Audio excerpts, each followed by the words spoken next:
seems to be good. All right, we're all here. Perfect. Hi, guys. Just give me one quick moment. I just gotta grab the link. Well, I really should have named it something else than continuation. That's fine. Alrighty. Maybe I could change the title. I don't know if I could change the title live. Well, live. Can I? Let's see. This one is a class tutorials for new players. There we go. Maybe that might change the title. We'll see.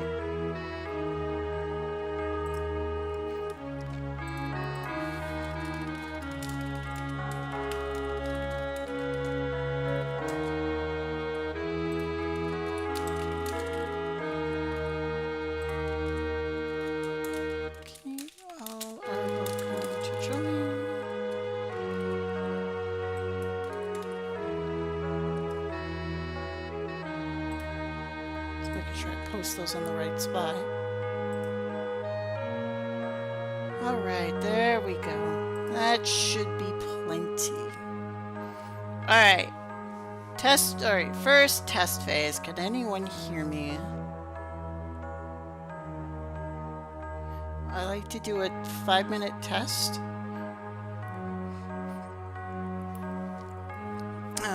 Just to make sure everything is working. Very good. Thank you. Wonderful. I'm glad to hear that things are going well. There are no dropped frames today, so the stream is going perfectly. Knock on wood. 3 for 3, guys. Let's try it out. Alright, so, did the title change for you guys? Instead of like, instead of just tutorials for new players, it should now say class tutorials for new players.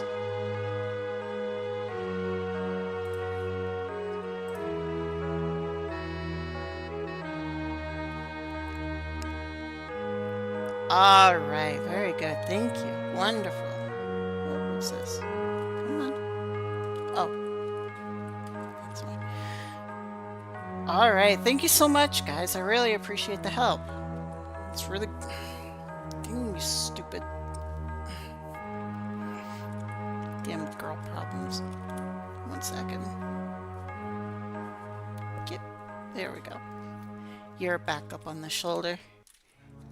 I think everybody knows what I'm talking about.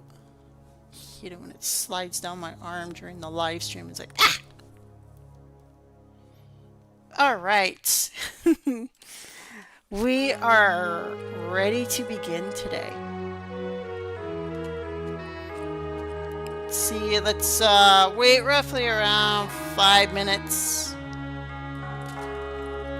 We'll start in about 5 more minutes. Officially, so I'm just going to I forgot my soda in the fridge. I really should go and get it, because when I did the second live stream, I was like starting to sound like a tractor because my throat was so sore by the end of all that talking. So this is going to be a big live stream. One bard. Very nice. So how do you start as a bard? You gotta go to Medina for that. If you're going bard and you're wondering like how to go about all of that, you have to like stay in the Medina area. My class tutorials for the moment are going to be for the new players, from each and every single class, from warrior, monk, rogue, priest, and wizard. So that's what we're going to focus on today. I am going to be doing a 1-hour live stream for every single class. So for the first hour, we will do warrior. Second hour, we'll do another class, another class, another class, all the way to the end. So it's going to be a big live stream, and I think like at the end of it, what I'm going to do is tonight I will I'll put them into like little chapters in case like you want to look them over again tomorrow.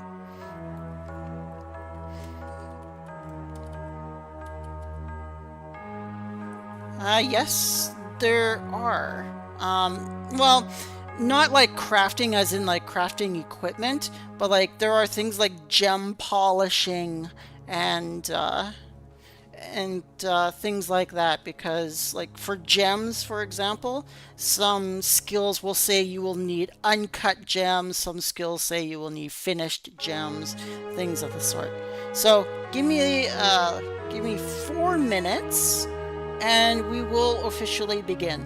I'm just going to go to the fridge, get my soda out of the fridge, and I will be right back.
All right.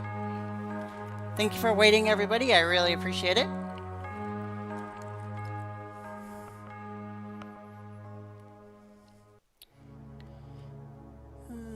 Let's get this situated here. There we go. That's better.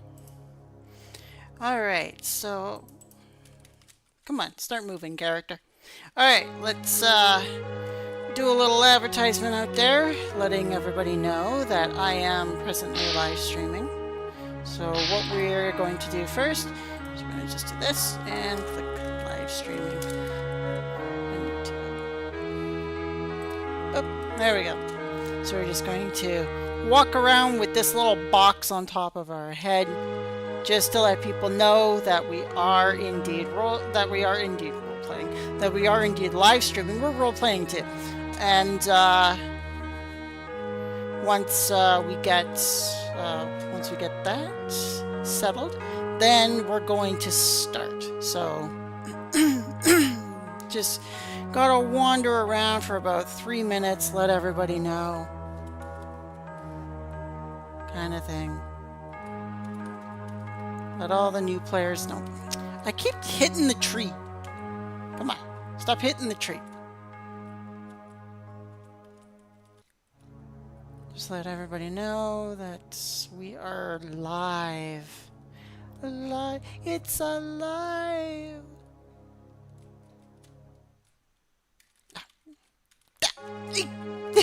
Bum bum bum bum bum bum bum bum.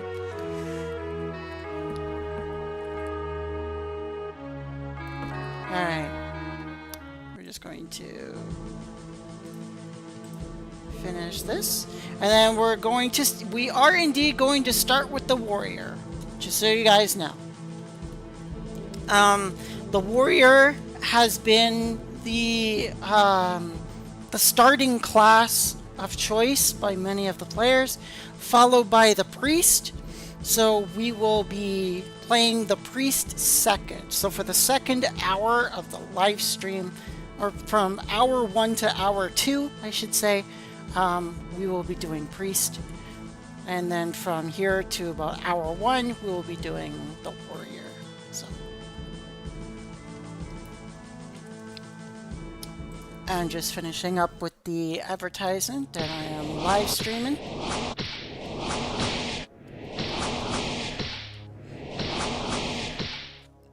All right. Now that everybody knows,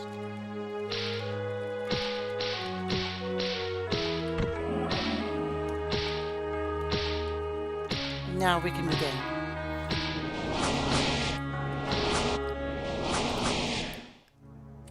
So I want to welcome everybody for today's live streams. Today we are going to be doing a class tutorial on each class for every hour. I should reach around level 11 by the end of each hour for each class. We'll see. That's really pushing the time limit, but we're gonna find out. All right, so we're gonna go to here. What?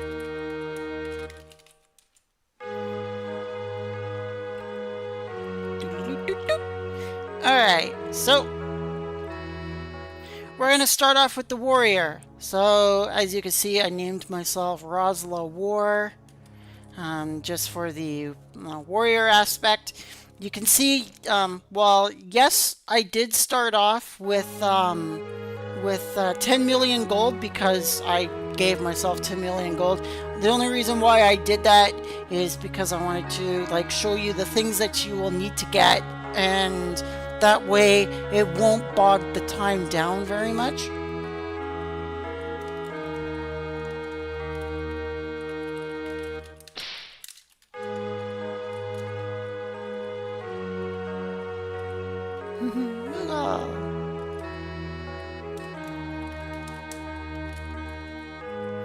Oh, Sarah just said hi, chat. All right, so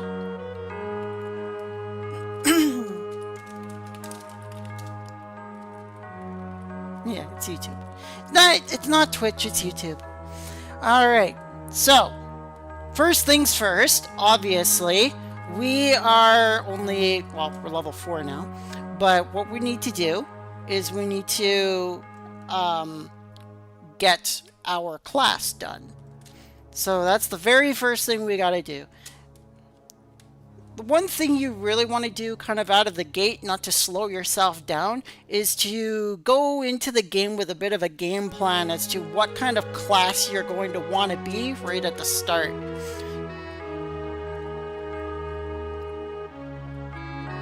So, what was that? Oh, okay. So, we're going to go into here. We already know this is going to, oh my goodness, there's a lot of things here. You know what? I'm going to pick something up, because I'm going to explain that to you guys. That is good explanations. Boop, and I'll take that. Alright. So, we're going to talk to Aelfi here. We are going to go to Path Reception. Say yes. Say yes again. And it takes you into the temple here. Now, what a lot of new players don't realize is that they keep getting kicked out of the temple, and they're wondering why they've been doing that. It's because you haven't been stepping into the middle of the circle. So when you are coming into the temple of choosing, you have to step into these circles, and you have to actually read these texts. So just keep on clicking next, next, next, next, next. And then only close when next is grayed out. Because if you don't, and you either skip it or you just click close right away, then it's going to boot you out of the temple.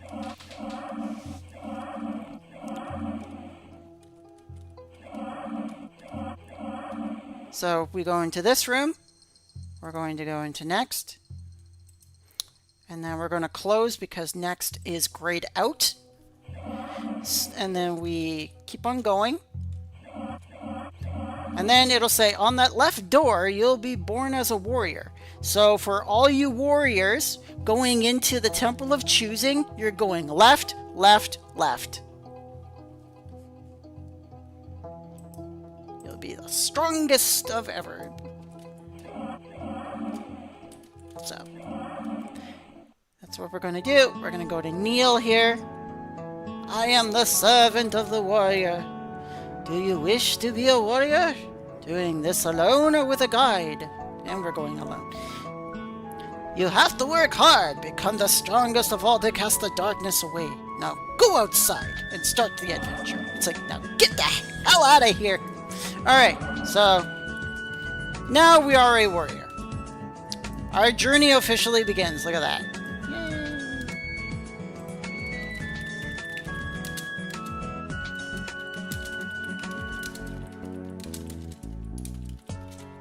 Whoop. Can't even spell YouTube right anymore. I'm going to put this in quotations so people know. There we go. Much better. Alright, so first things first. Now we are a level 4 beginner warrior. Now what are we going to do here?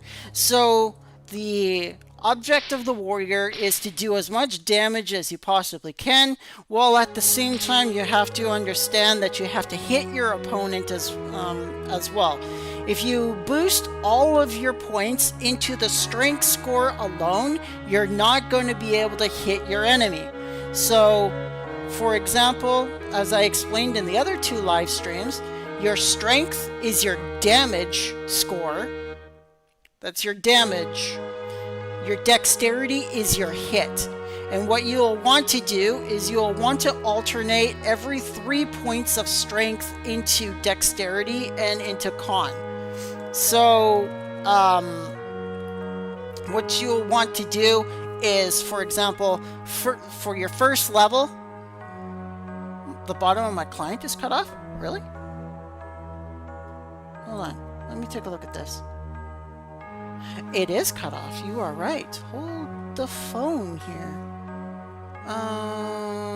Let me figure out why that is. That's very interesting. Thank you for alerting me to that. Let me figure that out. I need to check my window capture. Nope, that's the wrong button. Sorry. Gotta find out why that is happening.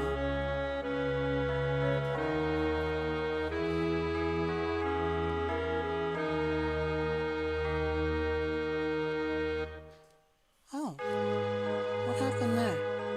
Okay, hold on, guys. I do apologize for this. Get back down there. Why is the green line there?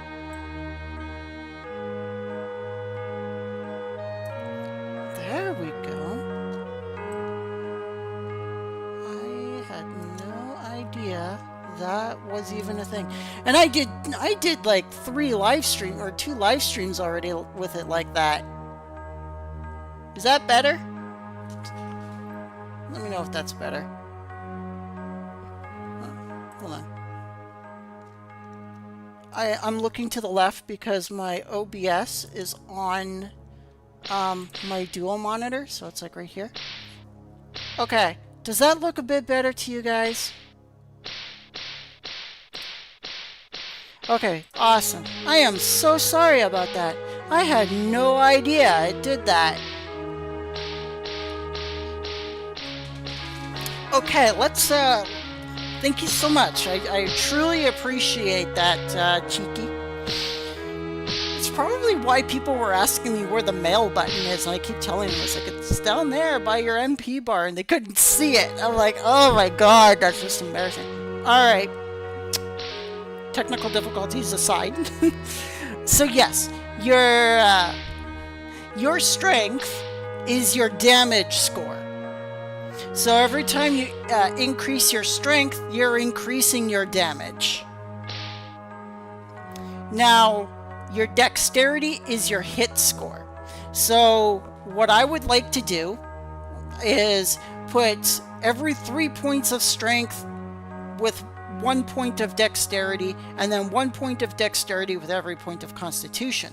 So what I mean by that is for the first level, because we have 6 level points, so I'm going to show you how to do it. So what I like to do is the first level, strength by 2, because I said we're going to increase our strength by 3 for every 1 point, right? So we put the first 2 into strength, we put the third point into strength, the fourth point into dexterity. Now we're going to increase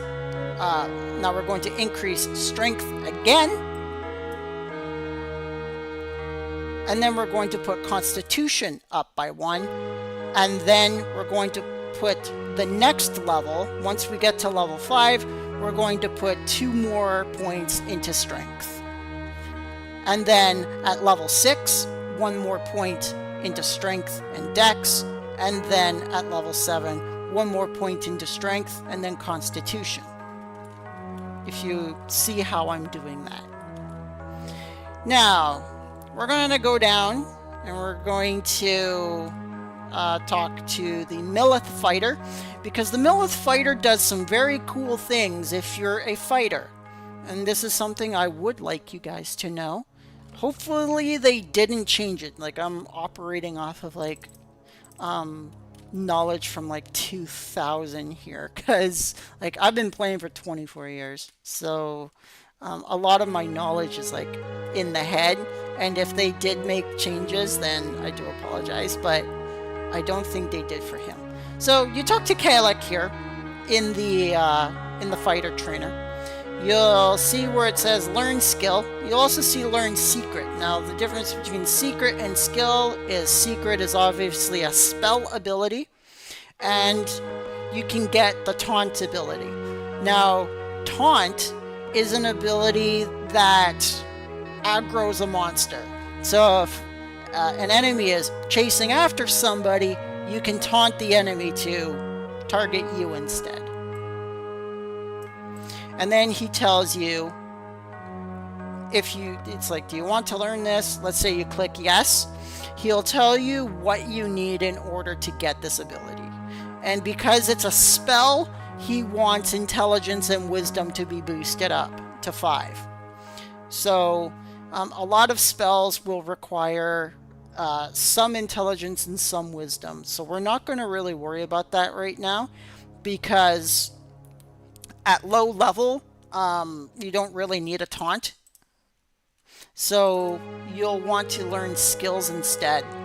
Now, assault is a skill that you get almost right away, but assault is your second attack. And what you'll need to do is you'll need to level up your assail skill to level 1. And as you can see, he wants a statistical score as well. He wants a strength of 5, an intelligence of 3, a wisdom of 3, a constitution of 9, and a dexterity of 4. So he wants that con score at 9 in order for you to learn assail or assault. Adding to that, he won't tell you this until you get those statistics scores. Hi Vivi Bun.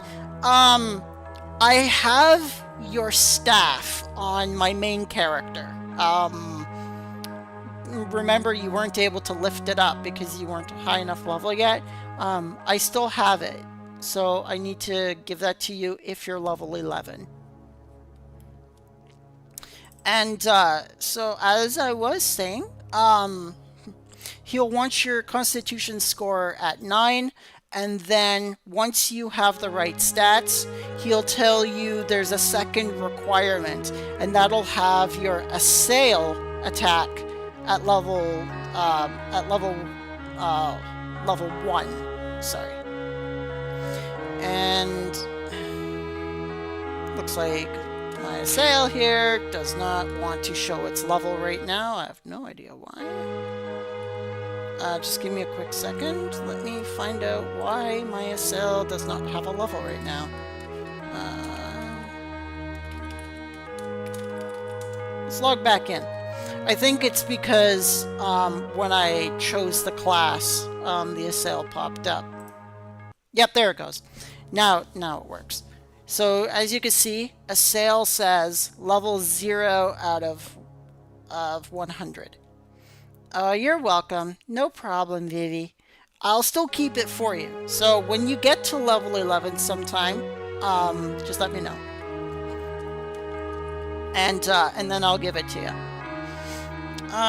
So you'll need your assail at level 1 in order to get assault. And then if you want your clobber, your assault is going to need to be level 10 along with your assail. So clobber is your third attack, and it works in conjunction with assault and with assail. So when you're like, let's say you're like hitting that space bar, right? If you have assault here, your space bar attacking is going to level both your assail and your assault at the same time. So when you're space barring, your assail and your assault are hitting simultaneously. So for every single time you get like a new attack skill, which is assail, assault, clobber, wall up, and long strike. So you have 5 attacks. And if you're pressing the space bar, all of those 5 attacks are going to be hitting the enemy all at once. And they'll all be leveling up at the same time. Excuse me. Goodness. So it's good to know.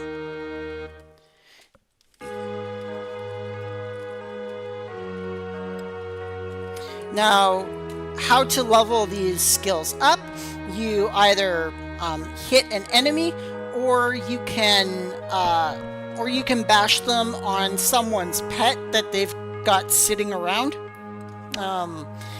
Some people will summon a pet and they'll let it sit beside them, and you can just bash it constantly. Another thing about strength that I forgot to mention is that the strength score also affects your weight.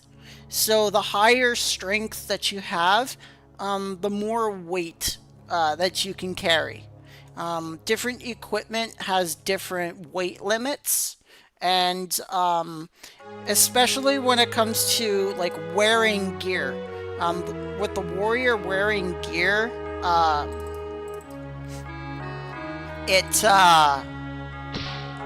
it gets weighty, and I think it's half of your weight total.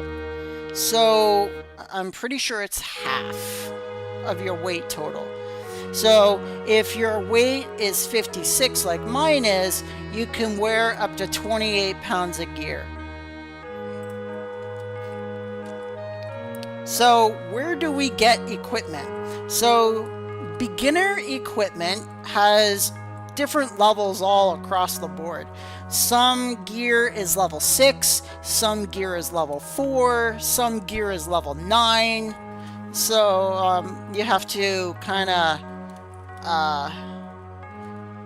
pay attention to that. The better gear that you have, the more defense that you're going to get, and it makes it a lot harder for the enemies to hit you. So I'm going to show you where to get the warrior beginner gear, just so you know. What's this? Very curious about that. Oh, it's just another booklet. I don't need these. Yeah, we don't need these books. I should have thrown them into the fountain. This altar, like if you have like a whole whack of junk in your inventory that you're not using, just drag and drop them into this altar here, and it gives you stuff. If you drop around like 2,000 items into that altar, you actually, there's a chance you actually get a, an achievement inside your legend here for throwing things in there. So that's another little trick.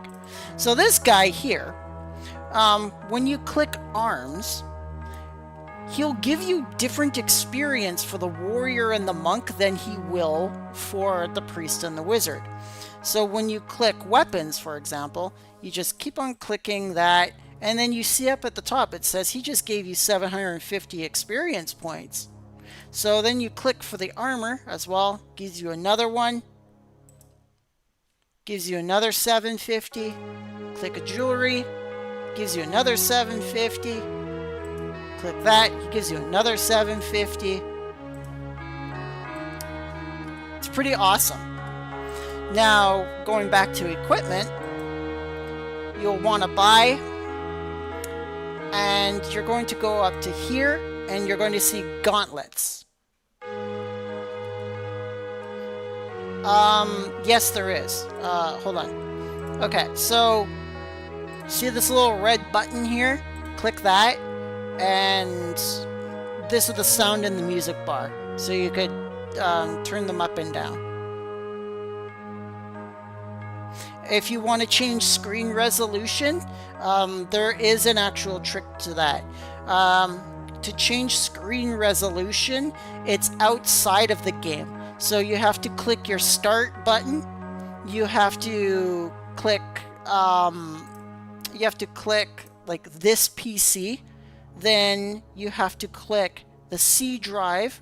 Then you have to click program files x86, and then locate the crew folder.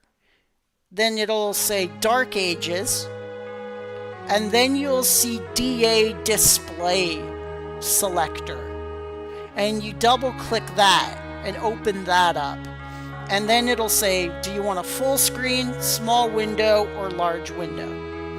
Now, if you have like a 40+ inch monitor, the full screen might not work properly, and it might give you an error. So just give it a little trial and error. If it gives you an error when you log into the launcher, turn that, just close it down, go back to the DA display selector, and choose large window instead. So there you go, baby. Okay, going back to the warrior. Sorry about that, everybody. The leather gauntlet. It says it's for everybody except for the monk. And it'll say it is for level 9. So when you get to level 9, you can put on the leather gauntlets. And each gauntlet weighs 2 pounds, and you can wear 2 of them. So we're going to get them for now. Now we don't have a shield.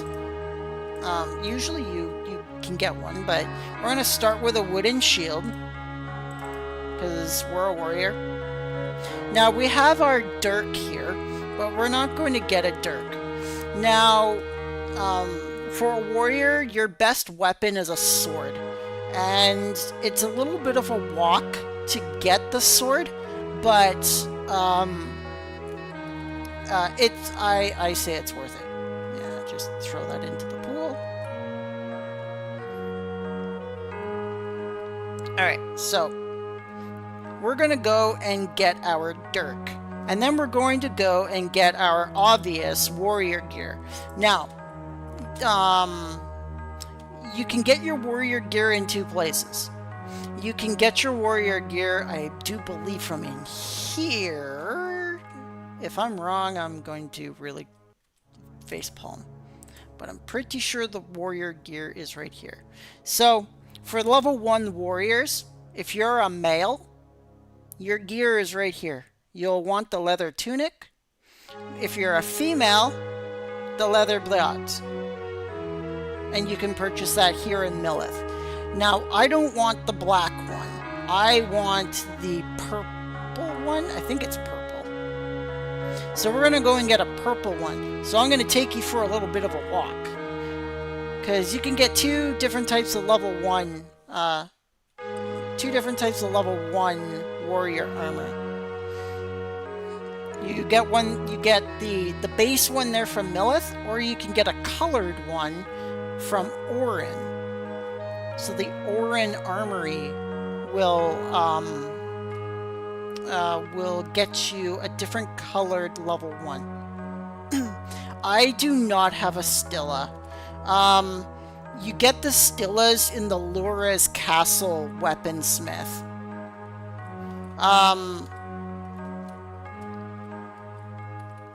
So yeah, I'm pretty sure the Lura's Castle weaponsmith sells Stillas, but he only has a specific number of them.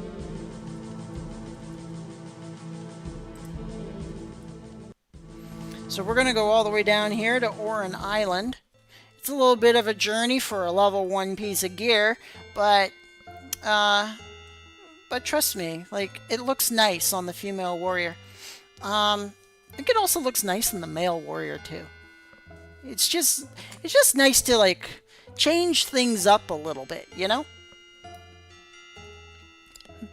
And of course, I'm explaining all of this and kind of burning down the time for the warrior at this moment. So, you know, we might go a little bit overtime on the warrior before we get to the second class, but don't worry, we'll get to them all today.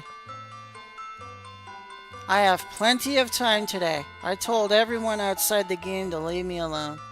So, this is another thing about Orin. There's a lot of pirates here. Don't hit them. Don't throw a spell at them. Don't hit them. Don't do anything, because, like, they're fast. When they're aggroed, they'll chase you down, and when they hit you, they'll pop you like a balloon. Alright, so we're going to go here. And now, as you can see, there's different colors in Orin for your warrior. If you're a male warrior, you'll want the Orin leather tunic. And as you can see, it's like a black with red. And for the female, it's nice and purple. And it's got this kind of like robe look to it. And that's the one I want, because I think it looks really nice on my tune. So as you can see, she's got this kind of like this warrior robe kind of look going, as opposed to the Millith version. So we're gonna drop this. We don't need this anymore. And if you're level 11, this guy Tishio, he sells your level 11 gear.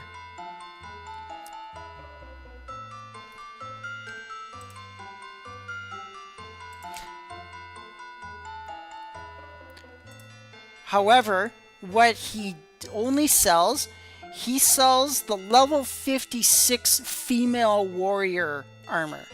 He doesn't sell the male one. I don't know why, but if you're a male warrior and you want the level 56 gear, you have to go into Eastwood's room 15-2. Don't forget that. And you can get your warrior level 56 gear from that one. But the female warrior gets a little bit of a privilege here, and he will sell the female warrior level 56 gear. And if you're level 41, you go into this armor shop, and he sells you the level 41 gear. So this is the level 41 gear, the Orin Casmanium Hauberk. And for the male warriors, if you're level 26 warrior, you can get the Orin Lorica. The female doesn't have a level 26 gear, but the male does. So if you're level 26, go to Orin and you can pick up your next level of gear.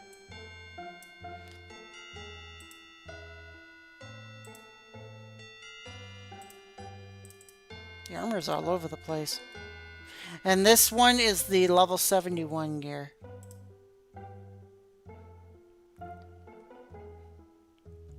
Interestingly enough, how the male warrior gets level 71 gear, but the female gets it at level 86. It's kind of strange to me. The armors are all over the place.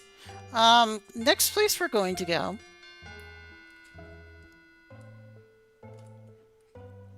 is we're going to go to Abel. And why are we going to Abel? Well, we're going to get a pair of greaves. Abel sells the greaves. So as you can see, we have so far our shield, we've got our armor, we got our starter rings.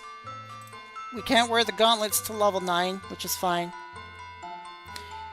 We also have what are called belts and necklaces. We have the wind belt, you can put that on at level 4. And the wind necklace you can put on at level 6. Now, so every single monster in Dark Ages has an element. And they have an elemental attack and an elemental defense. And sometimes the game mixes them up. Sometimes the game will give them like fire defense, wind attack, or it'll give them water attack and fire defense. So the elemental necklaces help you to kill an enemy a lot faster than normal, depending on their element.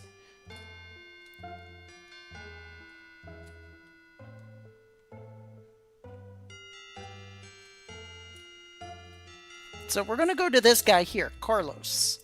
Carlos, you purchase all of your necklaces here. So he's got 4 of the elemental necklaces. He's got earth, wind, sea, and fire. And I already have the wind necklace, so I don't really need another necklace right now. But it's always good to have wind and fire. I recommend wind and fire. Because sometimes an enemy might not be taking a lot of damage while you're wearing a wind necklace. So if you switch to fire, you might be doing a little bit more damage. He also sells the wind belt. So, like me, like you see, I've got the wind belt. He is the one who you buy the wind belt from. And different cities, like different armories in different cities, will have different elemental belts that you can purchase from them.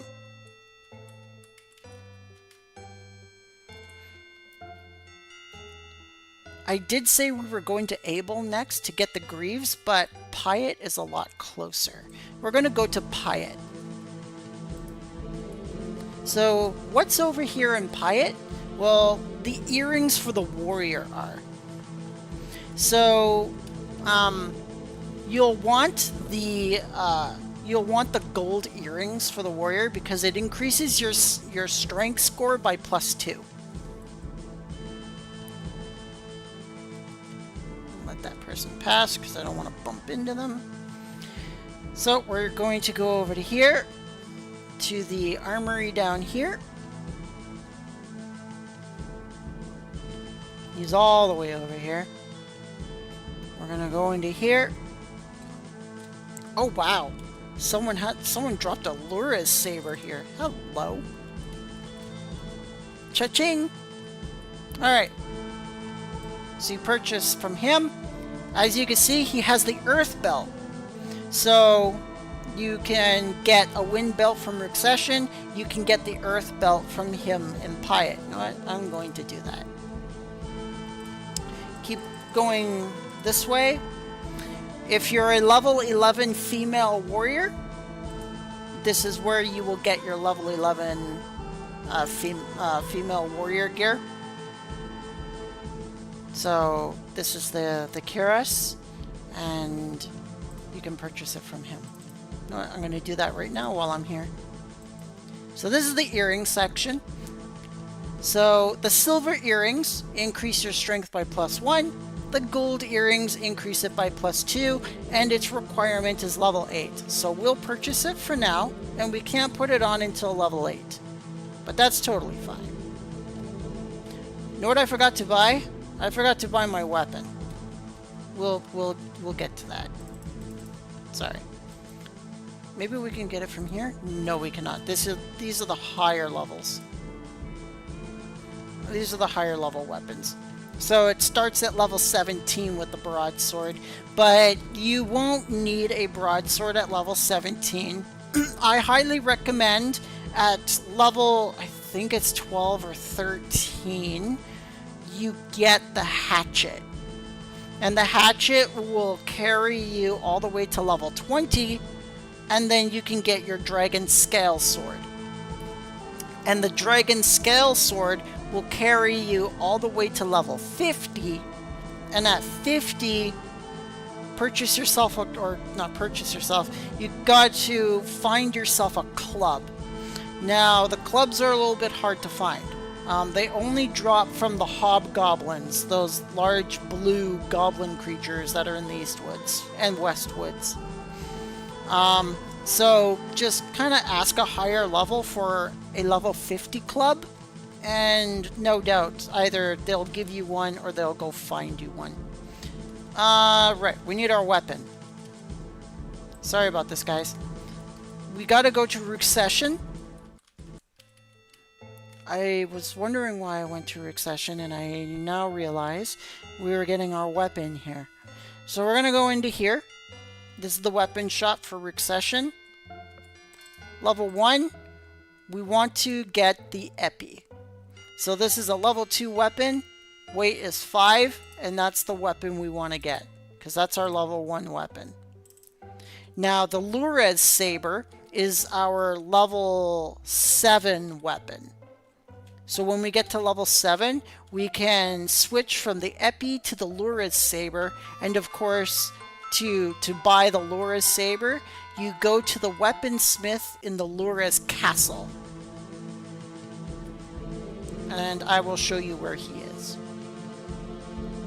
And then we will get to Abel, and I'll show you where the Greaves are.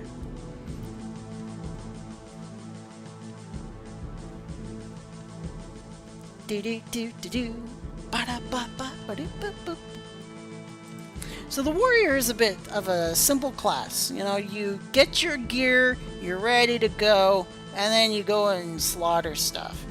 Now, it gets a little more difficult at around level 14 or 15, but by that point, you'll want to party with a priest or a wizard. Now, the difference is the priest... So, okay, before we get to that, you buy your Lurez Saber from Marlin here. So, he also sells the level 1 Epi, or the level 2 Epi. So, if you just want to go to one place instead of two, like I did, you can purchase both weapons right off the bat.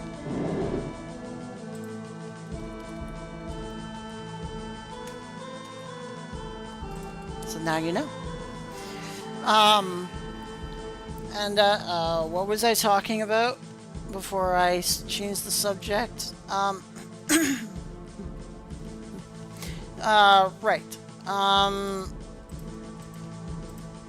So the warrior is all about maintaining threat, doing as much damage as possible, and around level 15 they run into a little bit of difficulty because that's when enemies start spell slinging, and warriors are not very good at spell slinging enemies. So there's a couple of ways that you can go about this. One, of course, take a priest with you.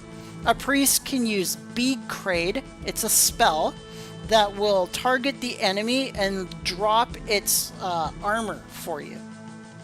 So that's what Crade does. We are going to Abel. So you'll want to go with a priest that knows Bead Crade. If you're going with a wizard, you'll want to go with a wizard that knows at least Big Faz Nadur. And now what that spell does is it amplifies an enemy's defensive element. So if you're bashing an enemy with an element that they are weak against, it's going to do a considerable amount of damage. And the better the Faz spell, the more it's going to affect the enemy. And I'll teach you more about that with the wizard class. But I'm teaching you like how it affects the warrior. So when they cast Faz on the enemy, what you'll want to be wearing at that point in time is a dark necklace, a dark gold jade necklace or a dark amber necklace. And then with that, if they are Fazed and you have a dark gold jade necklace or dark amber necklace, you're going to be doing an obscene amount of damage to that enemy. Because the dark element is an elemental defense's weakness. So, wind, water, fire, earth, it doesn't matter. If you have a dark necklace, they are all weak against your dark necklace. Now, this guy has some cool things here. You can learn some skills, such as Mend Weapon. Now, Mend Weapon, what that does is it literally repairs your weapon. If you're suffering durability damage for your weapon, and let's say you're deep in a dungeon and you don't want to go all the way to Pravat Cave just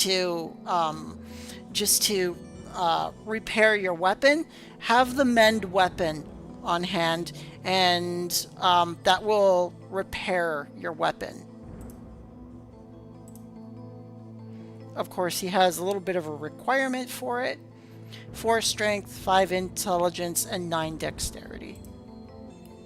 But it's a good skill to have, especially if you're deep dungeon diving. Now we're going to go into buy, and you can see he sells the leather greaves. Now the leather greaves is a requirement of level 6, so just put it in your inventory until you're level 6, then put it on. For the rogue, he sells the level 11 rogue gear.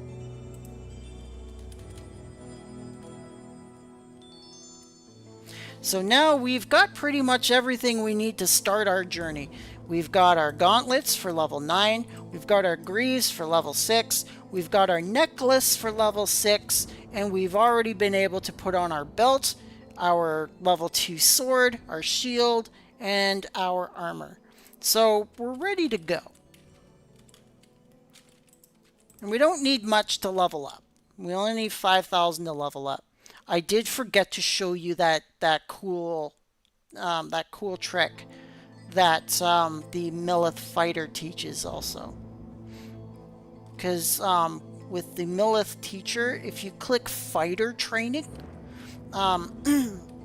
so with the Millith fighter trainer, if you click fighter trainer as a monk or a warrior, he will give you more experience points for those classes than he would for a priest and a wizard.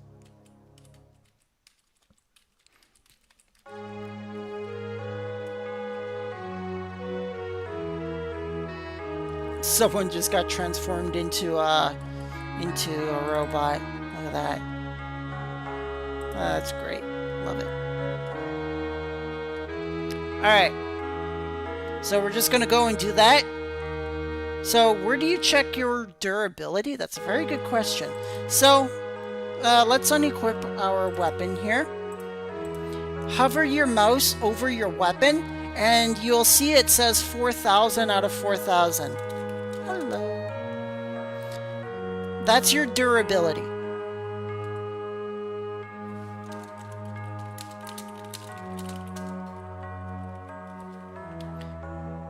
And each of your equipment has different durabilities. So your Lura's Saber, of course, has more durability than the Epi because it's a higher level. Your leather gauntlets have a durability of 3,000. This will go down every single time an enemy hits you. So your equipment suffers slow but steady damage as an enemy hits you. So once these things like reach a specific amount, like for example, if this drops to 1500 out of 3000, then you'll get a message up here, and it'll say the durability of one or more pieces of your gear is below 50%. So it gives you warnings when you reach 50%, 25%, and 10%. And then your equipment breaks if you let it reach 0%. So it's good to fix them. Now, there's a caveat to that. Dark necklaces cost an obscene amount of gold to fix, so do not fix a dark necklace. Just let it break and go and ask someone for a new one. They are in such abundance that a lot of people just have spares to give you, so don't worry about your dark necklace breaking. Keep doing that. Another cool trick to know is when a door is closed, and let's say, look, I can't get in there. Well, don't fret. Just double click the door and just walk in.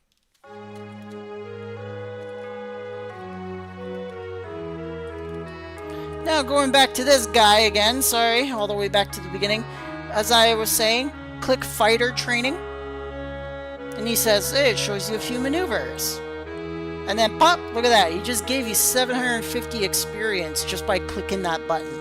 Click group, click next, click next. Gives you another 750. And for God's sake, take a brace with you. Gives you another 750. And then again, he gives you another 750. So now you see you only need 2,800 to level up instead of 5,000. So it's good to know. Let me put my weapon back on here. So we need to level up to 6. And when we level up to 6, you're going to see a major difference in damage potential once we put these necklaces on. So I like, for level 1 to 11, I like to actually go into here. So we're just going to go into here, and we're just going to find all these monsters. Now, you'll see a lot of monsters disappear behind the walls. So if you're kind of lost, you don't know where they are, press the tab button. You will appear in yellow, allies will appear in blue, and enemies will appear in red. And every time you walk around, you'll see the map moving. And just kind of like line yourself up to these squares, and you'll be able to see where the enemies are. So it's another neat little trick. Get back here. There we go. Get back here. Put your ass back here. So we're just going to bash around for a little bit. Get back here, spider. Oh, another thing for new players. This is for all classes, by the way. If you press F4, you'll see like a bunch of your settings here. Turn your exchange on, and also if you want to, turn your join a group on. You don't have to, but I recommend at least turning exchange on so people can trade stuff with you.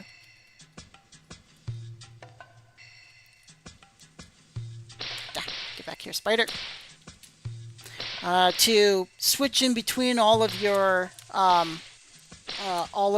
things here. This is your inventory, just so you know. This is your skills, especially for warriors and monks. This is your spells. This is the message box, so this is where you can see everybody talking. This is your stat sheet, so you can see your character sheet, what level you are, how much you need to level up, things like that. And this is like basic skills.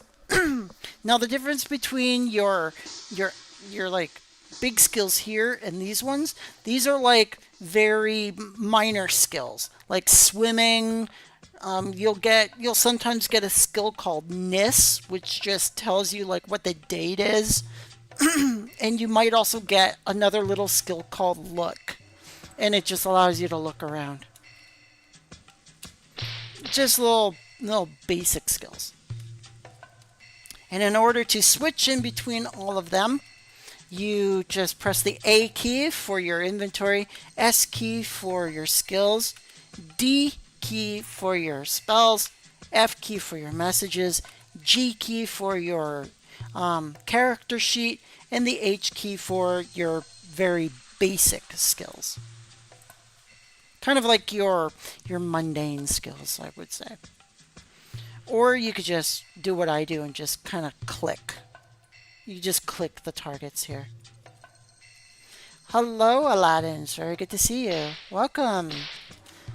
So we're almost level 5, guys. Now remember what I said. With the next level, we're going to put 2 into strength. And then the next level, come on. And then at level 6, we're going to put it into 1 strength, 1 dex. And then in the next level, 1 strength. Oh, for crying out loud. He's already targeting that guy. Yeah, he's not. That's sometimes the thing with centipedes. They'll auto-target someone, and at some point in time, you're not going to be able to attack them because they've already detected a target, and it's part of the the automatic system in the game that prevents people from kill stealing. Even if that person didn't hit them yet. Really? There we go. I'm going to pick that up. That's a centipede gland. That's always good to have. So centipede glands, spider eyes, raw wax, raw honey, bat wings, spider silks, viper glands. You can sell those to the wizard shop in Millith, and he will give you money for it. So if you're wondering, like, how do I make money in this game? Pick up these glands, pick up the raw waxes, the raw honeys, the spider silks, things like that.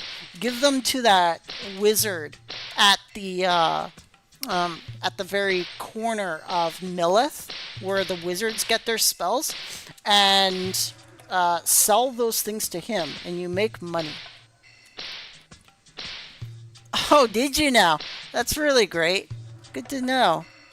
I really hope you enjoyed I really hope you enjoyed those videos. Those were a lot of fun to make.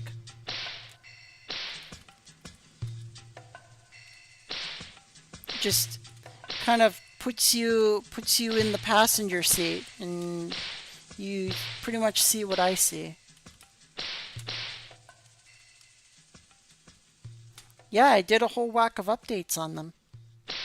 So, yeah, we're just going to keep on bashing our way. We got to get to level 6. Now, of course, I could just bump myself all the way up to like level 11 if I really, really wanted to. Like, I have items that will just give me experience that'll just boost me to 11, but that defeats the whole purpose of having a character, right? What are we at? We're at our first hour? Yeah, we're at our first hour. So, though a lot of it was spent me teaching you like where to go for things.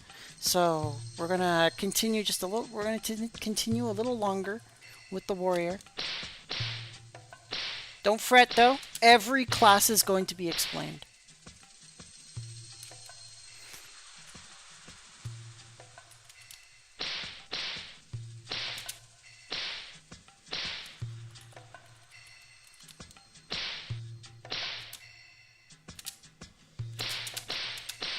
Now, as you can see, it takes a little bit to kill these things at your low level, but don't let it get to you. Like, the experience is going down quite quickly because there's so many mobs here. Hey, look at that. Spider eyes. Spider eyes, pick them up, sell them to the wizard in Millith. I think they're worth 500 gold per.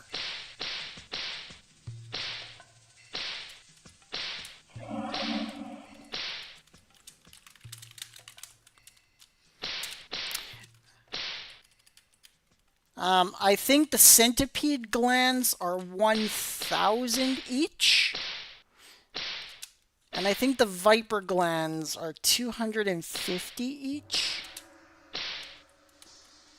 And I know the bat wings are, I think, 1,500 each.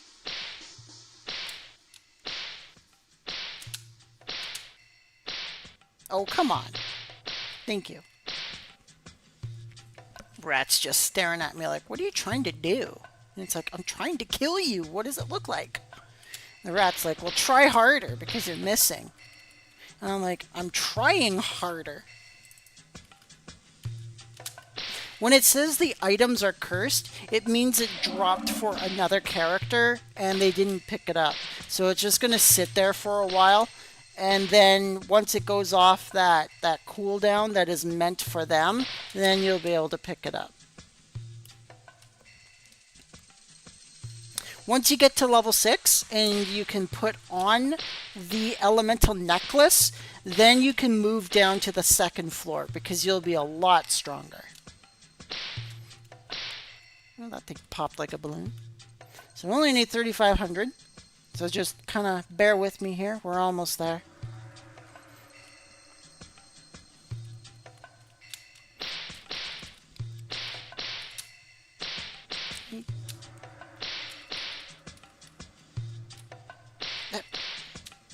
Stop moving! Get back here, you dirty rat! Dirty rat.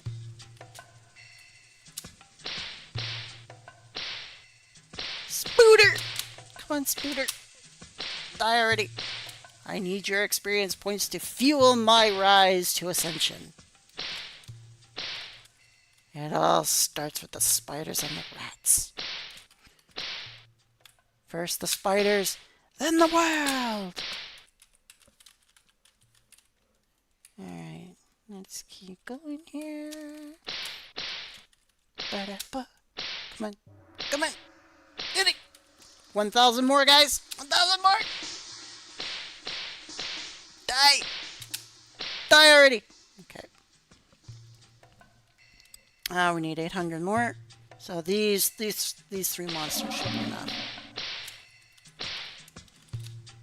Come on. Come on! There we go. And finally. Alright, so we're level 6 now, and as you remember, what we're going to do is we're going to click this, and then click this.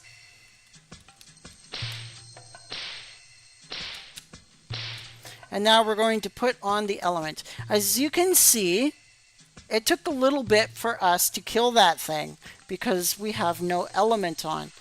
But now we have our wind necklace, and now our element, if you press Shift G, you will see that our attack is now wind elemental attack because we've got our wind necklace on and we've got our wind belt on, so we now have wind defense. And if you're wondering why our damage and our hit is at +2, it's because of our rings. The emerald rings increase your damage by +2, and your spinal rings increase your hit by +2. And now kind of watch as we just pop this spider.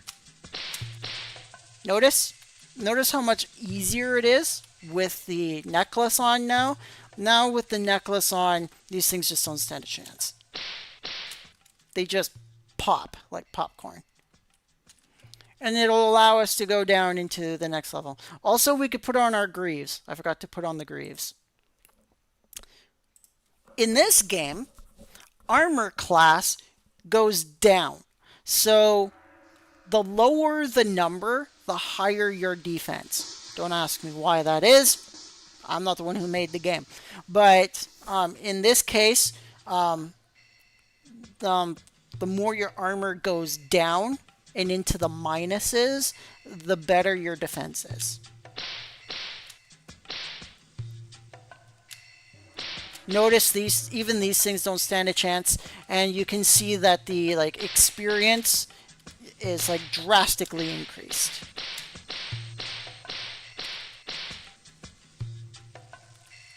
And now we're really flying, because now we're only going to need to kill 20 of these things in order to level up. They just pop. And then you're going to kill them a lot easier with the Lurez Saber. And then you're wondering, well, why are they're more easier to hit? It's because of the way that we've been applying our statistics from the start of leveling up.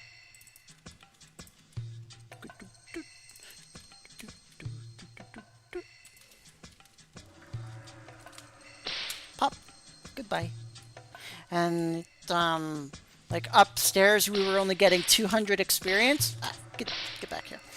Up above we were only getting 200 experience for a rat. Here we're almost getting 600 for a rat. So it's really good experience down here. Now you'll want to be careful about going down to the 3rd floor. I would recommend you go down on the 3rd floor at around level 9. If you're going to go down there at all. Because down there on the bottom floors, starting at the 3rd floor is when the enemies are going to start spell slinging you. So if they're too far away from you and they know they can't catch you, they'll start throwing Beeg Srad at you and Beeg Crate to lower your armor so they can hit you better. Things like that.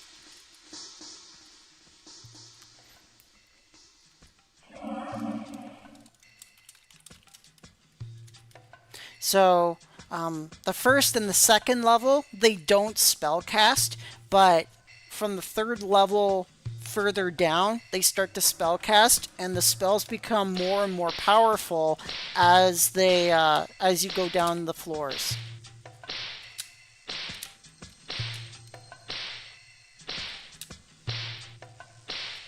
Oh, come on. There we go.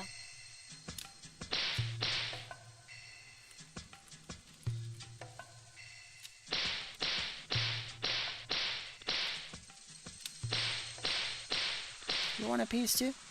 There we go. Look at that. We're already below 10,000. We've only killed 10 of these things. The experience is just dropping like crazy. So super easy when you go through the strategy that I taught you, and you'll be able to you'll be able to kill them a lot easier and a lot faster. Now, what you just saw right there, you saw that you were inside the centipede. That tells you that you are out of sync with the map. So what you'll want to do is you'll want to press F5. And F5 refreshes the map and your position on the map. So it will properly put you in the position where you actually are. So if you find yourself inside of a monster and he's hitting you, you will need to press F5.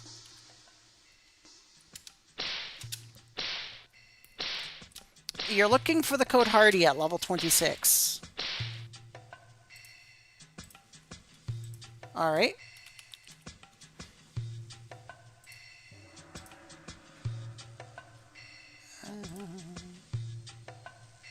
Are you you're a female warrior, right? Yeah, the coat hardy. So you'll find the coat hardy at the Undyne Armory. I'm 99% sure of that. So if you go to Able, so if you go to the port town of Able, take the boat from Able to Undyne. It'll be at the armory there.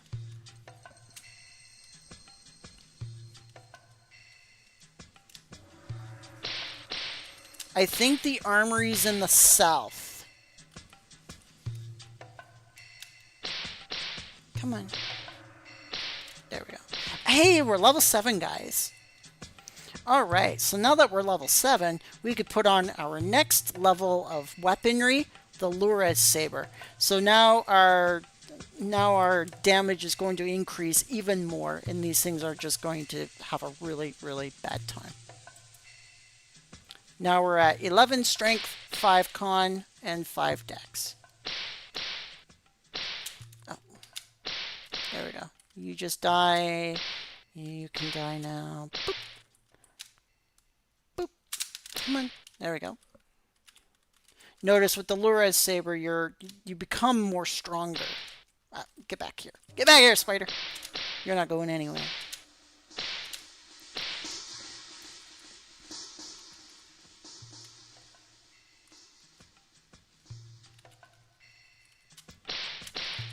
You just poke him and he just bursts. So we need to kill roughly about 40 spiders to level 8.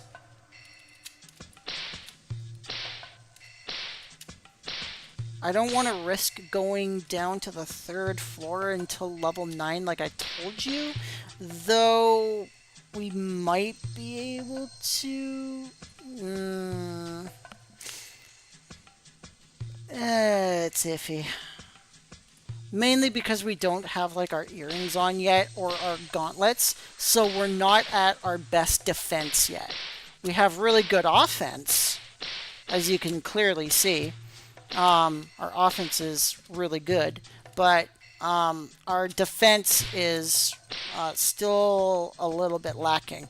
Now, now on level 3, it gets a little scarier too, because you will have to start actually alternating your necklaces. So let's say you've just been beating down an enemy for like 30 seconds, right? And your enemy is just not dying. And you're like, why is this thing not dying? It's because he is strong against your wind necklace. So you're going to have to switch to the fire necklace. Alright, I'm going to try one enemy and see if I can kill it.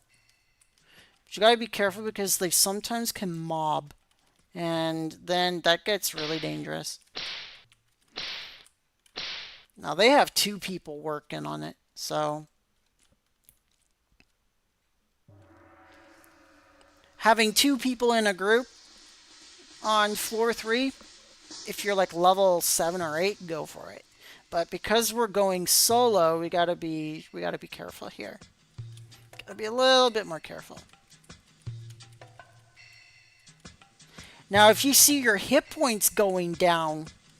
Oh, there's a bat there. Hello, bat. Let's see. Can I kill you yet? As you can see, your HP drops quite a bit. Alright. So he is weak against fire.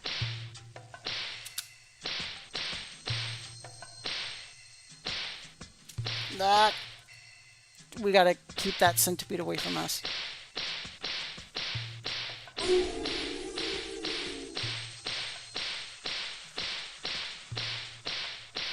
See how much it takes just to kill that thing?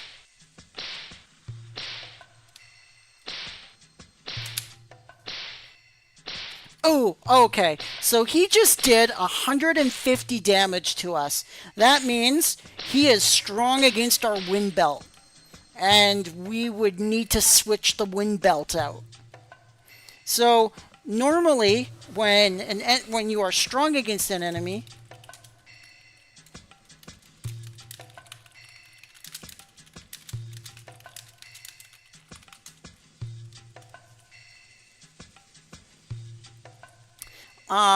So usually when an enemy is bashing you at this level, and their defense, your belt is their strength. That means like or your belt is their weakness. That means they're only going to do roughly about 30 to 50 damage to you a hit.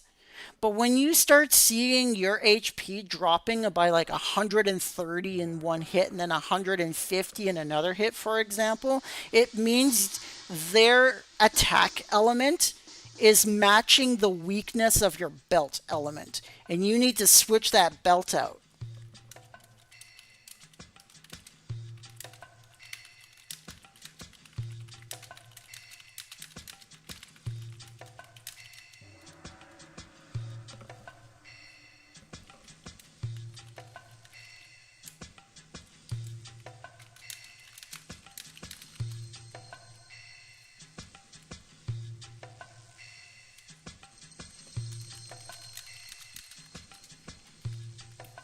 Now, of course, the allure is obviously the fact that the experience gain is super high.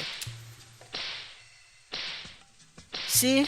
See how he's only doing 50 damage?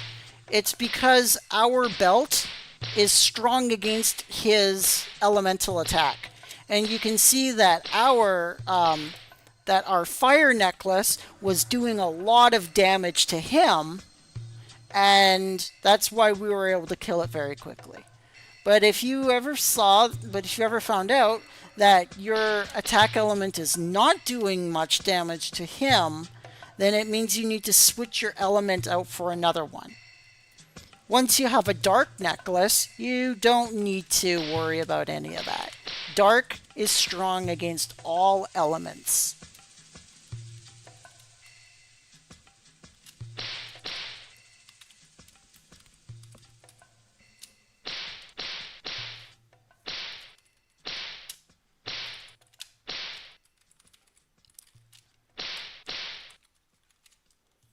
Yeah, this is pretty good experience just up here like this.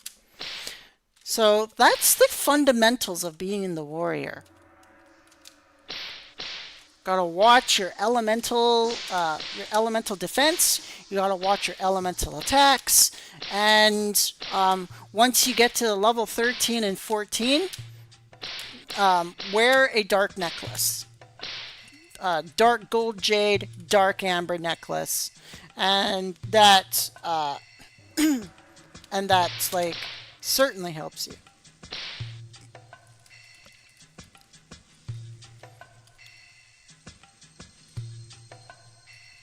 Once you reach level 30, thank you. Thank you, Fix. It's good to see you. Once you reach level 30, you can put on a dark belt or a light belt, and you will no longer have to worry about any kind of elemental belt switching. So at level 30, once you put on a dark and a light belt, you can actually have a wizard Foznadur you, because your dark belt and your light belt will be exceptionally strong against all of their elemental attacks. So once you reach level 30, ask a wizard to Foznadur you, or more Foznadur you, big Foznadur, whichever one they have, and that will amplify your dark or your light belt. But do not let them do it to you if you're under level 30 and you're wearing elemental belts. Foznadur is a spell. I'll get into this more as once we get into the wizards, but I'll give you a little preview now because it affects the warrior. Foznadur is a spell that amplifies your defensive element. So sure, it might be good against one type of enemy, but there are 4 types of enemies, and the chances of it being that one that you'll be super strong against is 25%.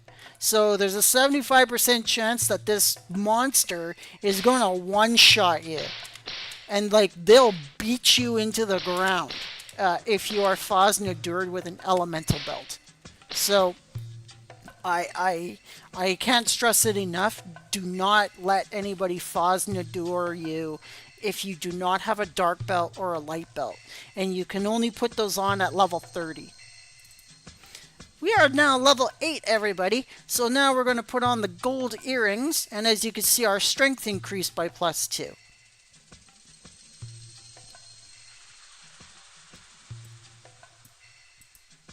And we're going to put our strength up by another +2 because that's what we do. That's our strategy. For every 3 points, we will put one into Dex, and then and then we'll put one into Constitution with one more strength the next level. So at level 9, we will have one more strength, one more Dex, and at level 10, we'll have one more strength and one more con.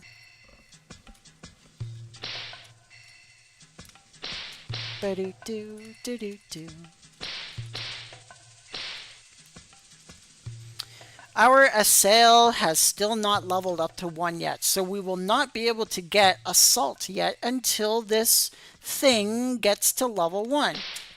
Get back here. Back here, rat! Notice we now need 35,000 to level up to level 9. So it starts getting a little bit more task heavy.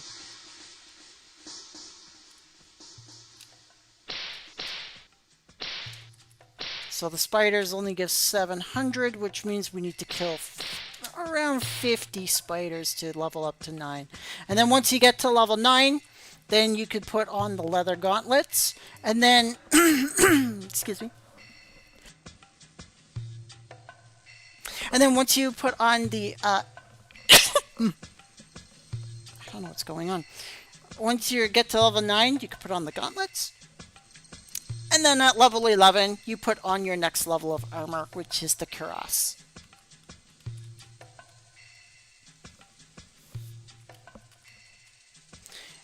We are going to park it here in 5 minutes because this will be our hour of warrior. But we didn't quite make it to level 11. We're going to probably make it to level 9 within the next 5 minutes.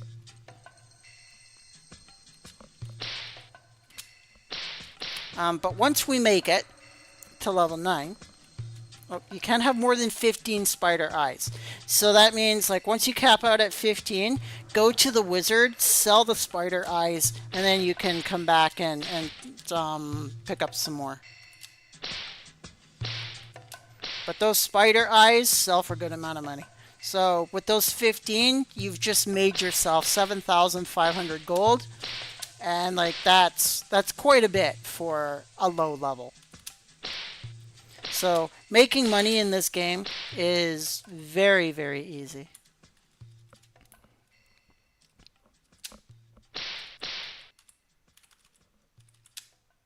So here in about 4 minutes, we're going to switch to the next class, which is going to be the priest, everybody.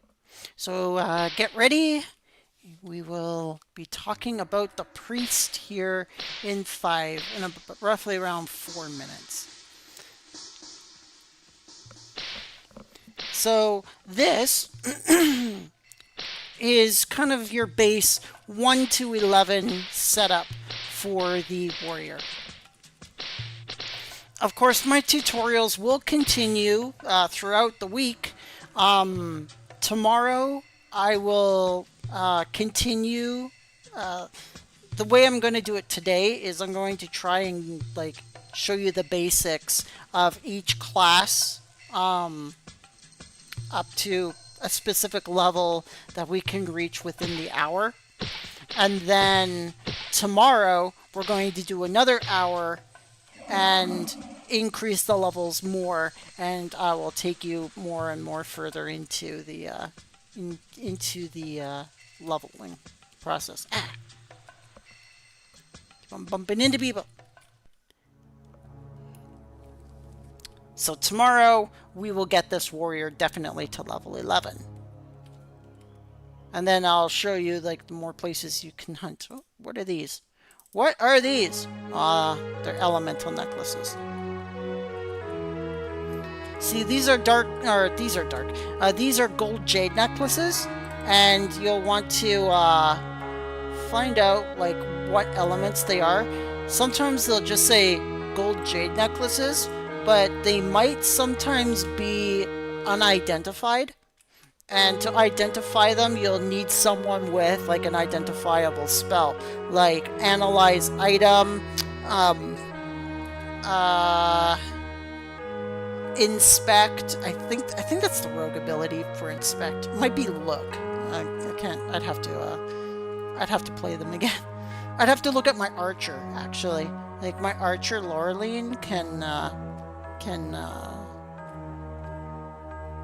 she knows that ability. And the warriors actually have what is known as melee lore, missile lore, armor lore, and that identifies equipment. Alright, so we're going to sell these things. We're going to sell all our spider eyes, enter the amount. We're getting rid of 15 of them, and he's going to give us 7,500 coins. Hello. Cha-ching. I'm going to keep the Centipede Glen for now. Alright, so that's the basics of the warrior. You're looking for an adventure, are you? Sometimes you're going to get this. So this is just a pop-up that just comes around every now and then. And it's just like a random quest that this guy just puts you on. And what he'll ask you to do is he'll ask you to go to certain places, and then he'll tell you where to find him. And then once you hand them into him, then he gives you stuff.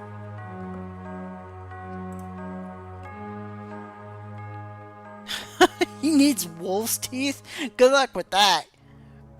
He's asking for quite a bit. Alright, so the wolf teeth you can get in the third area of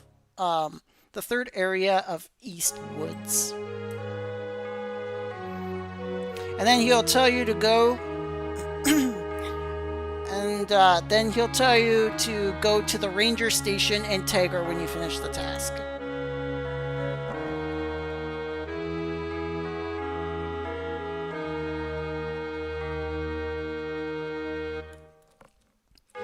Alright, so that's the warrior, everybody. I hope you enjoyed that one. We are going to move on to the priest next. So we're going to park her right here. I am just going to go to my main character here for a quick second. And I'm going to take a drink because I've been talking for almost 2 hours.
Went over there.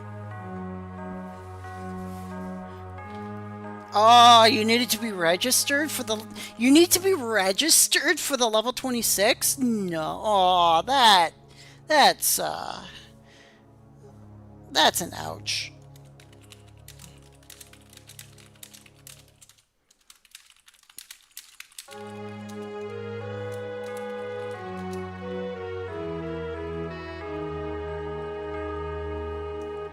I did not know that.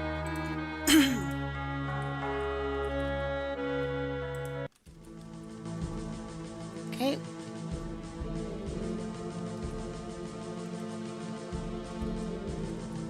Wow, guys. If you're in the game, come over here and get some light belts. These are light belts, level 30 light belts. That's what I was telling you about. Light belts and dark belts for level 30. Okay. Rain. How do you do full screen? I explained this a little bit earlier to everybody. To do full screen,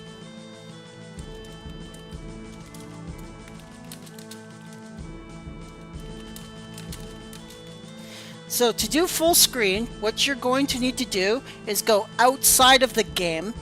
You're going to click your start button.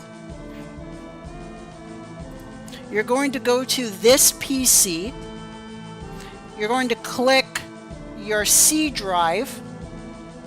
You're then going to click Program Files x86. Look for the folder that says Crew, K-R-U. Go in there, click Dark Ages, and in there you're going to see a little application called DA Display Selector. You click that, and it will have full screen, small screen, and large screen option. So you exit the game itself, you click that, and then you leave it, and then you can go into the game.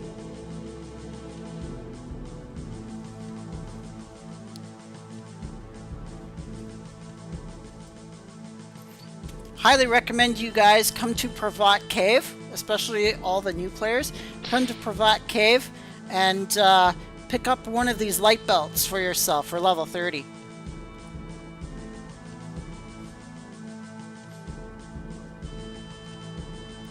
Alright. We ready to continue on to the priest next?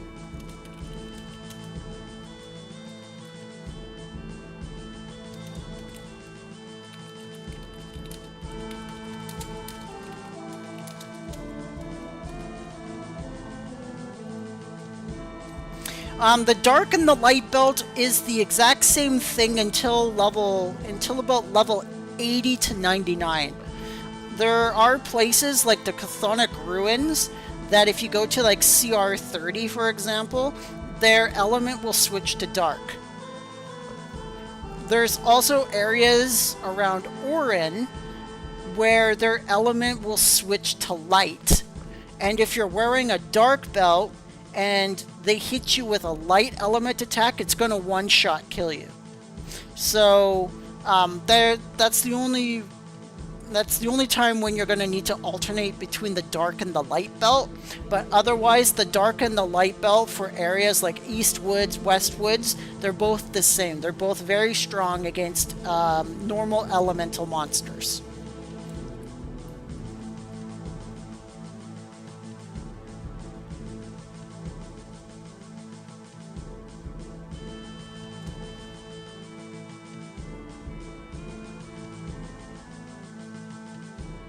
Yes, if a wizard casts any kind of Fosnadur on you, you have to be wearing a dark belt or a light belt, or an enemy is going to one-shot you.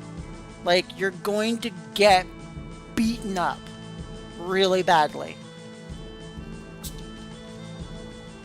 Because Fosnadur is an element amplifier.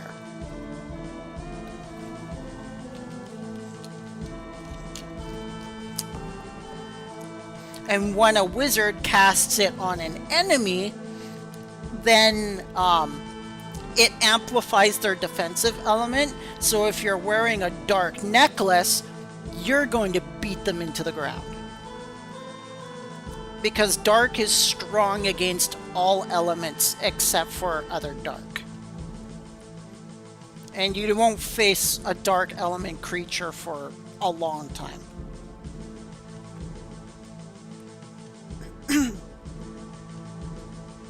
Alright, we are going to go to the priests, everybody.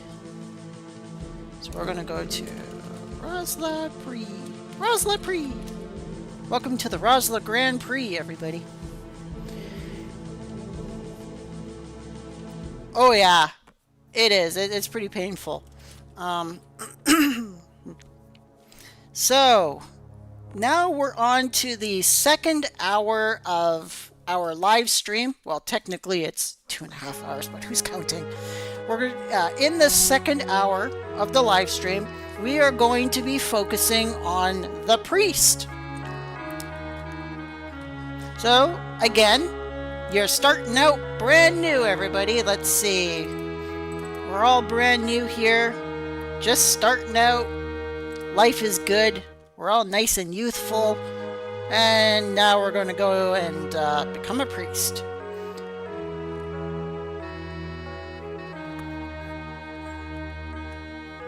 So, again, we are going to want to go to the... last question regarding this. Pre-level 30, the wizard follows the enemies. The player has a light or dark necklace.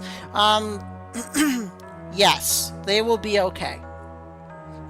If you have a light or dark necklace, you could, well, especially a dark necklace. But if you have a light and dark necklace on, and your wizard fauses an enemy, you will be beating that enemy into the floor. And you can wear a dark necklace starting at level, I think, 13, and the dark amber is level 15. The dark gold jade might be, I think it's either 13 or 14. So with the priest, we are going to go into here. You know what? I am going to take one of these elemental belts just because I'm greedy. Look at that. We're going to take a fire belt. We're going to take a fire necklace and a wind necklace. Why not? Look at that. Alright, so we're going to talk to Aofi again, just like we did with the warrior. We're going to click Path Reception. We're going to go through it all. Say yes. Say yes. And now once more, you're going to go through these circle life-stealing things. Like glyphs. It's like, your legs are the strongest, your enemies will be scattered. That's if you want to go to the left. But we're not going to the left. We're going to be a priest. So we're going to go to the right.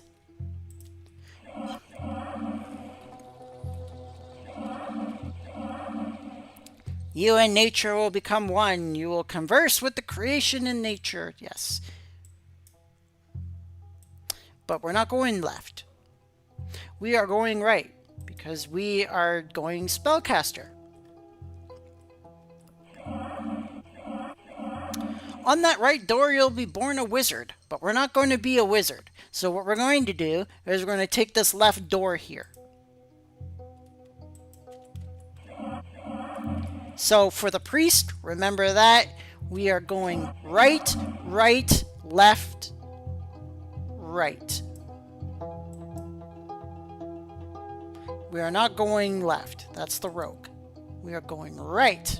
Be born as a priest.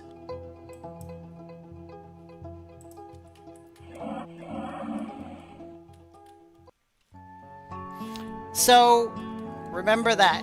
Once you go into the Temple of Choosing as a priest, you're going right, right, left, right. We want the priest.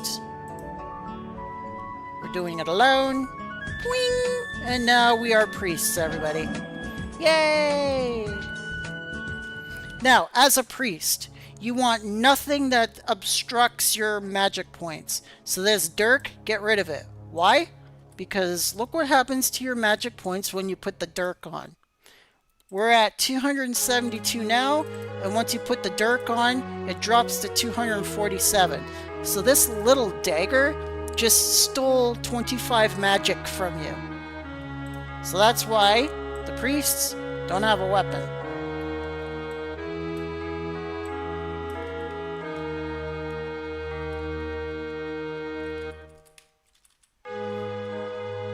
First thing we are definitely going to go and get is our very first healing spell, which is Big IOC.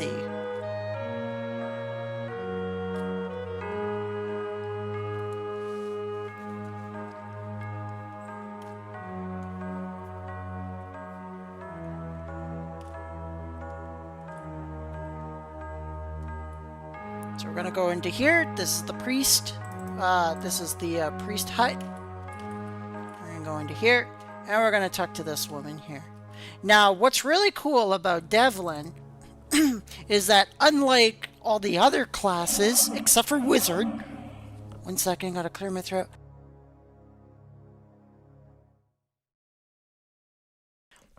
Unlike all the other classes, with the Wizard and the Priest, you can click Greymare and Entreaties, and she'll give you a bunch of experience for them. Now we're going to learn Secret, and you'll notice a whole whack of spells up here. Very important spells. First, the one thing you do not want are the Feign spells. The Feign spells are worthless to you, so don't get them. You'll want the Armocht spell, and you'll want Big IOC by itself. So Big IOC is a minor healing. She just wants 500 coins for them. Absolutely. If you use this secret for evil, I'll suck it from your brain. Okay. I find that amusing. You'll want the Armocht spell, because the Armocht spell is an armor spell that will protect your allies, and it increases their defense power. Now she wants 5 wisdom and 5 constitution. We have 6 points to spare, so we're going to get that. So she wants, what was it? She wants 5 wisdom, 5 con. Nope, not intelligence.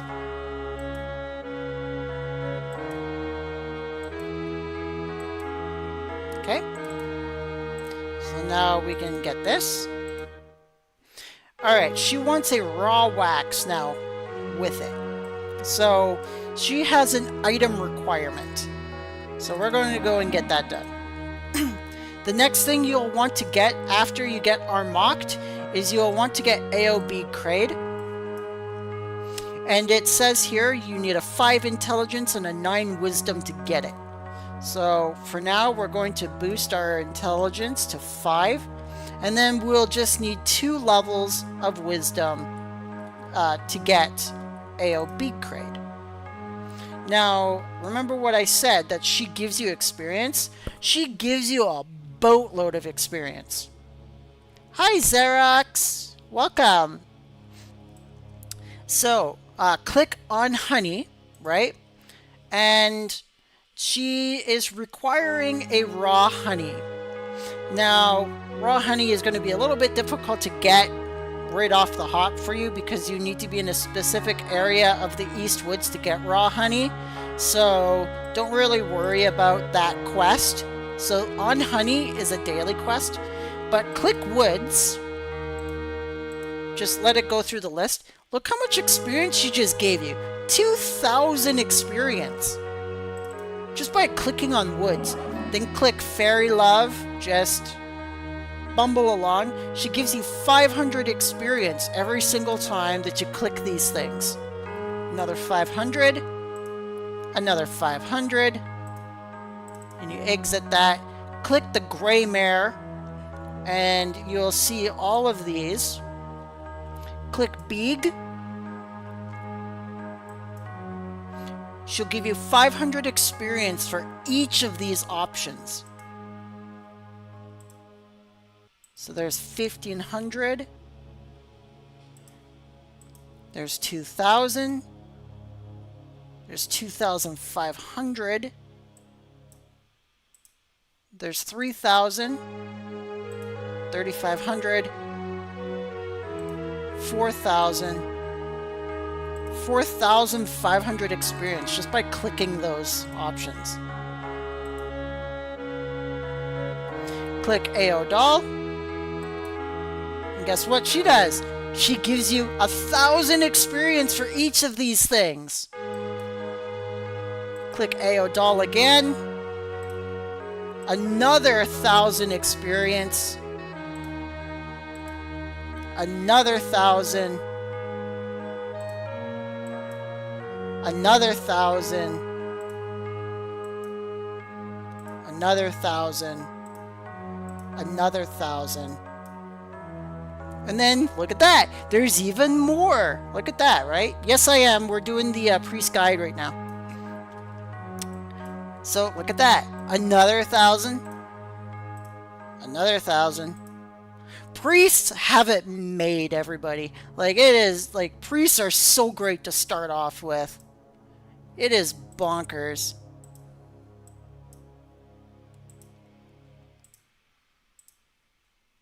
Okay, look at that, everybody. She gave us almost like 2 levels. That is insane. So what did we need again for big IOC? Alright, we need wisdom. We've got the intelligence, now we just need 9 wisdom. Look at that. We're almost there. And we hadn't even left the building yet. Like, poof. It's amazing. You talk to the fighter. Click fighter training. He gives you 250. Notice he gave you less experience than he gave the fighter when we did our fighter start. When we did our fighter start, he gave us 750 per. Now he's only giving us 250 for the priest because we're not a fighting type. So it's not going to give us as much experience.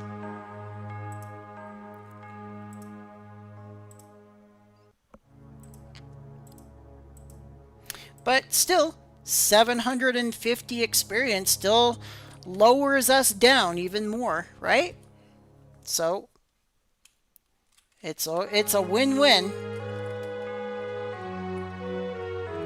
Now we're going to go up here to the Millith Armory.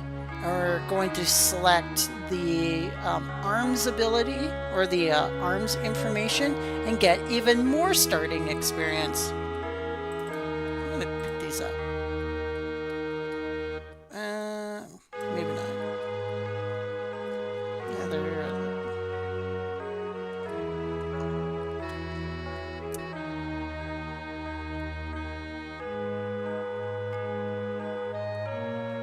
Oh my goodness, look at that. He's already given us an adventure. Alright, let's, alright, yes I am. Let's see. He wants, I guess he wants 10,000 gold. You know what? We can do that. We can give him 10,000 gold because I have 10,000 gold. So I can show you what he wants next.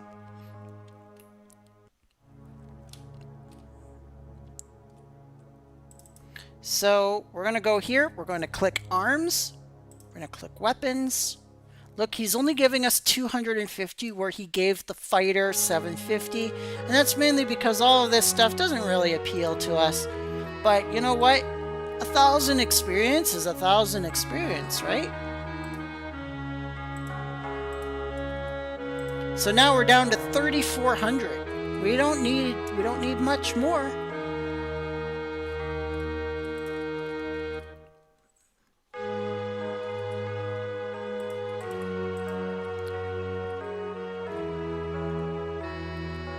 So that guy in Tager just wants 10,000 gold pieces.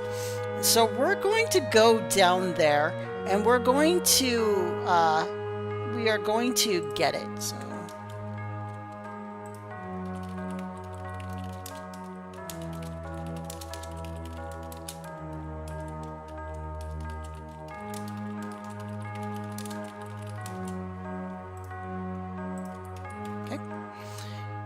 So we're actually going to go to Tagger, and I'm going to show you what that guy does for us once we give him what he wants.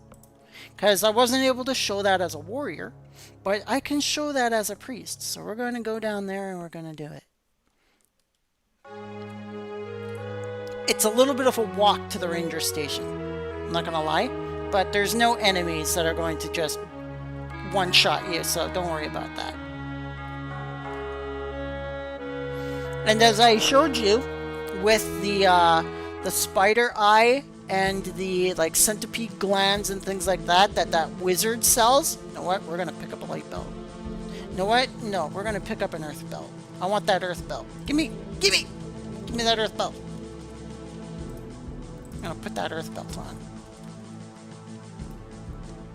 Give me that belt. So we're gonna go over here to Tagger. Oh wow, there's even a wind belt here. Yoink. Well, I'll pick that up too. Now we got a wind belt. Yay! I'll put the wind belt on. Man, they're dropping elemental necklaces like crazy around here.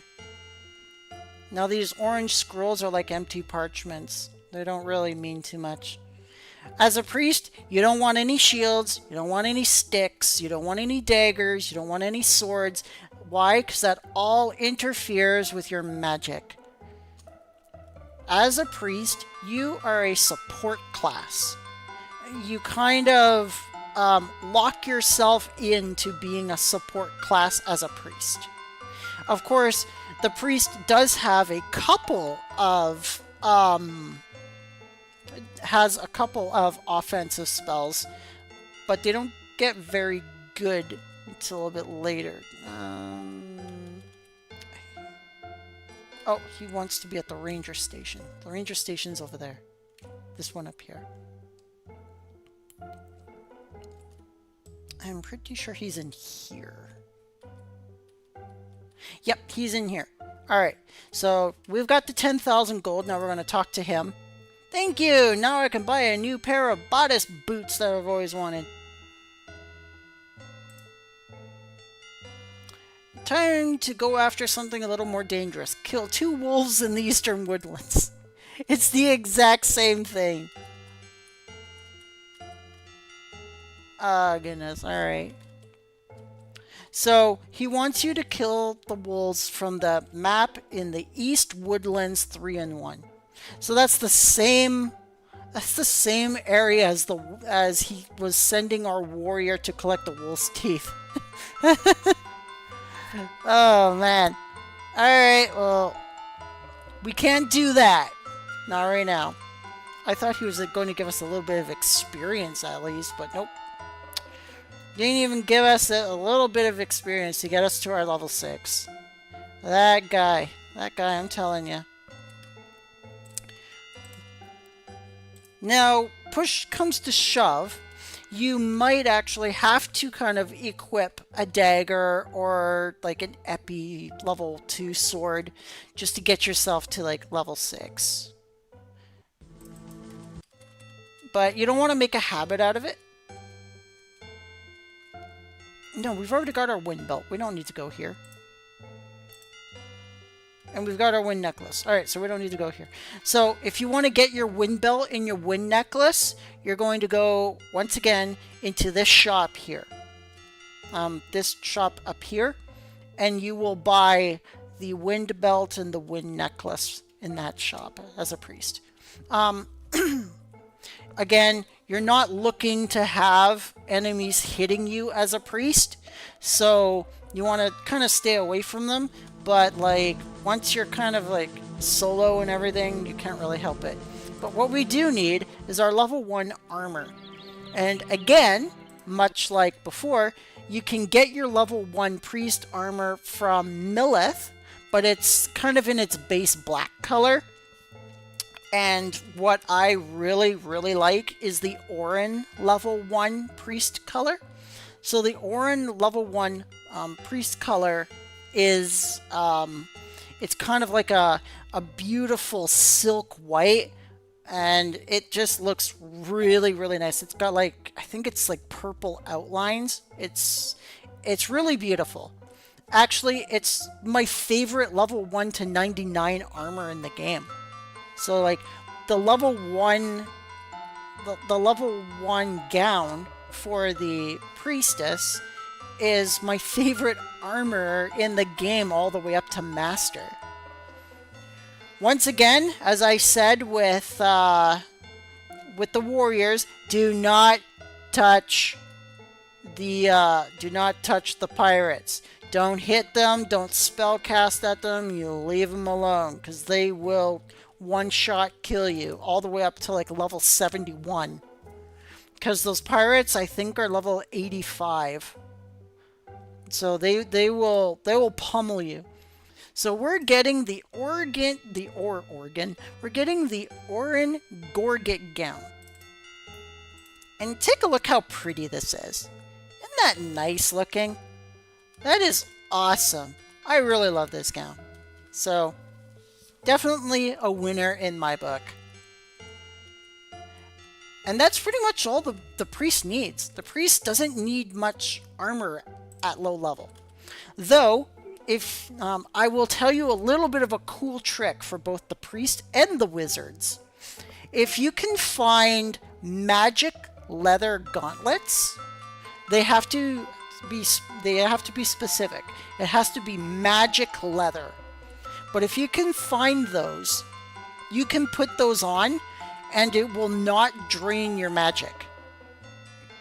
The magic description allows the gauntlets to bypass the fact that ordinarily the gauntlets will drain your magic all the way to 1, but the magic designation prevents that from happening. So the priests and the wizards can wear magic leather gauntlets right off the start, about around level 11. So it's good to know. So if you would like to see your priest like wearing gauntlets right at the start, you'll definitely need magic leather gauntlets. Now, you can also get the magic leather greaves for them as well. But it might still take some magic away from you. I am not 100% sure. Alrighty, now that we've got our basics all settled in, we need to get ourselves to level 6. So, oh right, we need that raw wax. So I'm going to go and do that with you guys. So we're going to go to the East Woodlands. So if you're looking for raw wax, you're going to go into this pathway here. So this path here. Click on the board. It says the Wasteland.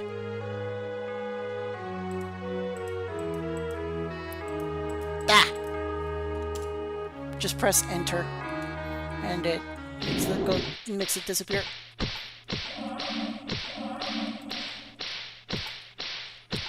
And the bees in this area will drop raw wax. Now, because we don't have a weapon on hand, because I dropped the dagger, we're going to not. We're going to see if we don't have to kill a bee to get it. I'm just going to take a quick look around, and we're going to see if if a bee has dropped one. Well, there's a bee stinger. There's a bee wing. A heck of a lot of snakes. Oh, we got a mantis over there. And doesn't look like there's any raw wax that dropped here. We will have to attack a bee for this, which will be very difficult at our level. Well, not just at our level, but it's mainly because we don't have a weapon. Because I tossed it aside. I didn't think we were going to be And crud. All right, so we're gonna have to like get a weapon or get someone to help us. Let's see if we can get someone to help us.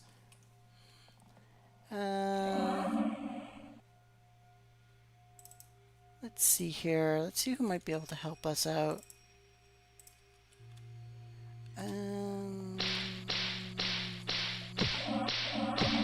We don't want to bother them. They're training. Oh, but maybe Aelith.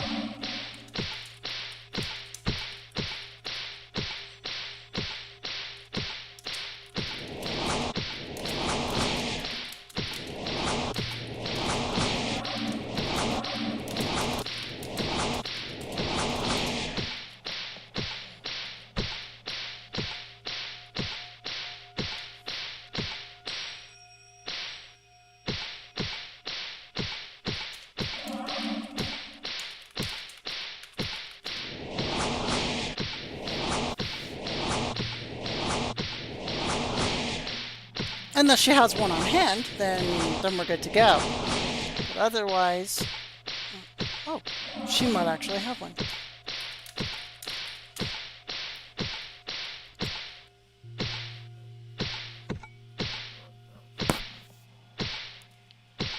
Oh! She actually has one. Look at that, everybody. See? Ask and you shall receive. Don't be afraid to ask people for stuff. They might actually have it on hand.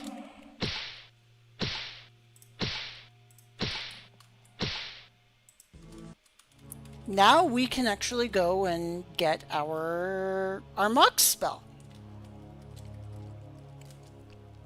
So we're gonna go into here, go down here.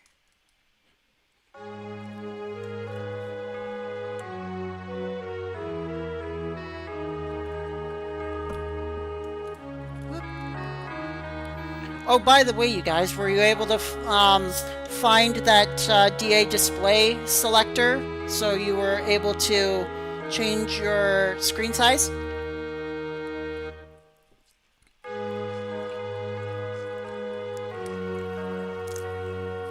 Just making sure you're able to find it.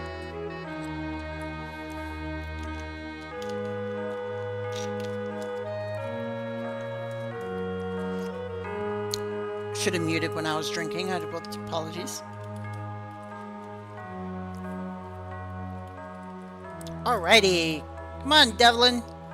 We're getting our mock spell now. Yes. We have what you need. Boing! Use it for good. We will.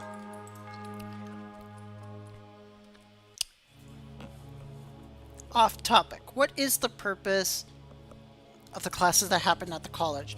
So the college teaches you about the philosophies of the game, teaches you about like laws, civics, in-game lore, things like that.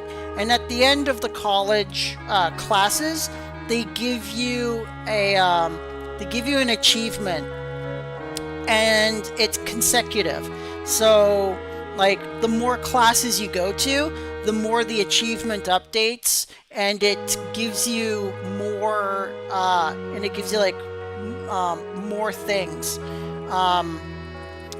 The classifications are always good, especially for being recognized, being like a recognized Aisling. It's another achievement, and I think you need a specific amount of education points in order to be in order for you to take part in like art and lore contests, in order for you to become a recognized Aisling.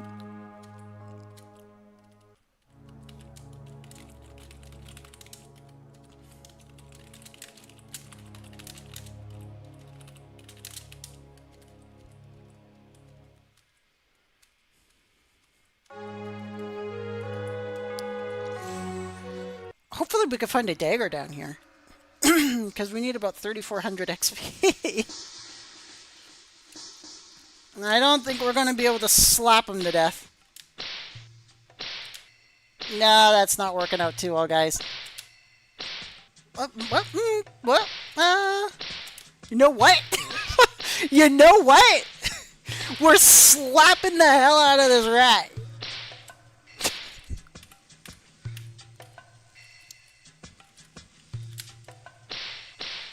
Oh, you're very welcome, Bullborb. Thank you for asking. I'm glad people are asking me questions in the live chat. It's just good knowledge to know. Because, like, the game holds all kinds of cool events. Civic events and, like, worldwide events. Like, the scavenger hunt yesterday was, like, a worldwide event. But they do host more localized events. And those are, like, civic events and things like that. Gets you to know, like, the lore of, like, cities and town councils, folk heroes, town laws, and all kinds of cool stuff like that.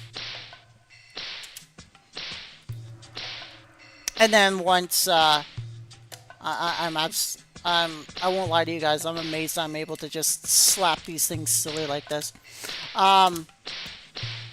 We'll be able to slap them even harder when we put on that elemental necklace. Yeah. That's what those lessons are for. And once you get 3 of those class lessons in, and you get 3 marks, like 3 education marks, then you could take part in the art contests and the lore contests, and that gets judged by people.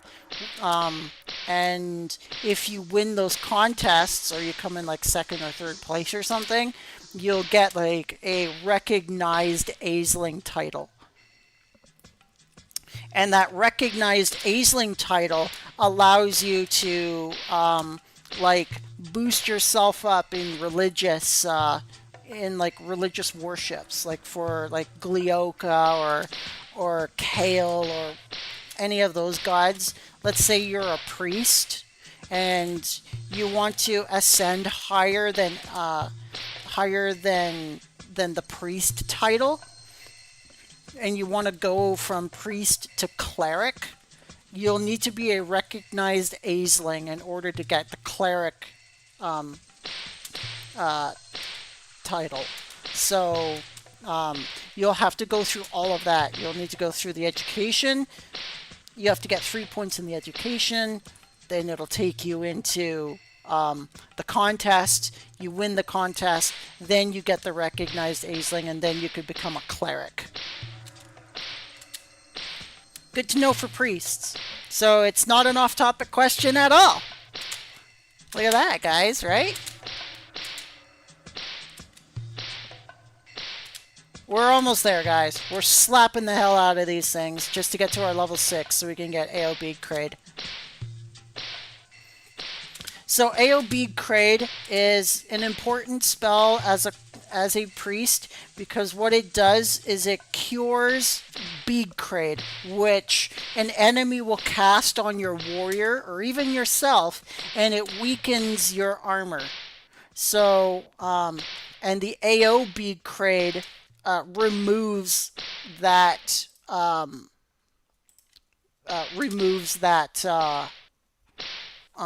curse. Come on. Slapping this silly here. If I had a dagger, it would be a lot easier. Oh my goodness, there's a lot of you guys here. Oh wow, look at them all.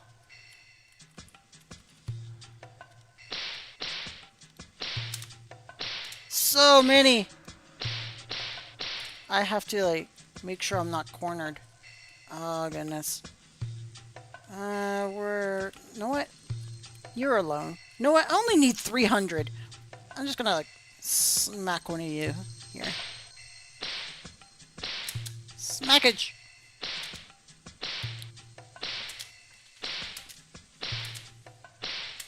Smackage. We're almost level 6, guys. Once we kill this spider, we're level 6. There we go. Look at that. Alright, we're gonna get our we need wisdom 9. So we're going to put that there. We're going to put on our elemental necklace now. And we're going to slap the crap out of these things. Look at that. Now we're slapping with some force here. Get wrecked, centipede. Look at that. Just smack them to death. It's like...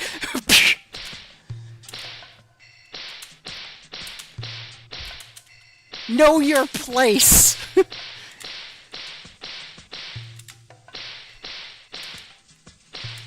I gotta kill these things because they're chasing me all around. Come on. Die. Look at that. That's so great. Oh, we smacked that thing into oblivion with one hit. It's like, centipede. Sorry, that was a little bit funny to me. We did it the hard way. It's a little bit easier than that. But it's pretty funny. It's pretty funny to me. Alright guys, now we have AOB grade. Well, we're going to get it. I think we only need to spend like 5,000 on it. Let's see. 1,000 coins, look at that. So it's easy to get. Very easy to get. Retivalize. Retivalize, everybody.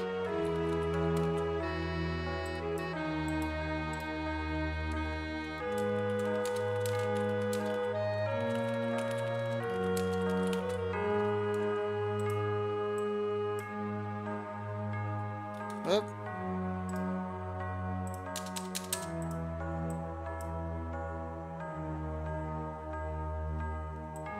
Just making sure that the words are right.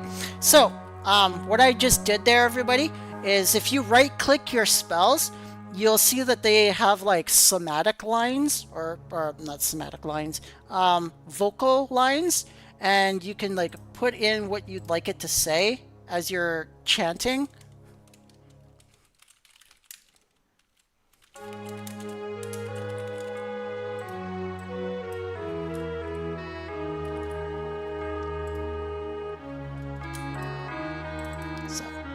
Always good to know. Let's see how much we need for AO Quinsane. So, AO Quinsane is a spell that purges poison. So some enemies will actually cast poison on you, and AO Quinsane will remove it. We need 8 intelligence and 11 wisdom for this spell. So we need about 3 levels to get this spell. We hate centipede. We absolutely smacked the crap out of that centipede. Bayanike. Let's see if we can get Bayanike. Oh, it wants 6 dexterity. So in order to get Bayanike, we'll need 3 more dex. Alright. It's doable. Alright. Unlike the warrior, that's right. Unlike the warrior, you can go a little bit, you can veer off the usual statistic scores for your priest. If a spell says you need, let's say, 6 dexterity, Bayanike is a necessary spell because it increases your warrior's ability to hit, or even yours. So when you cast Bayanike, it gives you a +5 to your hit. And Fosdarius, located right here, increases your damage by +5 as well. And then the increased spell from this one is called More Bayanike, and it increases your hit by +10. So Bayanike and Fosdarius are very good spells to have. Same with Decide. Decide requires 10 intelligence, 9 wisdom, 6 dexterity. Decide is a spell that returns you back to your home. So if you're a Millith citizen, it'll teleport you from wherever to the Millith Inn. So Decaide's a good spell to have. Let's say you're in trouble. Let's say enemies are chasing you down the cave and they're almost trapping you. Decaide will return you back to your home city.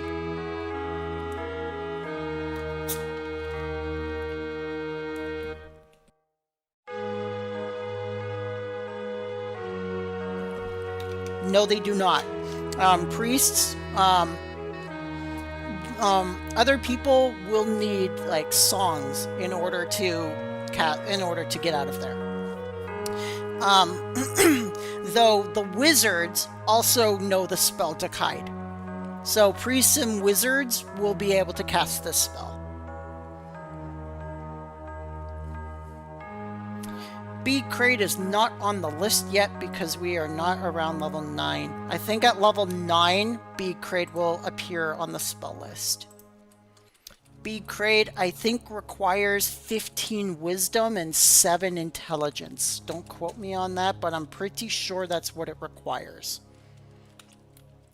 Now that we have our like base spells here, we've got our base healing spell, we've got our armor spell, and we've got our base curse removal spell.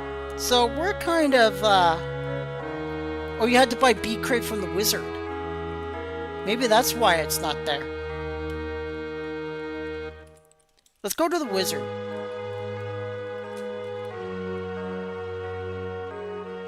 Yes, I remember that now. Thank you for reminding me, Vivi.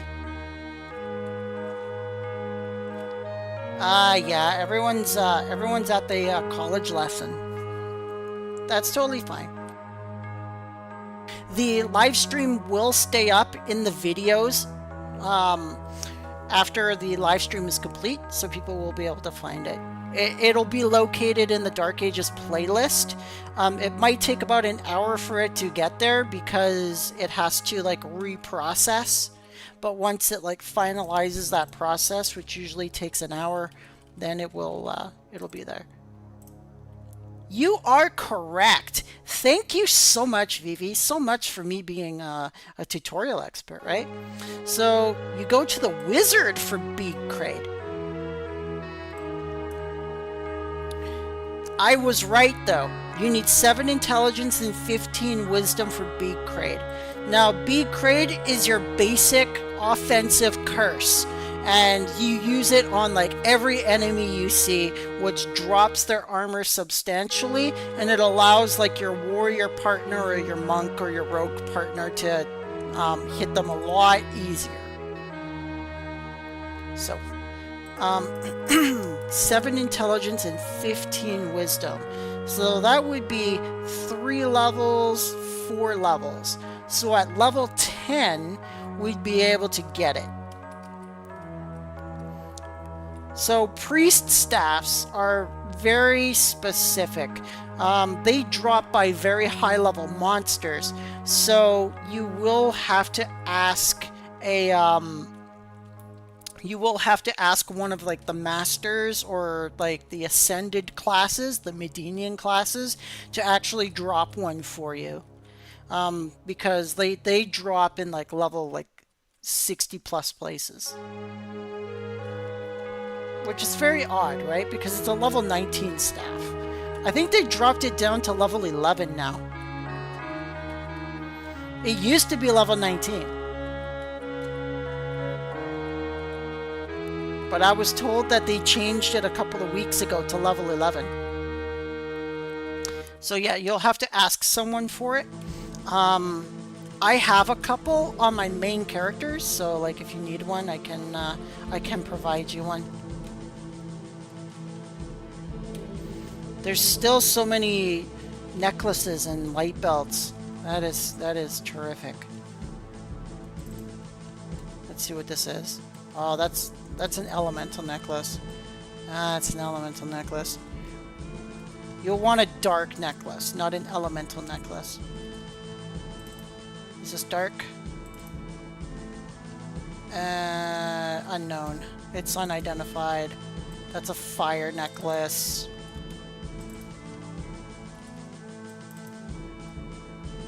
Unidentified. Unidentified. Wish they would do us a favor and identify them before they drop them all over the place.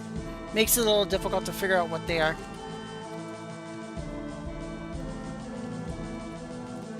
Okay, what was I doing? I don't even know why I'm here. We're supposed to be in the East Woods. We're not supposed to be here. Alright, let's go to the East Woods. Whoa, there's a fire belt at the entrance? Really? You know what? I'm going to take you. Whoop. Yoink. Now we got 3 elemental belts. Now, you are seeing... This is an interesting thing. You're seeing these guys beating on these pets here. I explained this in the warrior tutorial. And how warriors can level up their skills by these pets here. Priests can also do the same as well. As you can see, he's leveling up his water spell on that pet. You can level up your healing, your armor, and even your curse removal. And the way you do that is you press, and so you press the number 1 key. See how big IOC. I'm gonna turn the sound off for a second. See how big IOC is at number 1? So that's like a hotkey, right? So if you press number 1, you can just click the cat here, as opposed to constantly just dragging it over. Now you can drag the spell over and drop it on an ally as well if you want to do that. Otherwise, you can just click 1 and heal. If you want to armor it up, click 2, and then with your mouse, click. You want to remove curse, click 3. Sometimes they fail because they're low level, right? You have to level all of these up. So it takes a little bit of time, but the more that they level up, the stronger they become. And especially for the curse removals, because as you saw, it failed once. The more you level it up, the less times it's going to fail on you before you can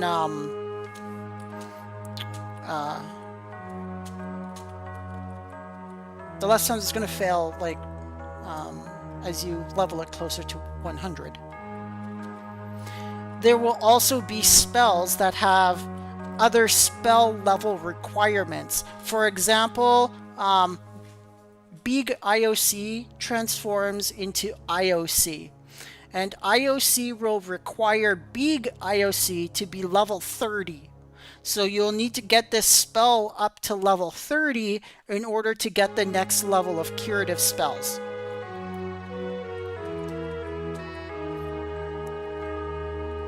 Same with AO Big Crade. Once you get AO Crade, because Big turns into normal, and then normal AO Crade will turn into AO More Crade, and then AO More Crade will turn into AO Ard Crade. So, and they will all require like a specific level requirement for the spell, not for you, but for your spell. So just to keep those in mind, it's always good to level your magic up, because you never know when your spells are going to say, hey, by the way, did you level this spell up to a specific amount? No? Well, go do that first, then I'll teach you this spell. And you don't want to be slowed down too much.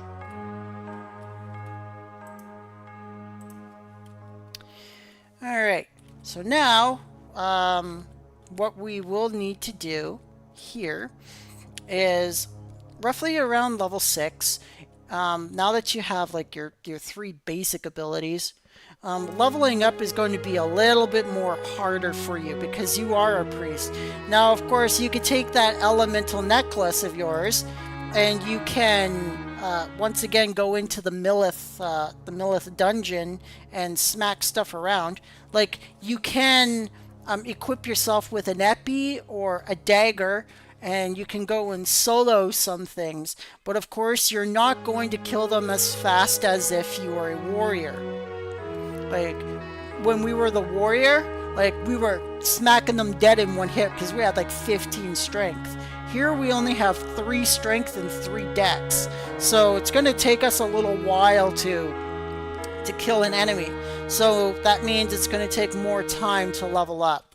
Whereas, remember, with our warrior, when we were trying to level up twice, it took us about half an hour. It'll take us about an hour with the priest, because they're just going to keep on whacking and whacking and whacking. So it's good to know. So what you'll want to do, or try to do, is you'll try to get an ally to help you out. So you'll want to like look for a warrior or a monk that is your low level. You don't want them to be too high level. I like to do it for like between level 1 and 10. Let the warrior be about 1 to 2 levels ahead of you. And then from level 11 to 20, have it be like 3 levels. And then at level 20 to 30, have it be, you know, as much as 4 levels ahead of you. That's fine. But you don't want them too far ahead of you, or they're going to like they're going to take a lot of your experience away from you. Seriously.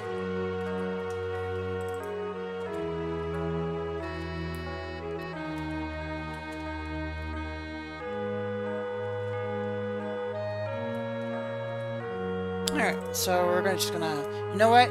We're gonna get our dagger back, because we might need it. We'll see.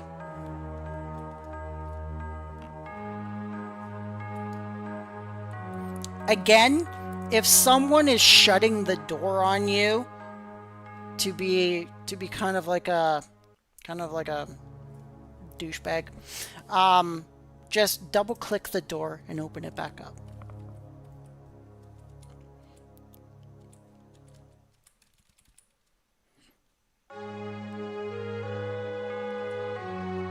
I know some people will joke, but you know, some people will be not too friendly about it. Again, if you have like a lot of junk and you can't get rid of it, throw it in this altar. If you throw about 2,000 items into this altar, it will give you an achievement. It's usually around 2,000 to 3,000 items. So it takes a little while, but you know, an achievement's an achievement. Just something for you to know. We are almost done with the priest. We're going to work on the priest for another maybe 20-25 minutes. But that's like the base of the priest from 1 to 11. You'll want to get, of course, your big IOC. You want to get Armocked. You want to get AO big Crade, and then from the wizard shop. Thank you, Vivi. Shout out to Vivi Bun, everybody. Once you get to level 10 or 11, definitely pick up big Crade. Then next, go for Bayanike, then AO Puinsane, then Fosdaris, then more Bayanike, and of course Dakide. Don't forget Dakide, because that spell can save your life.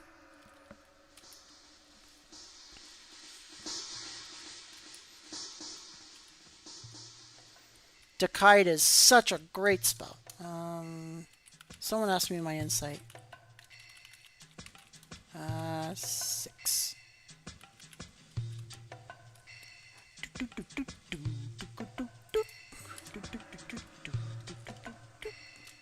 Oh, I forgot to turn sound back on. Sorry about that, guys. I was wondering why I was a little quiet in the game.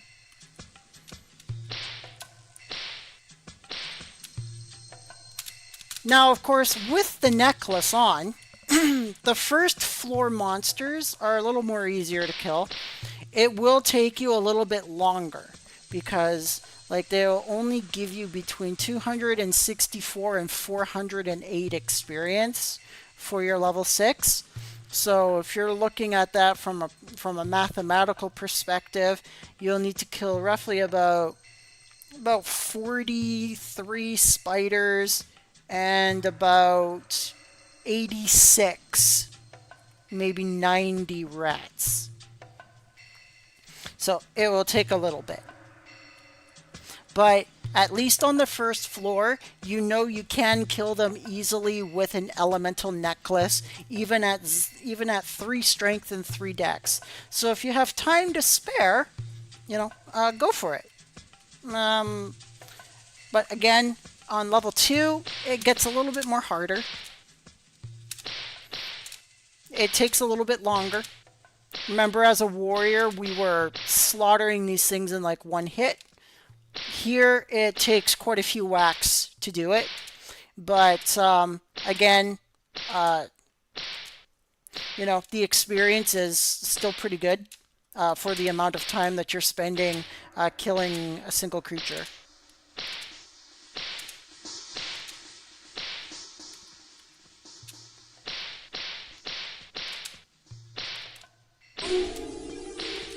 She's got Dark Seal. That's such a great spell.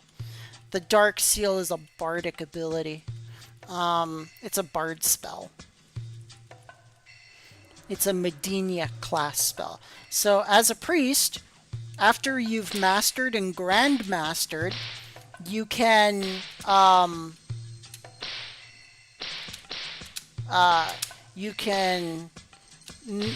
ascend to the Medinian class as of Bard, and it will give you the Dark Seal spell. I can't attack it. He's targeting those two, so I just like beat it down for nothing. I can't kill it. Won't let me do it.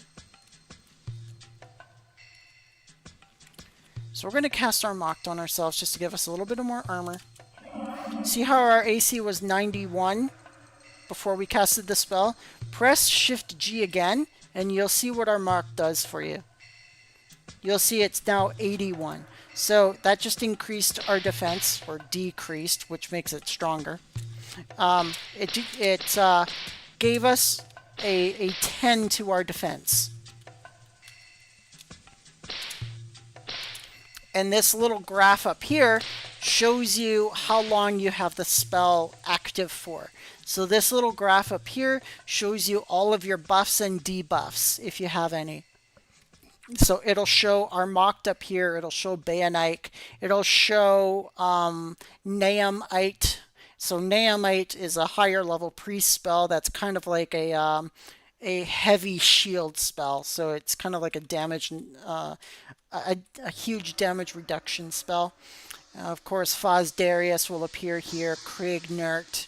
Kriignert is a priest spell you will get at level 20. You will talk to a fairy in the Shinewood Forest, and you can ask her to give you the Kriignert spell, along with Deolam. And Deolam is the priest's very first offensive spell. It's a light element attack spell that when it like hits the enemy, it deals light damage to them, and you have to be right beside the enemy to use it, otherwise it won't work.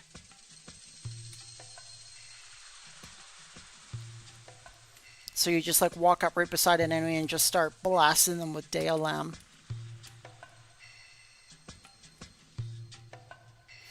That's for later on. So we're going to get to, we'll just get to level 7 here.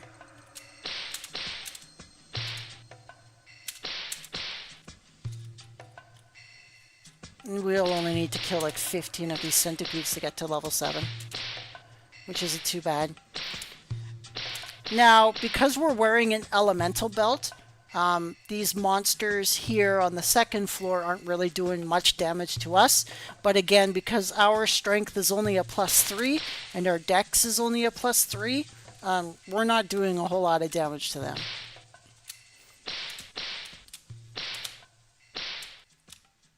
Come on, darn it. There we go. Also, again, because our strength is only a 3 and our dex is a 3, we're not hitting them. Like, it takes us a little while to hit them. That one popped like popcorn.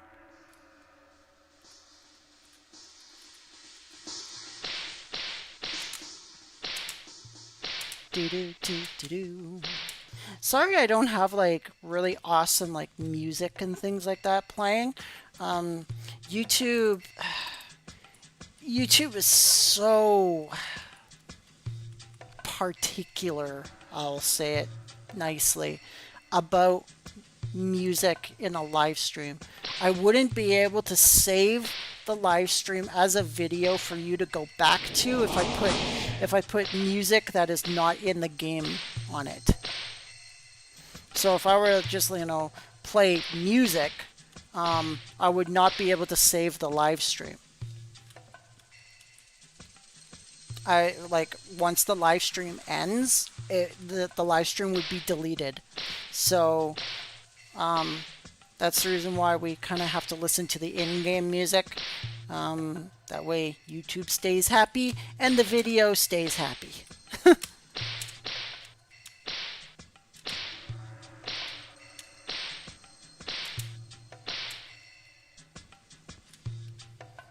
Of course, you can use royalty-free music, but like getting that all set up, it's a lot of work.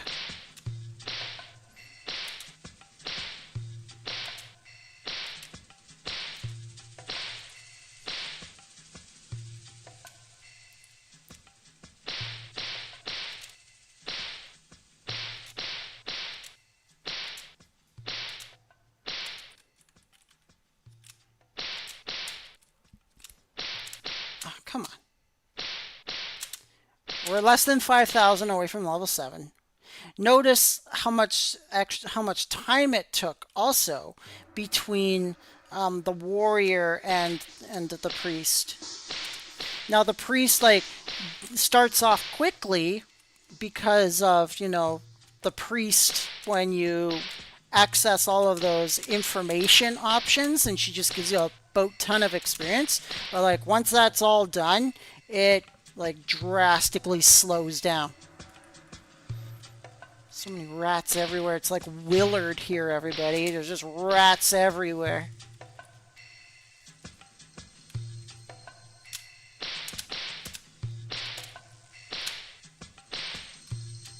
Come on. Oh, where'd he go? Oh, he's over there. Again, if you're behind a wall and you can't see an enemy, press the tab button and it will highlight all monsters in red. It will highlight you in yellow and the walls will be grayed out.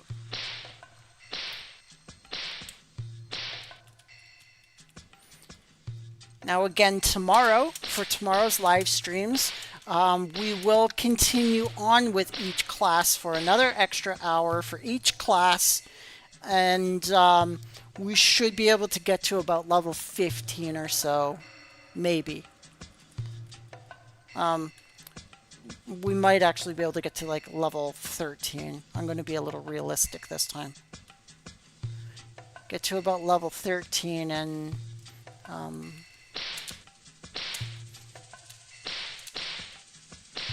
it takes quite a bit of time because you know what, I'm going to be teaching you guys 5 classes, 1 class every single hour, right? So all right, we're level 7, everybody.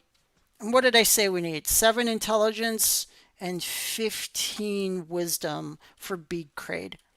So to get to 15 and to get to 15 wisdom, we're going to need another 3 more levels. So we'll have Bead Crate at level 10. So that's the basics of the priest. Does anyone have any questions about the priest before we move on to the next class?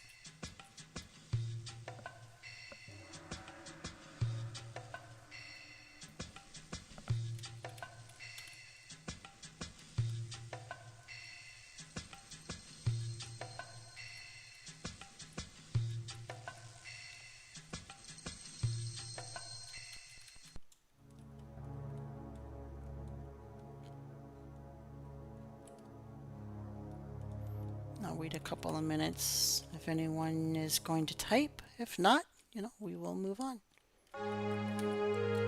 Don't forget to unequip your dirk after you've escaped from the dungeon, so your magic points are not affected.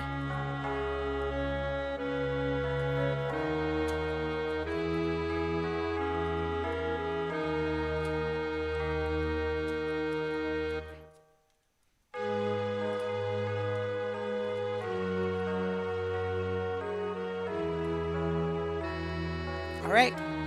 So we have completed priest for now. We will continue, of course, with the priests tomorrow.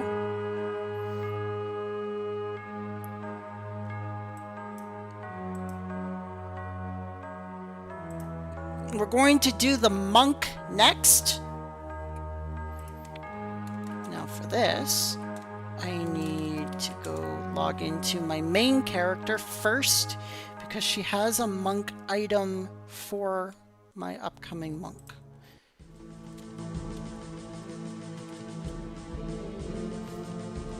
That will save us a lot of time. Now I gotta find...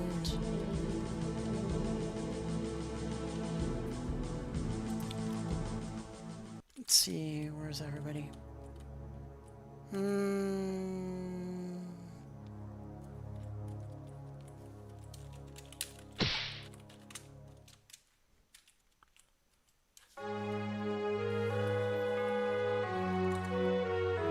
I'll see if Viviana's there. Oh, she may be busy.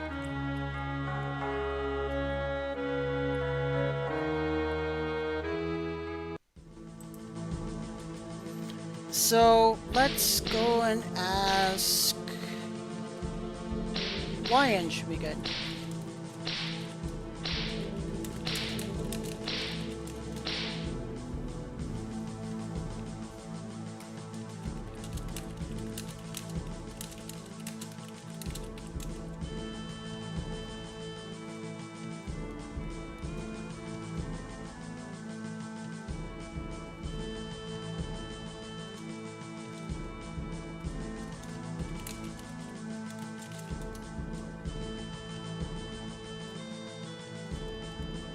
Nah.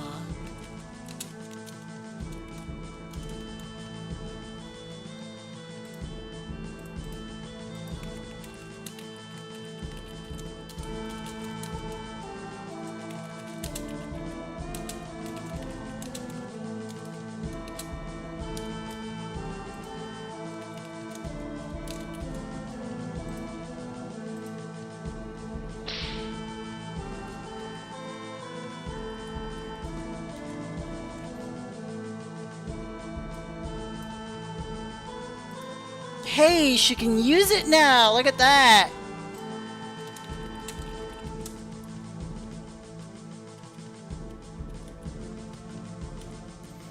Congratulations, Vivi.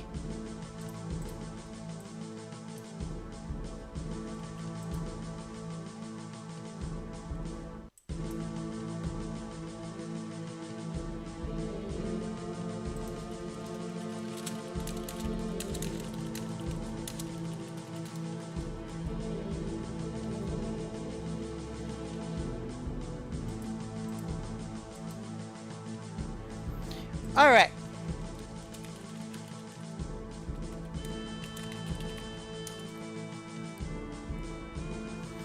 Next up, everybody, we are going to do the monk class. Wah.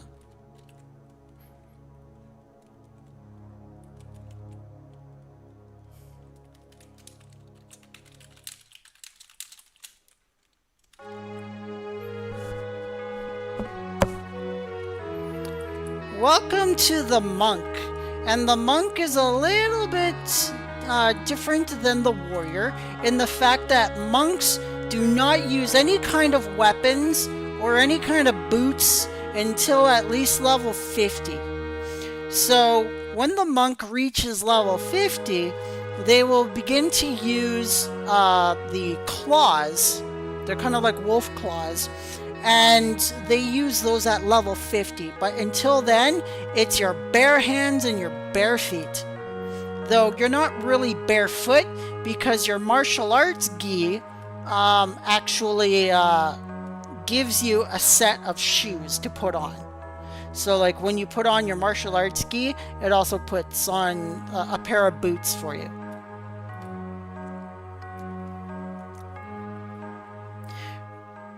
Right now we're going to go to Pravat Cave and get our spider silk from this guy. Oh, right, we gotta turn on. Oh, we already did.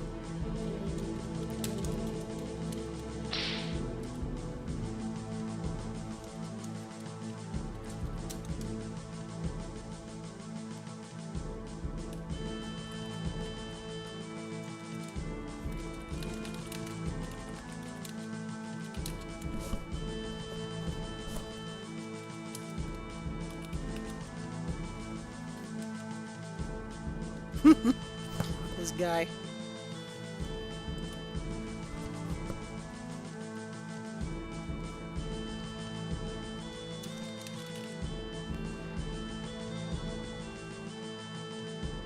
There we go.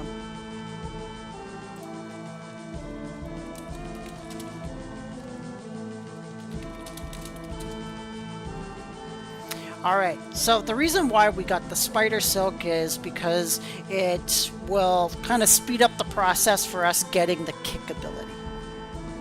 So, now we're going to start off as the monk, everybody. Now, again, we started off at the Millith Inn. We are a peasant. Oh, we're going to write it in. We're going to write in here.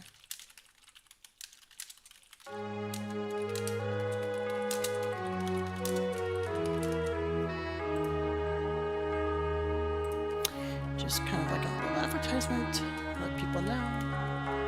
Alright. We are a peasant. We don't have anything done, except for, of course, I gave my character money, because it just helps. It speeds up the process of teaching you how to do things. Alright, we are going here into the Temple of Choosing, everybody. We're going to talk to Aofi. We're going to go to Path Reception. We're going to say yes. We're going to say yes. And here we go. Once again, you're going to step in the middle of these glyphs. It's going to tell you to go left. So that's the direction we're going to go. So we're going to go left. Step into the middle here again. You have to click these. You can't just close them when there's more to write. Otherwise, the temple will throw you out the door because you were too hasty. So on that left door, you'll be born a warrior. We're not going to be a warrior. We're going to be a monks because this is Rosyla monks. So on that left door, you will be a monk. Alright, so remember everybody, go left, go right, go left. Left, left, right, left. I am the servant of the monk. You wish to be a monk? Work hard, become strongest of all. Say, yep, we've heard that story before, old man. All right, everybody. We are now a monk class. And the first thing we are going to get done is we are going to get our monk armor.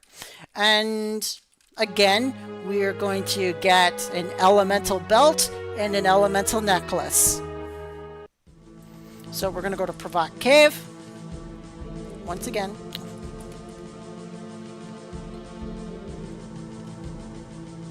I'm going to go to Lorez. We are going to go to Lineth Beach. We're going to go to Orin. We don't need these books anymore. I know how to monk. Don't even need a dirk for this one, because the monks get unarmed punching power bonuses. So we don't need any of that.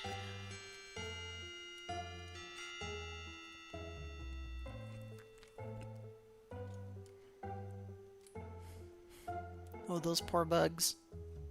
The insect tournament will not accommodate 500 population. There are more people than insects. Oh, that's great.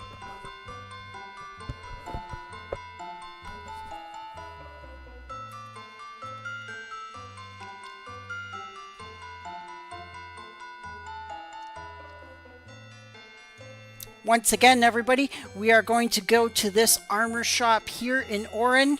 You're going to click this second one here, or walk into the second one here. For the male monks and female monks for level 1, you're going to talk to Narduccio. And for the males, you're going to get the Orin Dobak. And for the female, you are going to get the Orin Earth Bodice. And because I'm a female monk, we're going to pick that up. And as you saw, it say, clothes and shoes cannot be armored at the same time. So, off with the boots. And then you put on your gi, and as you can see, it gives you a nice sleek set of runners. And it gave you your martial arts gi as well. So now you're ready to go as a monk.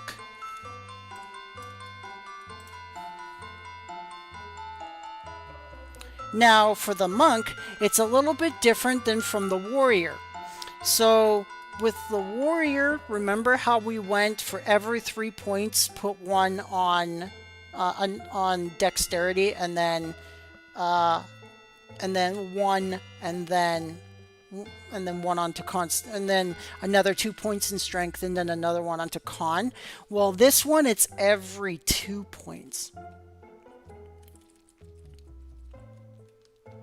So, for example, you're going to only have 2 points of strength for every point of con,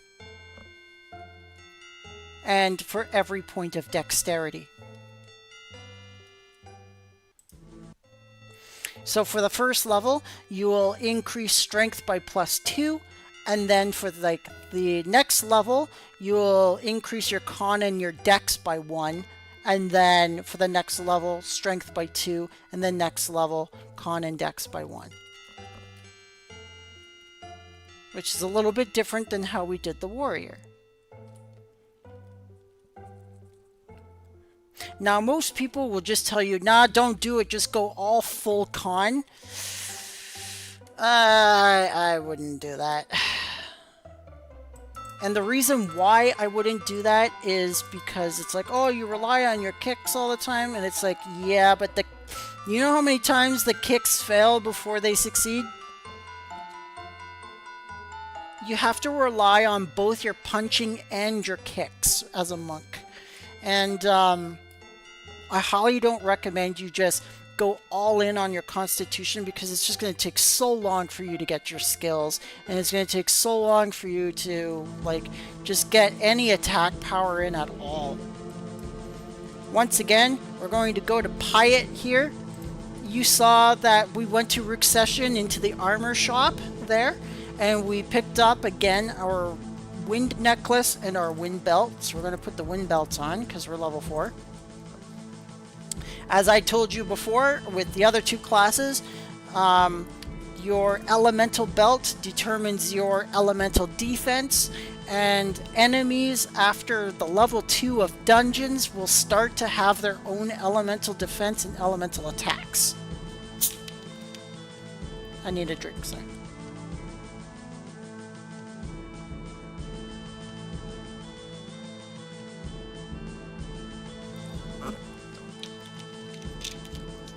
Sorry about that, everyone. I've been talking a lot. This is our longest live stream now. We're over 3 hours. I still have 2 more classes to teach. So like we're going to be at like 5.5 hours by the end of this. It's going to be until like 11:30 when we're done. Again, pick up another elemental belt, pick up an earth belt, just so you have a little bit of variety. If you do plan on going into the 3rd level dungeon. And remember, pick up the gold earrings, which gives you a strength of +2. Now, of course, you can't wear the gold earrings until level 8.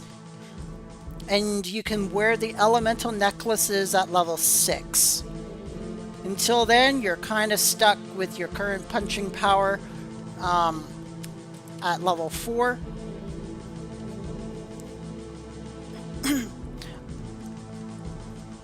What I like to do also is I like to see how much kick the kick ability is before I start distributing my points in the way that I spoke about it earlier.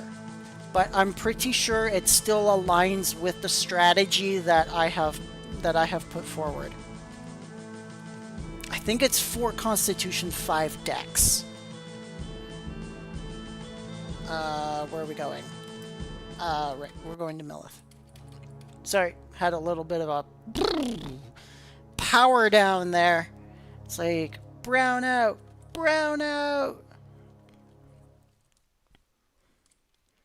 Some portions of your brain need power.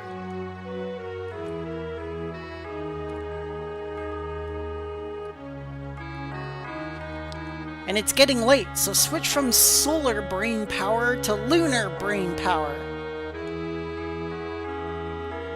But what if the moon isn't out yet? Well, then you're screwed. Actually, then I would say get a soda. Because the soda is like a battery power. Now, as a monk, you can still talk to Devlin and click Woods. She'll still give you 2,000 experience.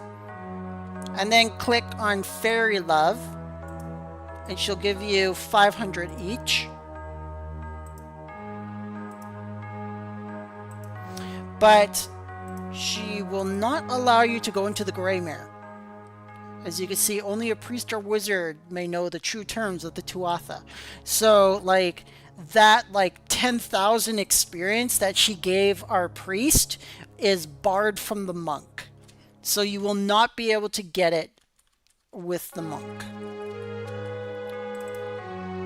So we're going to go to Caliph, or Kalek. We're going to go to fighter training.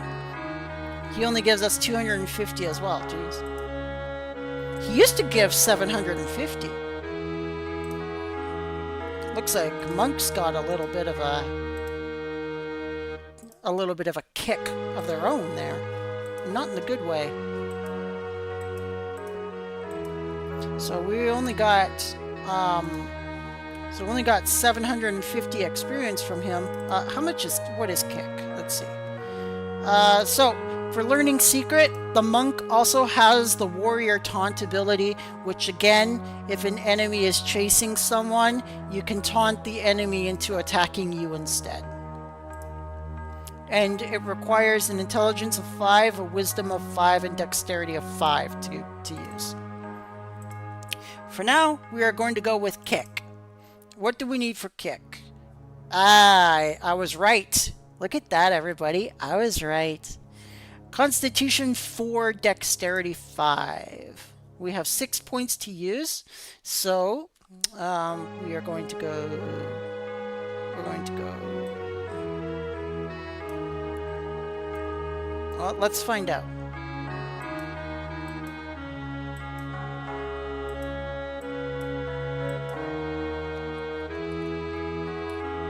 So we're we're 1 point off of the strategy that I told you to go with, because I told you to go to 2 points, a 2-point strength to start, and then 1 into Constitution and then Dexterity, and then 2 points into Strength.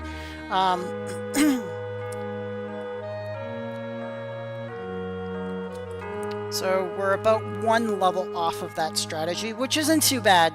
We'll get that level up here. And that will put us on the that'll put us on the path. So you'll go to this guy, you'll click arms, click weapons, and he only gives you 250 as well. I thought he gave you 750 as a monk. Whoa, this game's kind of shortchanging the monk, everybody.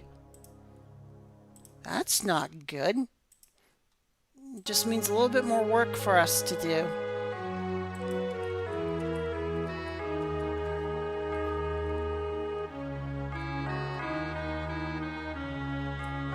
Oh, look at this! This guy's here again. Looking for an adventure, are you? I could just see him in that little accent there. It's like, are you looking for an adventure? It won't be easy. In fact, it might even fail. Let's go ahead and get your scrounging skills. I need some wolf teeth. Alright, so he needs the same wolf's teeth that the warrior needs. So, yeah. I'm just gonna throw my dirk in here. Hey! Look at that! Gramail, the god of law, speaks to you. There are spaces in between time and in between spaces. You see the edge of the village before you. Bloop! Look at that. And he teleported us to the end of Millith. So he just saved us like 2 minutes of time. Look at that. So every so often, when you throw things into the pool, you'll get spoken to and they give you stuff. In this case, I got a teleport over to the end of the end of Millith. That did save us about 2 minutes of time, everybody. And that was cool for it to do, because it shows you, like, what can happen in the, Is this a honey? Oh, that's a raw wax. What? You know what? Yoink. Because you never know. If you, like, find stuff like that, like raw wax, and, then,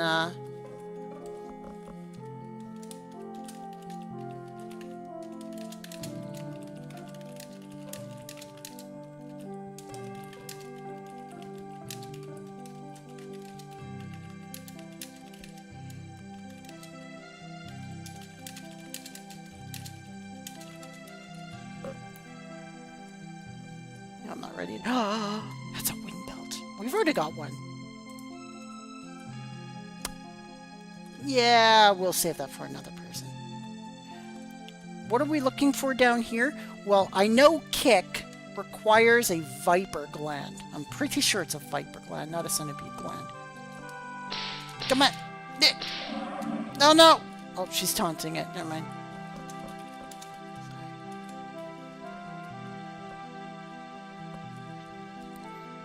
See how she's setting up a trap as a rogue? We will get to that.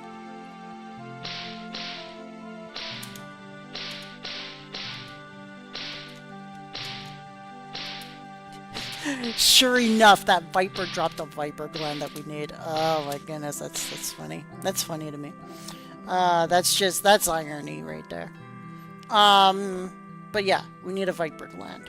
Because along with kick, it has an item requirement. You need the spider silk, which is the reason why I transferred over the spider silk from my main character. And the spider silk and the Viper Gland will allow you to get... Oh, great. Now the Viper Gland's not dropping. Oh, it's going to torture me now. And, where'd it go? Oh, you're way over there now. Come on. Drop a Viper Gland. Drop it. Drop it.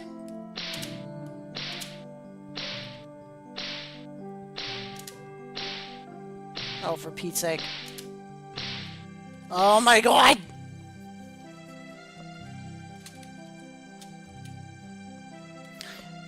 So yeah, I do know that the kick ability requires a spider silk, and it requires a spider silk. I said that already. A spider silk and a viper's gland. Come on, nope. We still gotta look for another snake that drops a gland. No, get down here.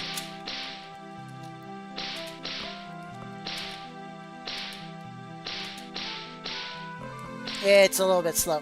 We're only level 5. We can't even use the elemental necklace yet to just one-shot these things. Is that one? We got one, guys. Look at that. Alright, so we've got our spider silk and we got our viper gland now. Let's go get our kick ability. And now, and then I know for high kick requires the kick ability to be level 10 out of 100. Once again, the assail is bugged. I gotta log back in.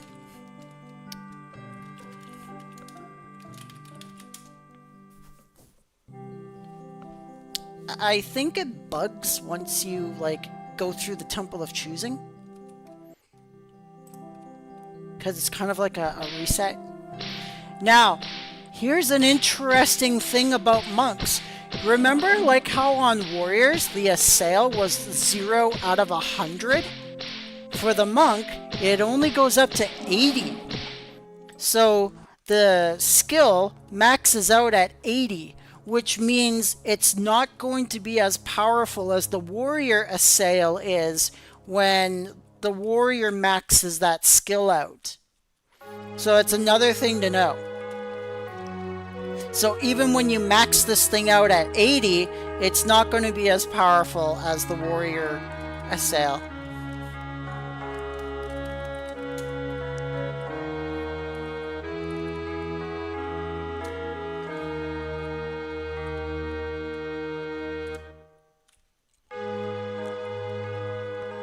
So we're going to go back down here. We're going to go to Kalik once more. And we're going to get our kick ability. And like, that's it, you guys. Like, the monk is very simple to get going. You get your martial arts gi, you throw away your boots, you don't use a weapon, and you learn your skill, you learn your kick. Yep, Viper Gland, Spider Silk, and 1000. Wing!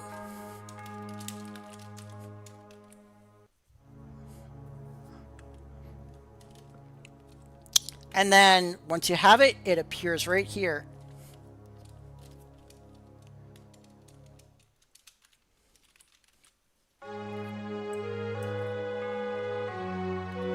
Do you have any rings you do not need?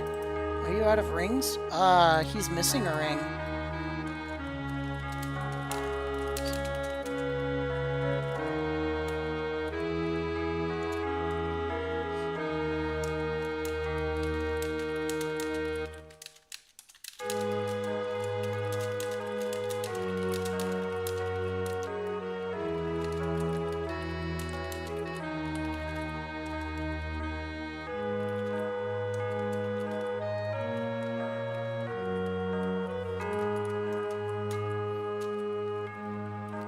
Could, you know, I could give him one of my rings. You know what? I'm going to be nice. I'm going to give him one of my rings.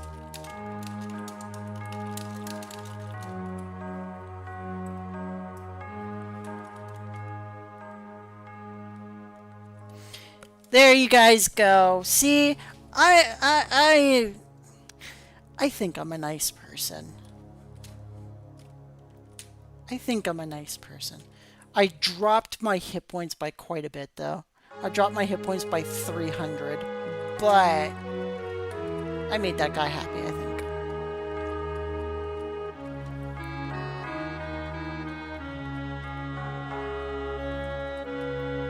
Ugh, sorry, something's in my eye.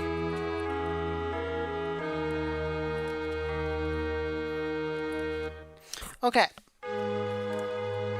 And now we are ready.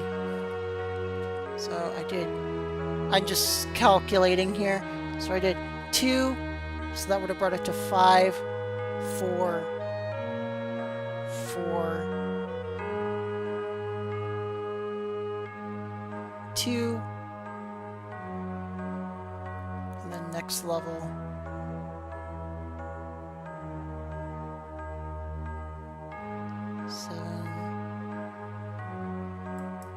Okay.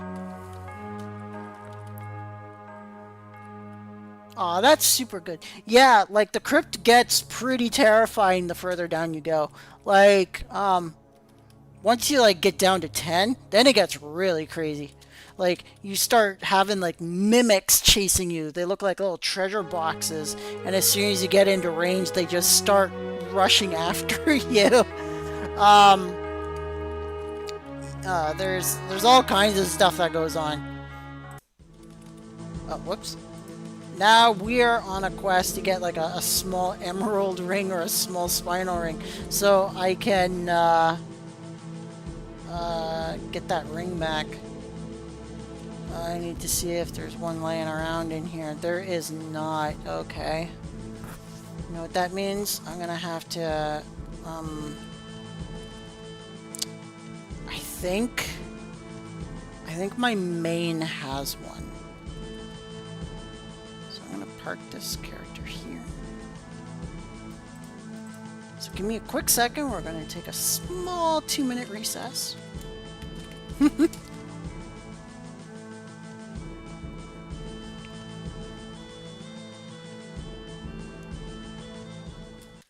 Sorry about this, everyone. I'm pretty... I thought I had a... I don't. I thought I had a small emerald or a small spinal on Rosyla. Let me just take like a quick 30-second look, and if not, then we'll just get back to our monk. And apologies, don't mean to like break the immersion, everybody. So I deeply apologize. Let me just do a quick search. I have a large emerald ring. I have a normal spinal ring, but I don't have a small. Okay, whatever. Well, that's a little too bad then.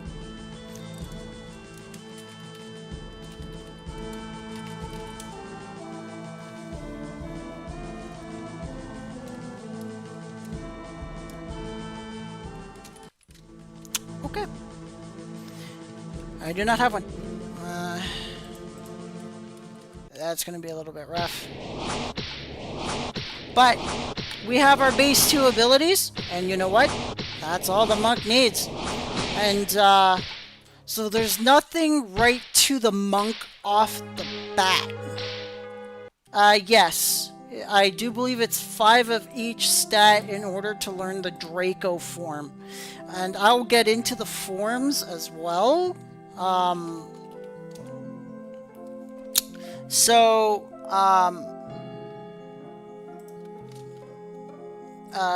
when it comes to monks, along with the Dugons, you will get forms, and these forms will be in the names of Draco form, Kelbaroth form, the Scorpion form, and I think the White Bat form.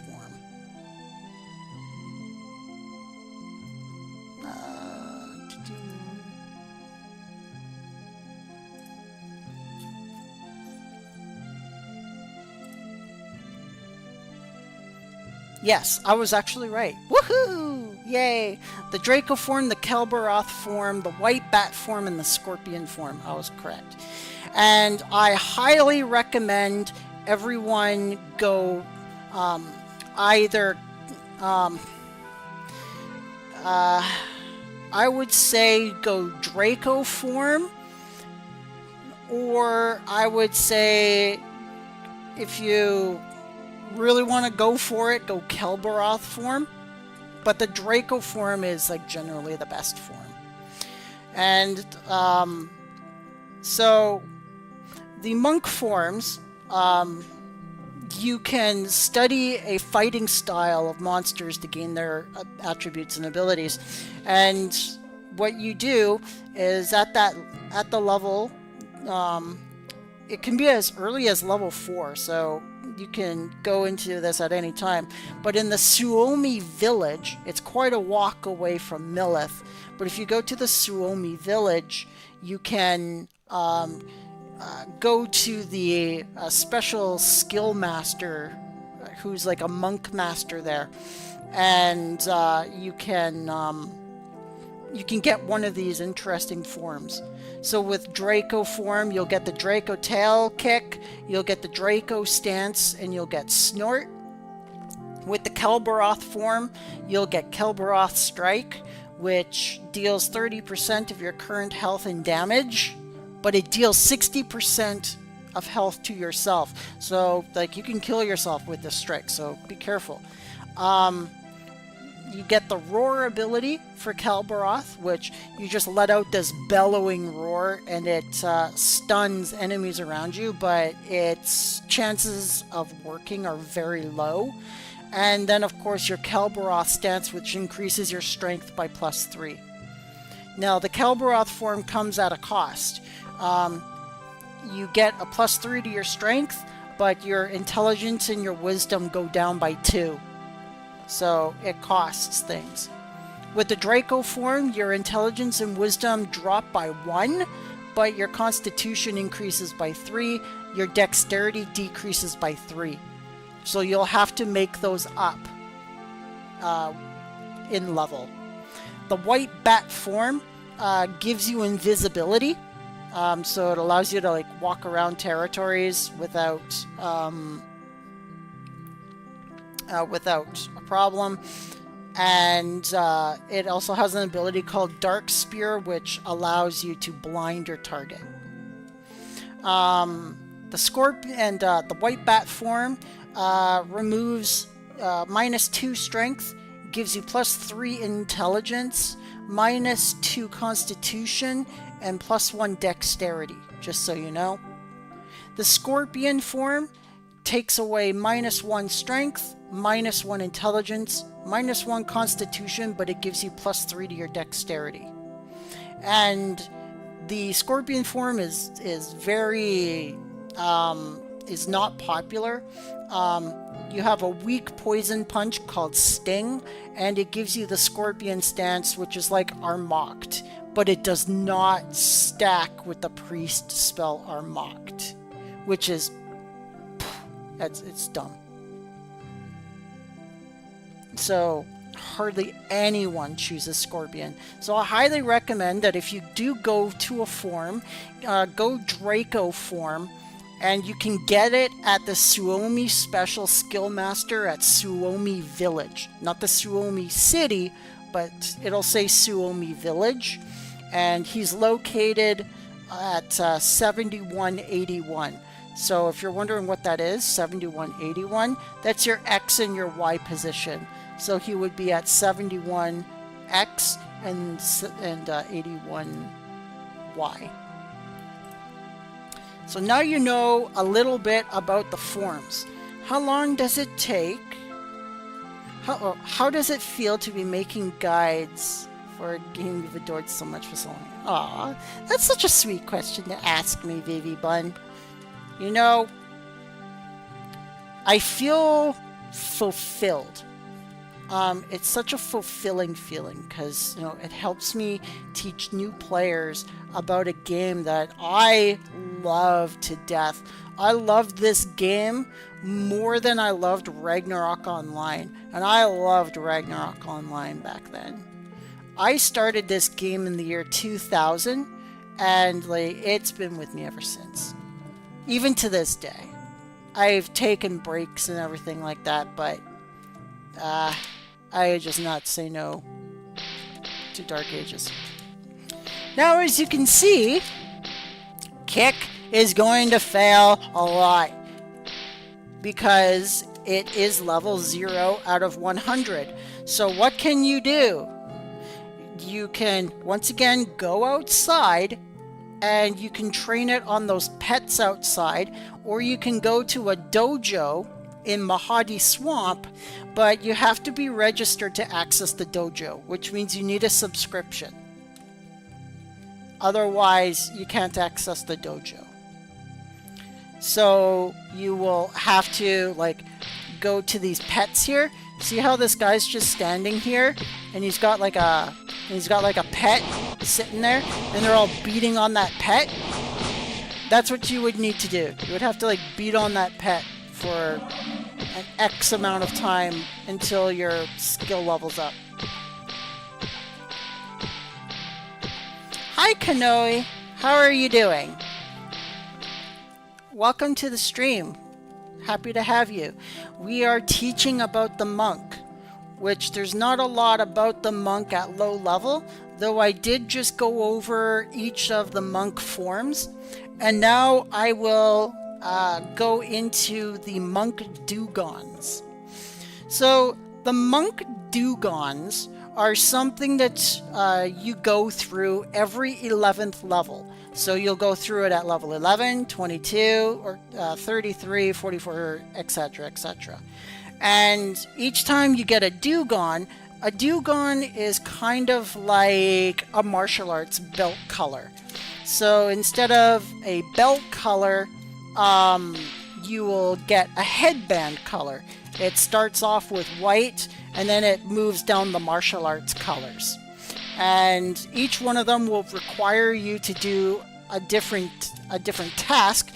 Usually it involves killing certain creatures to see if you're worthy of the dugon, and then afterwards it'll ask for a task for you to complete, and once you've completed these tasks, then they will grant you the dugon. Now, once you get to level 33, the dugons get a little bit more challenging. At level 33 and onwards, which is your third dugon, you're going to have to do a mentorship for other monks to a specific number per dugon. And the higher the color you go on the list will be how many more students you'll need to have in order to access that higher dugon. So it starts off as white and then it goes green, I'm pretty sure, for the second one. And white and green don't require you to have any students, but the third level does. So most people, well, a few people don't really go that route, but if they do, they usually have like a second account, for example, and then they just make a bunch of monks on that second account, and all those monks just get studented by that main monk on the main account. Mainly that was done because before all the influx of players, there was maybe half a dozen monks at all, and there was no way you were getting any kind of mentorship thing going. So that was the way of doing it. You just create a second account, like a second registration account, make a whole whack of monks. Once they get studented and you get the mentorship for them, and you get the achievement for them, and then you get your next dugon, you just delete all those little monks, and then you create more monks, and then you just constantly repeat the process until you have enough monks to get through all of your colors. It was kind of ridiculous, honestly. So the monk has it a lot more difficult than the warrior does, because the warrior just has to level their skills, get to level 99, and then master. But the monk needs a specific amount of things that need done in order for them to be a master. So like they need a specific amount of students to master, they need to be a specific Dugon color to master, and so they have more requirements than the warrior does.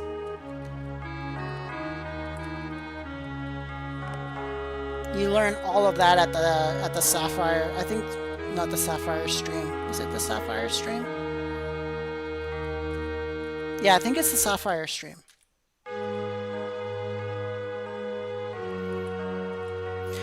For now, though,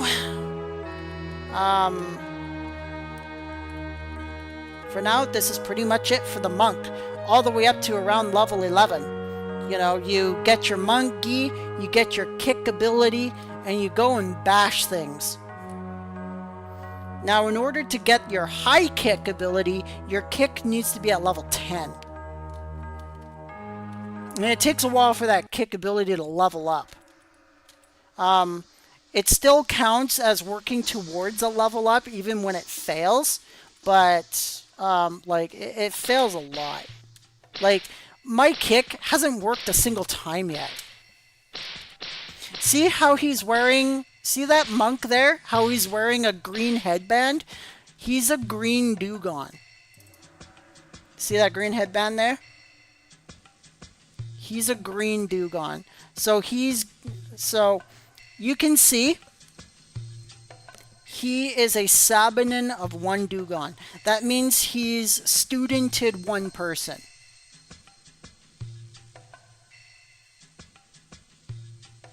So it allowed him to get his green Dugon.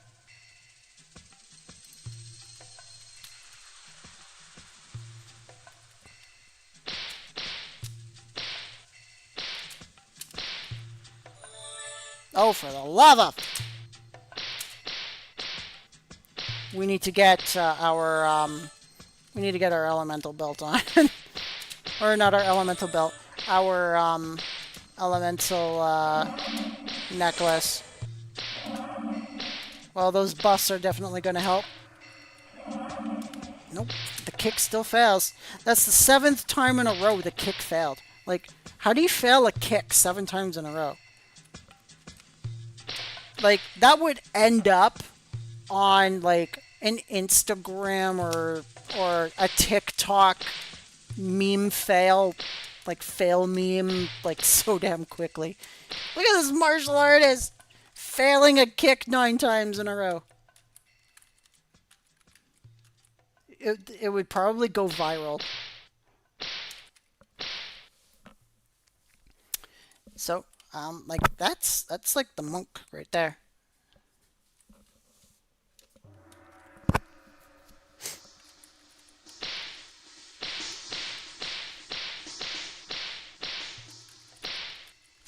There is not much to the monk until a lot later on in levels, other than, of course, how I taught you about the forms and the Dugons. For everything else? Huh? No, not yet.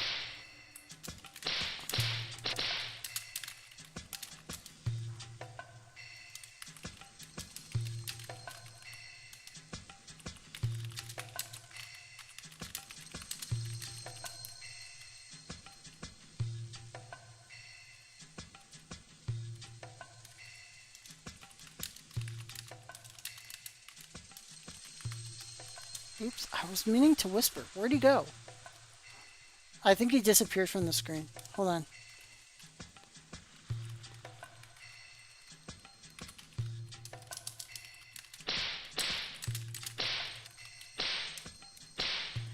Oh,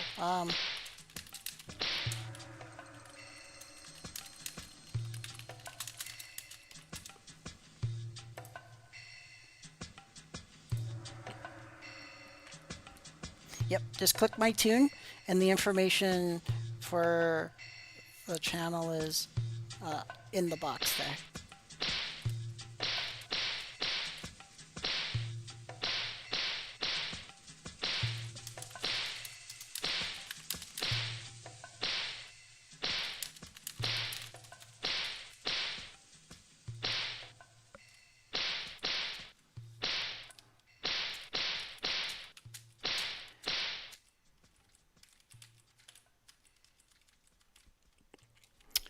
And so yeah, but for other intents purposes, this is the monk. Oh, for low level monk anyway. You just what?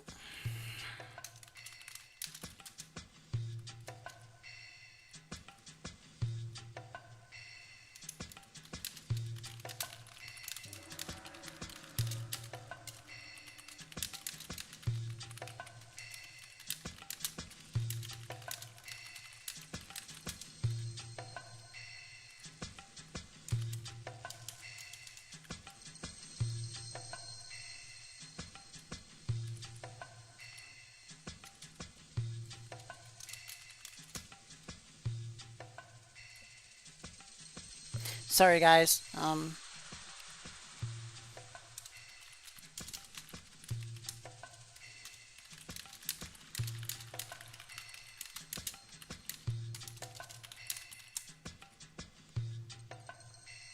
So yep, you just click my tune and the information will be right there.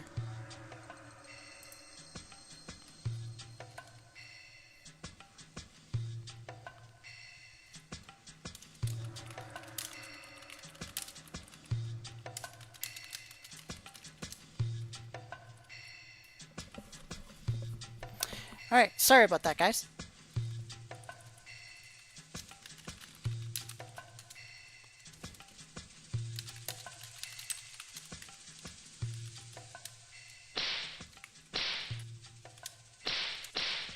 It's always great to talk to new players. Hopefully it will get them over to my channel, and I don't mean to like shrug them off or anything like that, though we only have roughly around an hour to an hour and 20 minutes per tune, because like I've only allotted around 5.5 hours, and that's a lot of time, but it's not when you have to explain every single class, right? So like I want to get to every single class in this one live stream. So that's why I only allot about an hour and 20 minutes per class. So all classes get a turn. We did the warrior, we did the priest. We're about to finish the monk for now. And next up, we will go to the wizard, everybody. We're going to do wizard next. And the wizard has a lot of cool things about it. So, stay tuned. We will be getting there probably within the next... how long have I been doing the monk for?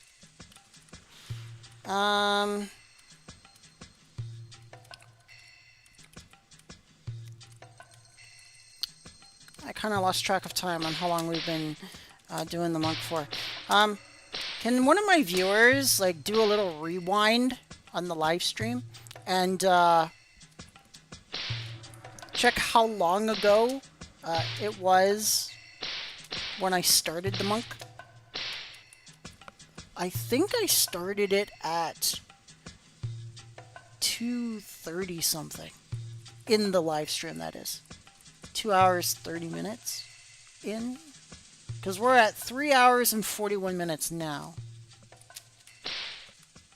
So if one of you guys can check that out for me, greatly appreciate it. Oh, for crying out loud, rat! Oh my god, the kick still fails. It's like, ah! Oh, we only started 50 minutes ago? Okay, cool. So we'll still be running the monk here for another half hour. Oh, for Pete's sake.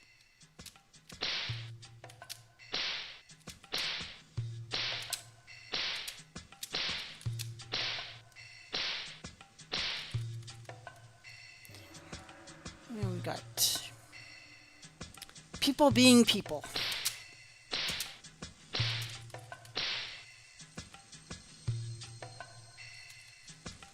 These chests are pretty cool. I'll get into that later, but rogues can actually open up those big chests and find stuff inside them. It's pretty neat.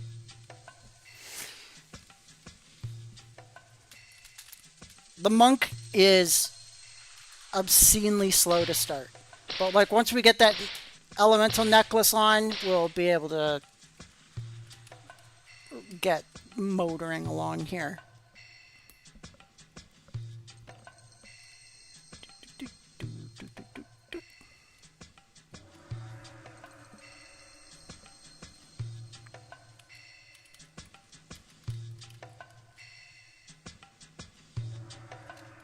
Kill these two things in here. Da da da da da da da da. Come on.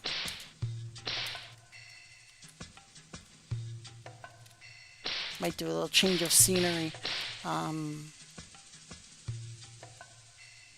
a little bit here. Go to level 7 and then maybe go to the Eastern Woods.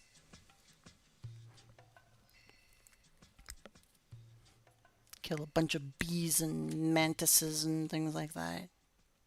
And snakes. Snake!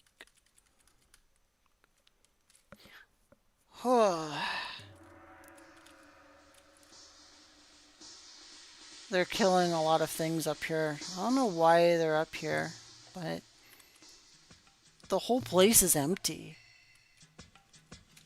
I don't know what's going on. I have not seen this level this empty before. It's kind of eerie. Almost makes me think I've disconnected. I might actually have to go down to the second floor at this point, at this rate. And without it, like an elemental necklace, it's gonna take forever to kill those things.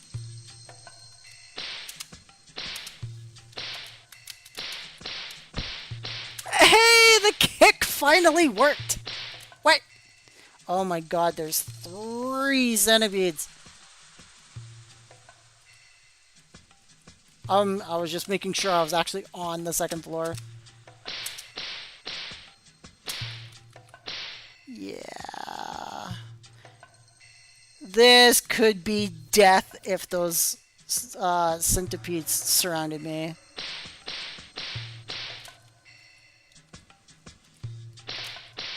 Oh, finally! Killed one of them.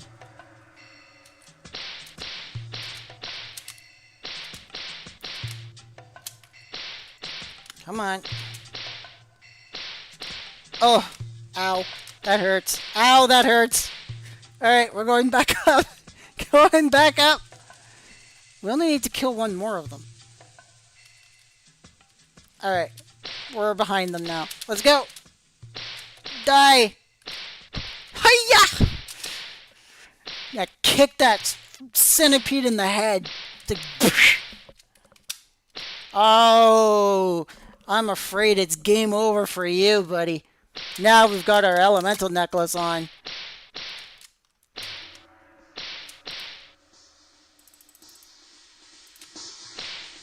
Ba-boom! There we go. Now we got our elemental necklace on, and we're starting to beat the snot out of these things now. There we go. Take a look. Look at the difference, eh, guys? Between no necklace and then suddenly a necklace. And now they're just dropping like flies. So, like, the monk is, like, super slow until you put that damn necklace on. Hiya! Kick that friggin' rat into the damn atmosphere.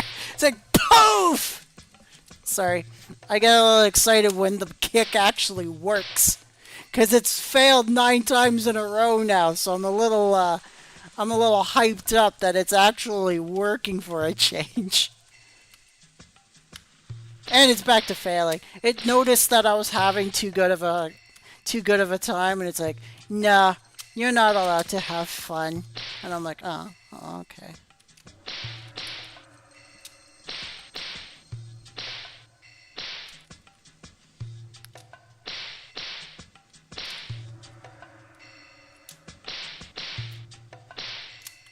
Just slaughtering these things. Now that we've got the darn belt on, slaughtering these things, guys. You showed me that gear yesterday. I started killing 8 times as fast. Awesome! I'm really glad to hear that, Dr. Gaines. That's super cool.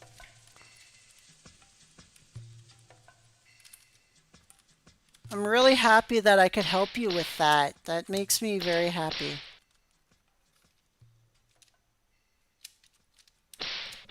Pop! Goes the rat. Rats everywhere. Hiya! Oh, nope. That centipede just looked at me and was like, was that a kick? What was that? What was that big giant F on top of your head?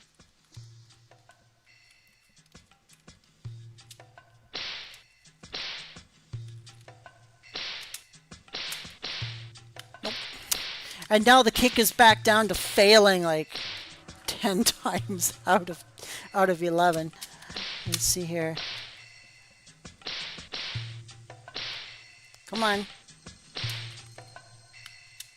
Where'd you go? Oh, there you are. Come on, centipede. Hiya! Hiya! Oh, that rat just was like, nope, not having any of that. Alright, that rat's dead. Oof!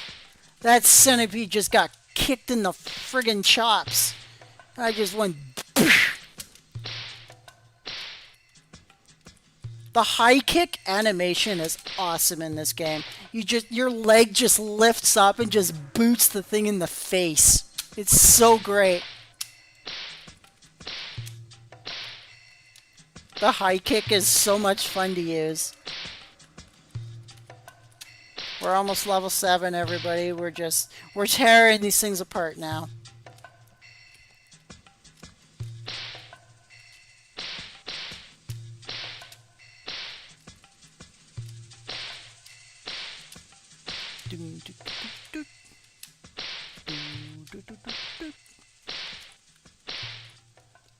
And remember, you can pick up all those spider eyes, centipede glands, spider silks, bee stingers, viper glands, mantis eyes, and you can all sell them at the wizard or the potion shop wizard for coins.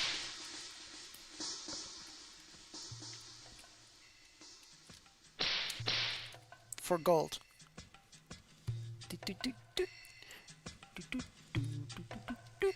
Sorry. We are getting into it here. Yeah, we can boost that up because our Archon and our Dex are coming up next at level 8. So they'll be at 6.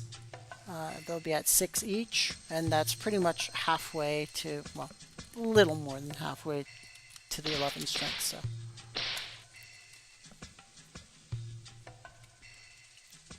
Of course, do not neglect intelligence and wisdom for some things, because, like, some of the monk skills and spells will require minimal intelligence and wisdom, but you don't need to pay too much attention to it.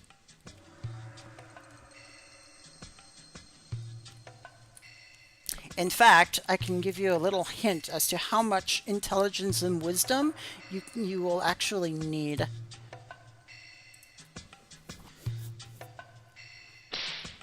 Like, there's a lot of spells like you just don't need as a monk. Though Dion is actually good to have, but like it requires a lot of intelligence. Only go for Dion if you like feel you need to. But when you go Draco form, you don't need Dion. because the Draco form has its own Dion-like effect. So it saves you all of those statistics that you would need to like throw into intelligence.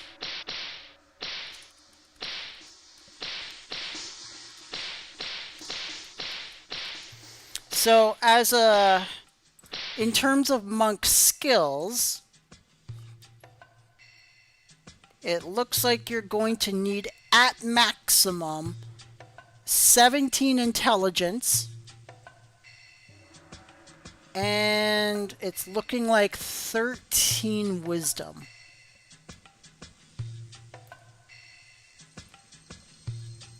So that's pretty much how many points you will need to like put into your intelligence and your wisdom. Like 17 intelligence and 13 wisdom. That's for like your monk skills. Everything else is going to be strength, constitution, and dexterity heavy. Now, of course, your monk spells are going to require a lot of intelligence and wisdom. If you really want to, well, with that 17 and 13, you'll be able to get AO Doll, which is, it cures blindness. And you'll be able to... What else is another good one to get? AO Punsane, which cures poison. So those two spells will you'll be able to definitely get them with a 17 intelligence and 13 wisdom score.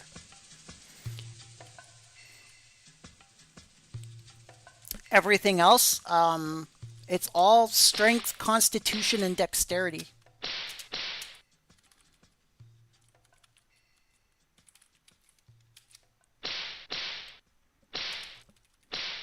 And now that we have like our elemental necklace, we might be able to go to the 3rd floor, but that's it's a bit of a risk.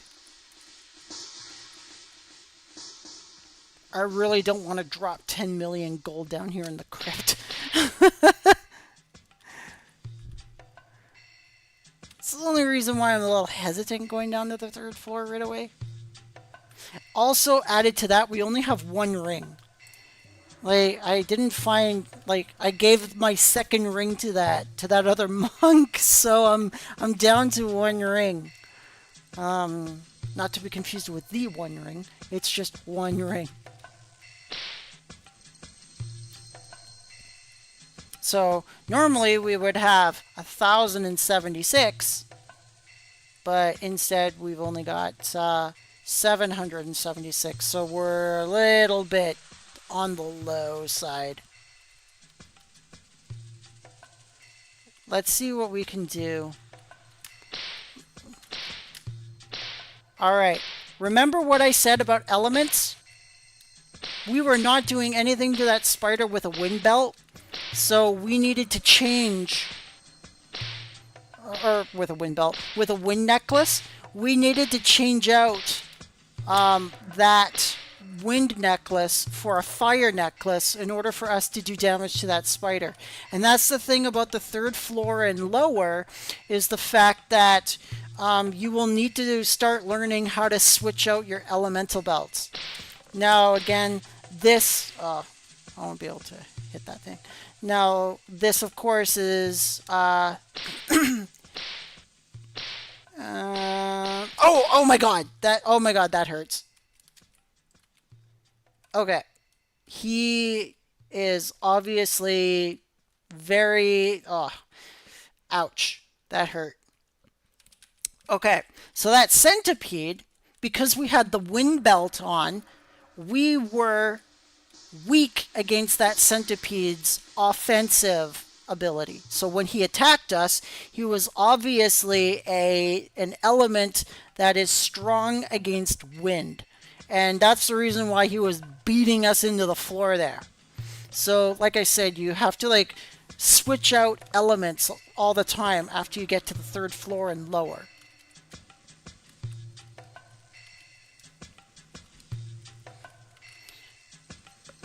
why I choose between fire and wind, because it's usually the elements that are the best for third floor. And then earth and water would be like, I think, the fourth floor's weaknesses. So I would bring like an earth and water necklace if I wanted to go down to floor 4. Though, again, the game mixes up elements all the time. So it could be anything. That's the reason why at level 13 or 14, I always recommend you go and get yourself a dark jade necklace, because dark element is strong against all 4 elements. So it doesn't matter if the enemy has like fire defense or earth defense, things like that. A dark necklace will just chew them up in one blow. Well, not one blow, but it'll just chew them up in rapid succession. Sometimes in one blow. I have wind ones because you can't get a dark necklace until level 13 or 14. And I'm only level 7.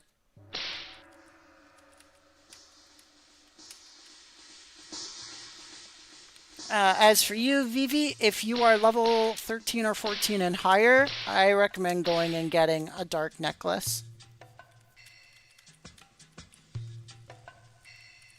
But my monk right now is only level 7, so I can only get elemental belts and elemental necklace. Whoa, hello. Hello, spider. And so the path to level 11 is a little bit slow, as you can see. But we'll get there. Where do you get dark necklaces? You'll have to ask a master for them because they drop in high level areas. So just ask a high level if anyone has like a spare dark necklace, and they'll just give you one. They're in so much abundance for high levels that like they usually just throw them around like candy.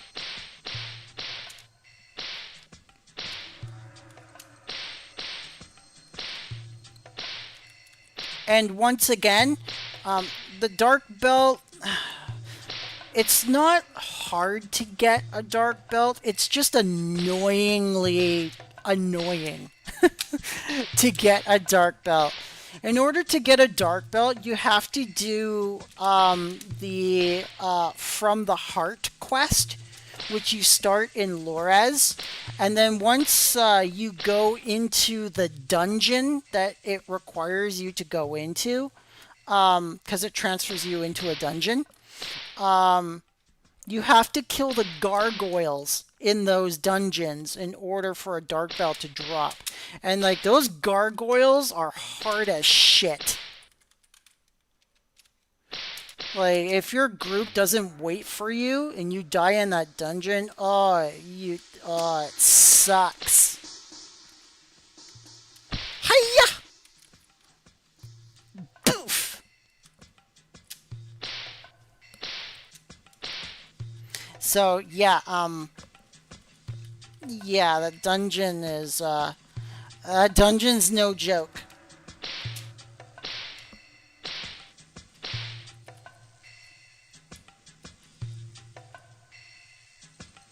That's correct, Vivi. The low levels like to rely on the high levels to kind of like help them along their way, and it's the job of the higher levels to help the lower levels on the way. It's not their job to like handhold you, but giving you things that you need to progress through the game is something that masters should be doing. Like, you see them all just kind of like sitting there bumbling along in Pravat Cave, which is fine, but I like helping the lower levels out. So I personally like going around and doing what I can to give them a hand. Now, I don't want to like boost you all the way up to level 99 because you're not going to learn anything by doing that. But I can give you an item here and there. I can create an enemy and then morph an enemy so you could kill it in a couple of hits. That's fine. And things like that. Like, that's super helpful. And if you need like a level or two, sure, I'll definitely, I can help you like get a level or two. But like, I'm not gonna like hold your hand all the way to level 99. Like, if I really wanted to, I could get a level 1 to level 99 in about 3 minutes. But then you're just not going to learn anything.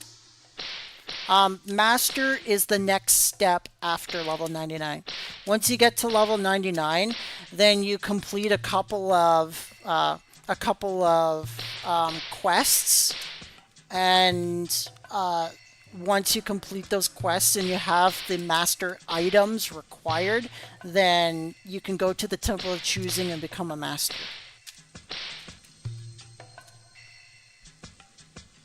You do need Aisling of Talganite to become a master.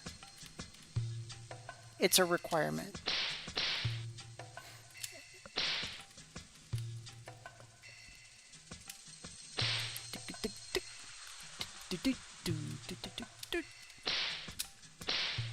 Hey, get back here.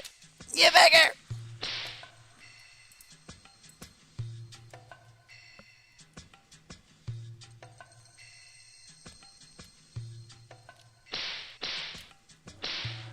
Alright, we're level 8, so we can put on our gold earrings now. Now remember, the gold earrings increase your strength by +2.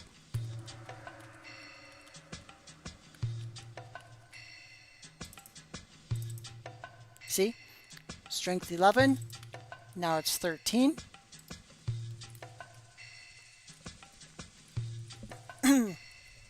Yeah, true dedication. Gotta have some tenacity, right? Like my main character, my Rosyla, like if I really wanted to, I can look at a level 1 and I could just be like, here, now you're level 99. But then like you just burnt through like half the game and you still don't know what to do. Your equipment is total garbage at that point. And then you have to level up like 100 skills, whereas you would be otherwise, yeah, exactly. You would be, instead of leveling your skills along the way. So you would just be sitting parked for days after days after days, as much as like 21 days, just bashing a pet, leveling skills that you would have otherwise been leveling up as you are, well, leveling up. So, to each their own, because, some will just be like, yeah, I have like plenty of level 99, so I'm just gonna blast this thing up there, and, that's fine. Like, I always say, make the journey once. If you make the journey once, then sure, buy a massive boost to level 99 afterwards, right? Because you've made the journey, you know what it takes, you know what you have to do, and then, yeah. So, yeah, like a lot of people spend like days in the dojo, just constantly resetting their time slots there.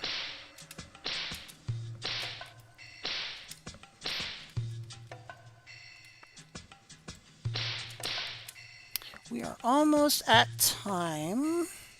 We're at, oh, maybe not. We still have another like 15 minutes to go as a monk.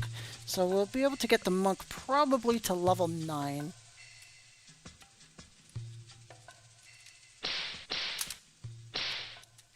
We're on level 2. Well, floor 2, sorry. I think it might be time to go to floor 3. We're level 8. We've got our gold earrings on now. Should be able to handle it. Now, monks don't wear gauntlets, but monks do wear bracers. And you can get leather bracers for the monk if you want to, if you want a little extra armor.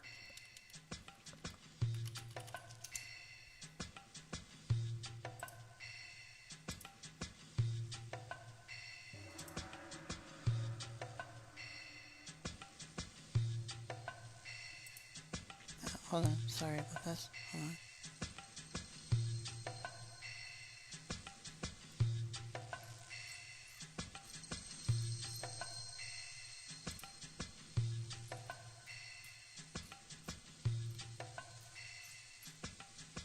Interesting. Okay, here we go.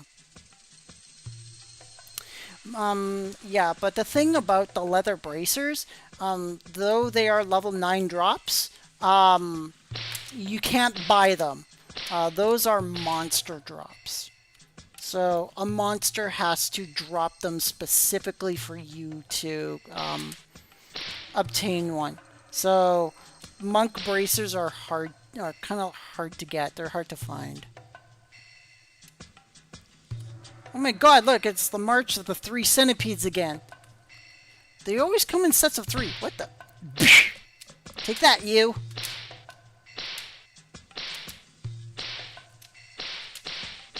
Hiya! Take that. Haha. Taught those centipedes a lesson.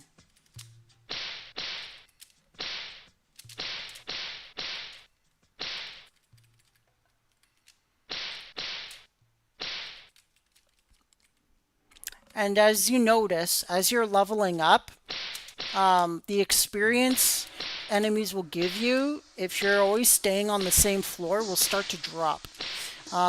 Because, of course, you're starting to over-level the floor. Right now, you're still getting maximum experience on the second floor, but at around level 9, it starts to slowly diminish.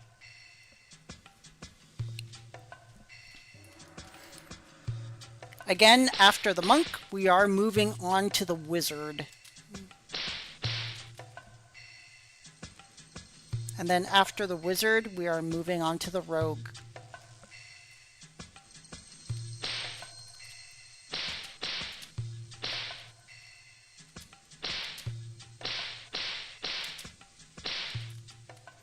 And then again tomorrow, we will be working on the classes again, increasing their level even further. And then I'll introduce you to like more armors, more places to hunt. Yeah, things of the sort.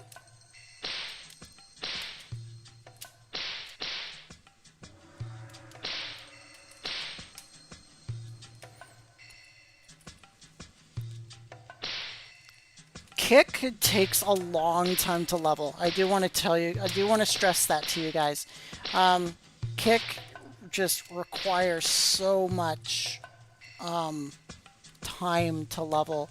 So what I like to do is I like to take like a dime or a nickel and wedge it into the hotkey that it's located on. So like I'll face like someone's pet, for example, like say again in East Woods, they've got the pet sitting there.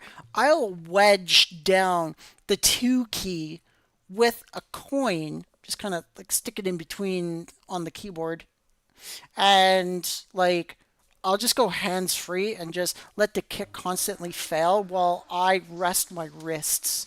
Because, like, trust me, this game will tire out your wrists pretty quickly.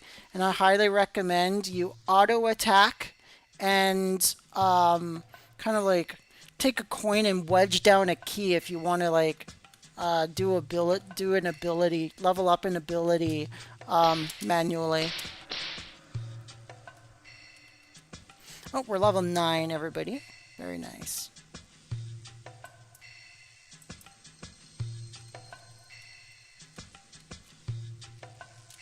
We're almost at 11. Pretty nice. Pretty good.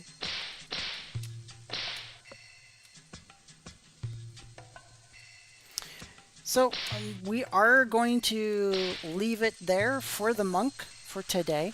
We will continue with all 5 classes tomorrow. This is not the end of the live stream, of course. We still have the wizard to do, and we still have the rogue to do today.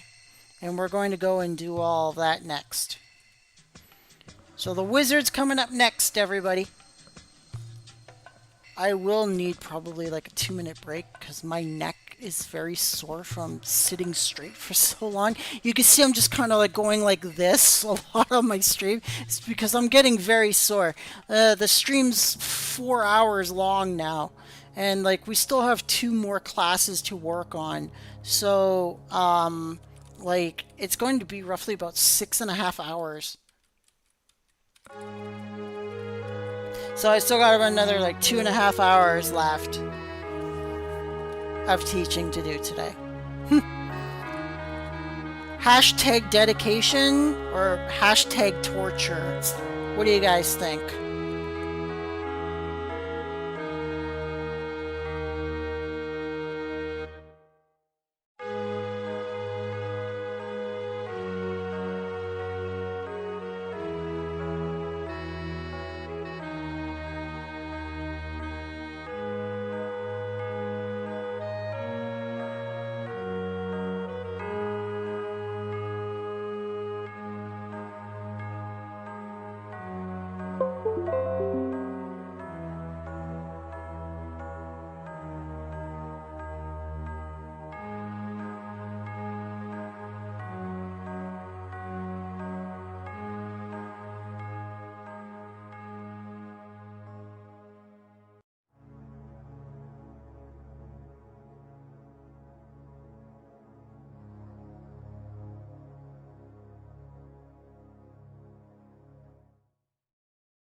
Was I muted? Was I just muted all that time? Hold on. Was I just muted? How long have I been muted for?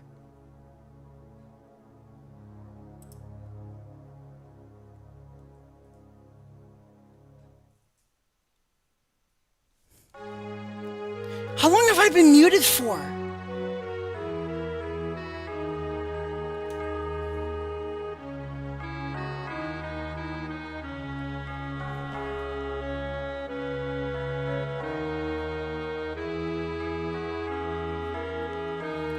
Oh my god, I'm so sorry, you guys. What happened there? This thing on my headset, I hate this thing. I hate it when they do these things. Because, you know, the simplest little pressure will just mute the whole damn thing. Oh god, you guys, I'm so sorry. I'm really glad it was only 2 minutes.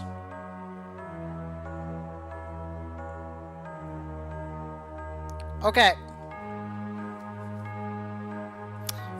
We are working on the wizard class next, everybody.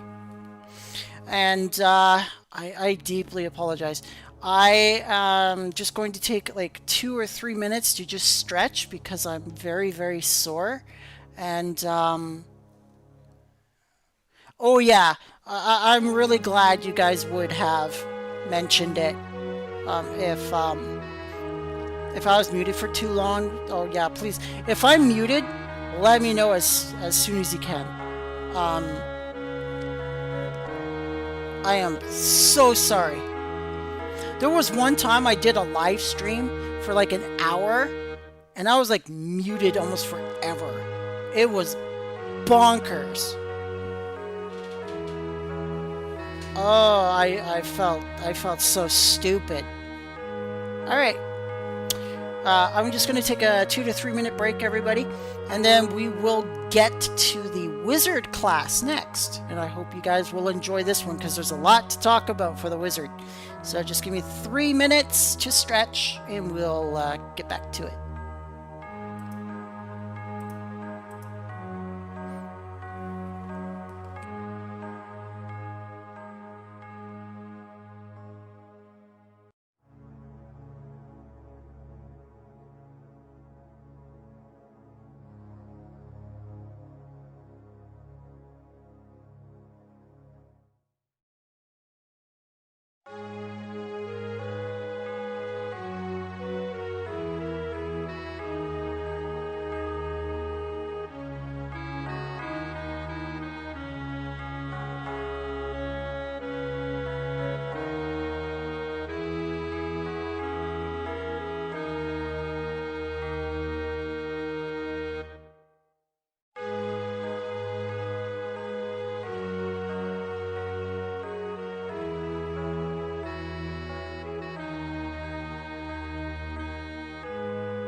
Hello, everybody.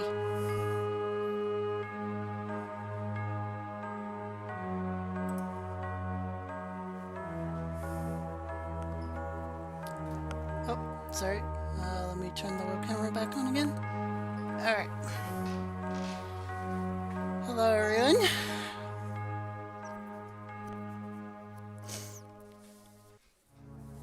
Blew my nose earlier, so I'm just like, ah. Nose remnants. Washed my face a little bit, so I'm not so mucky, because I've been at this for a while.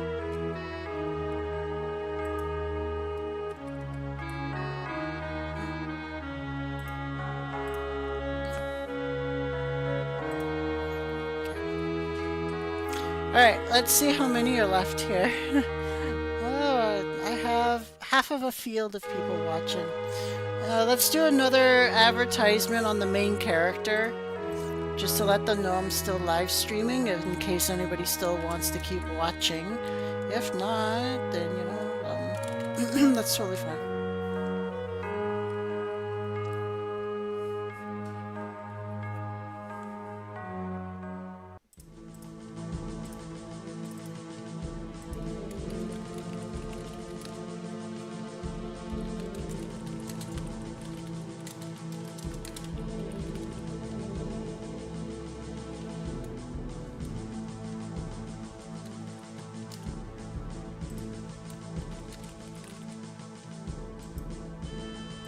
There we go. We're just going to do a 2-minute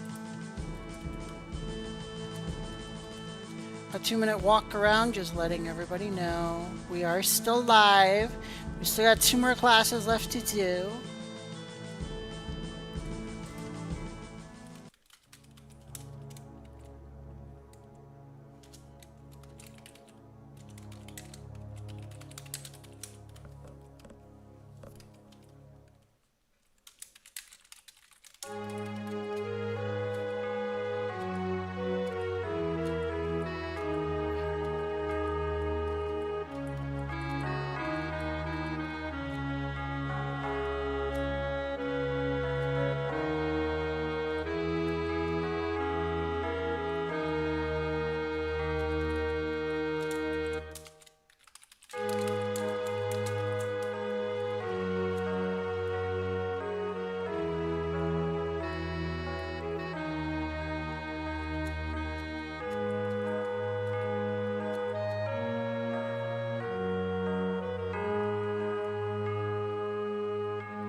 That was a good little advertisement pop-up, so.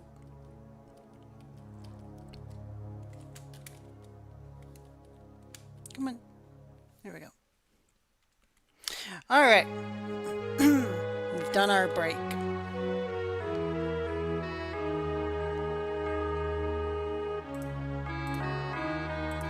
Now on to the wizard!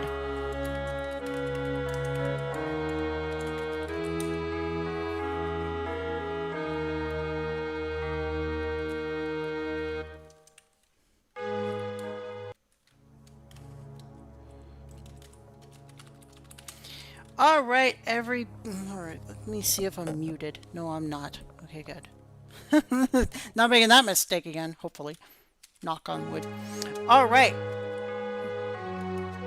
Welcome to the wizard. Once again, starting off at level 4 with next to nothing. And we are going to the Temple of Choosing, and we are going to be a wizard. And then last but not least, right after wizard, for the last hour of the live stream, we will be doing the rogue. So let's get into it here. We still got about 2.5 hours left to go. And the next hour and 15 minutes is going to be for the rogue, or for the wizard, and then for the rogue to end the night. So still got quite a bit to go. Boop, boop, boop, boop. You know what? That's a lot of small spinal rings and emeralds. I don't want to take too many, but you know what? No, I'll only take one pair just in case. Just in case. Alright, let's talk to Aofi again, everybody. We want to go to Path Reception. Yes, and yes. So we're going to go into the Temple of Choosing. Once again, you have to go into this middle part of the sphere. And we are going to go all the way to the right, everybody. Make sure you're always in the middle of the sphere. Do not skip these things, because if you just close it right away, then because if you just close it right away, you're it's going to boot you out of the Temple of Choosing. So for this one, you're going right, right, and then right. Talking to Logan. We're going to do wizard. Alone. Bloop. And now we are wizard. I are wizard. Now we get rid of this. We'll get rid of this. Come on, get rid of that. Thank you. And we don't know what? I'm going to keep the dark for now, just to have it. These will be extras. I do have to give one of these rings to the monk, because remember, I was a nice person and gave one of my rings to somebody, so I kind of handicapped myself as the monk there. Okay, what are we doing? Very first thing we're doing is we're going to get our mage dress, our level 1 wizard skirt. We're going to go to Abel, of all places. And we're going to go into this store right here. Oop. We're going to go into this store right here. We're going to go and buy. He only has the female magic skirt. He doesn't have the male version. So if you're a male wizard, he will not have your he won't have your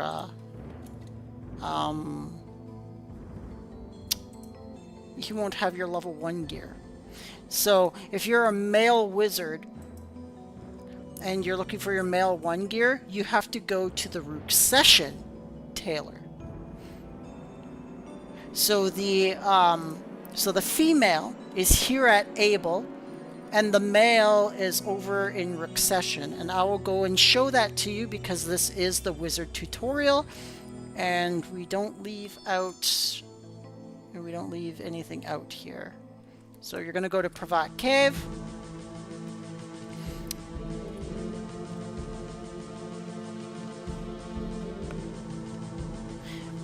We're going to go to Lures. Sorry, I was looking at my dual monitor here. My dual monitor has all my OBS stuff on it. You know what? I'm gonna take a light bulb for this tune. Never know when you're gonna need it. One other thing we're going to do here in Rosyla while we're here is we're going to get our elemental necklaces and our elemental belt, just like before. So we're going to talk to Carlos here. We're going to get, again, wind, fire, and a wind belt. Now remember, I have the gold to do this. You at level 1 are not going to have as much gold to do to like get all those necklaces and belts. So just you can just ask a high level for like 30k. It's no problem. 30k is like pocket change to a high level, and just say it's just for my starter gear. They'll understand. And if they don't, then tell them that nah, they should do it. Don't worry. So Huberto here gives you your level 1 wizard gear. So this is the male wizard level 1. He also has the male wizard level 11 here. And if you're level 11 as a female wizard, then your level 11 gear is it's also going to be it's going to be an Orin. It's going to be called the Orin Benusta. So that's the level 11 wizard gear.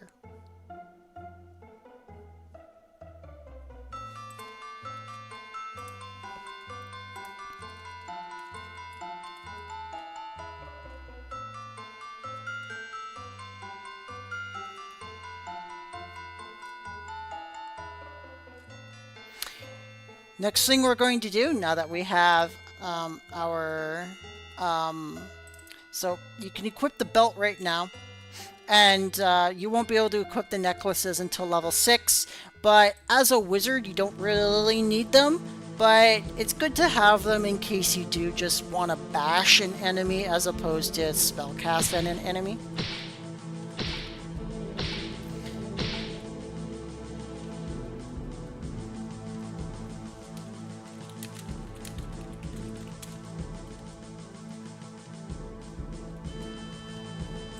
Don't be unkind.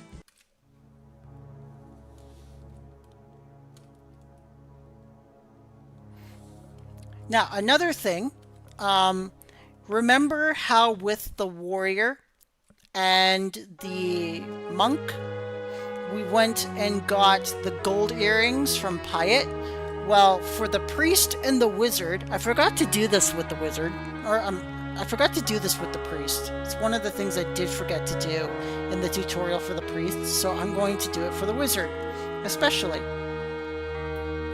Is we're going to get a pair of earrings that are made for priests and wizards.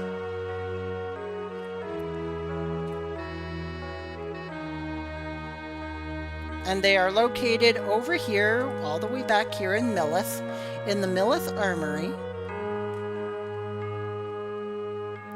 And while we're here, we're also going to talk to the Millith Armory guy about those arms options and get ourselves a little bit of XP. So we're going to talk to him. We're going to buy. We're going to go to earrings, and you're going to get the coral earrings. So it requires level 8, just like the gold earrings do. But in this case, it increases your intelligence by +2. So you're going to get a pair of those. And then we also, yeah, that's it. We also want to click arms and just go down the list again. And he gives you 250 experience for each of them.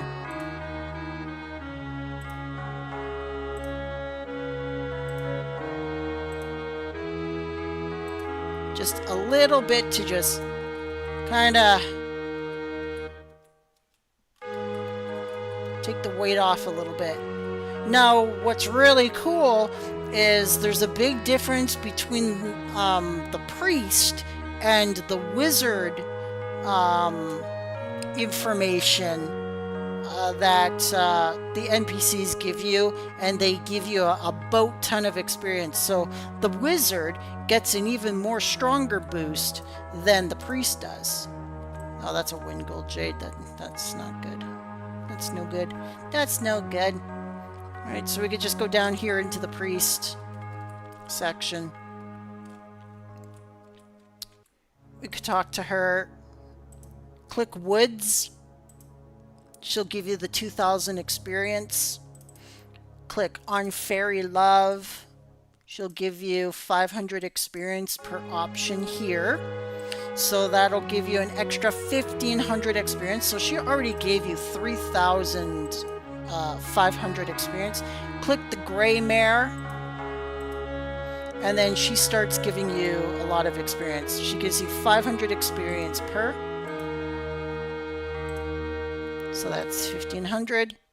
It's 2,000. It's 2,500.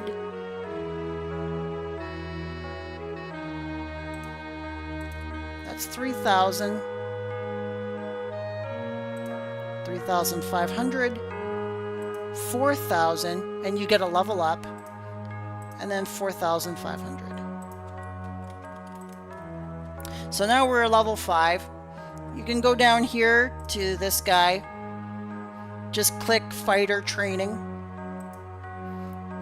Gives you an extra 250 experience. Just click through what he has to say.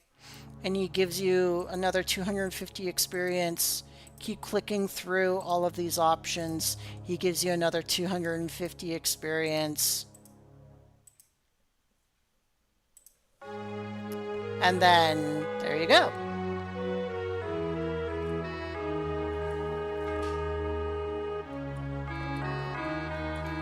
Alright, now that that's done,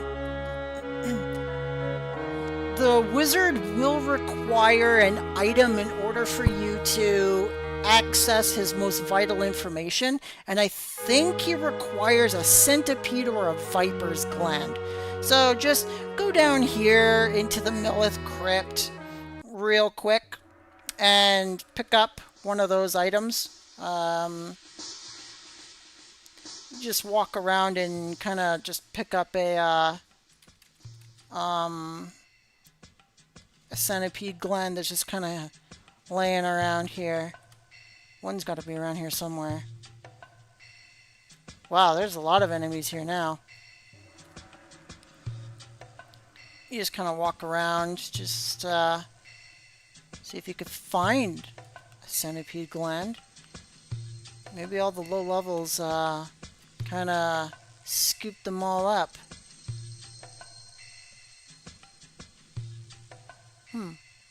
They must have. They cleaned this whole floor out. Wow. Okay. It's safe to just go to level 2 if you're not attacking them. If you're just kind of like wandering around looking for something, then it should be alright. And we're just looking for a centipede gland, which is probably right here. Yep, centipede gland.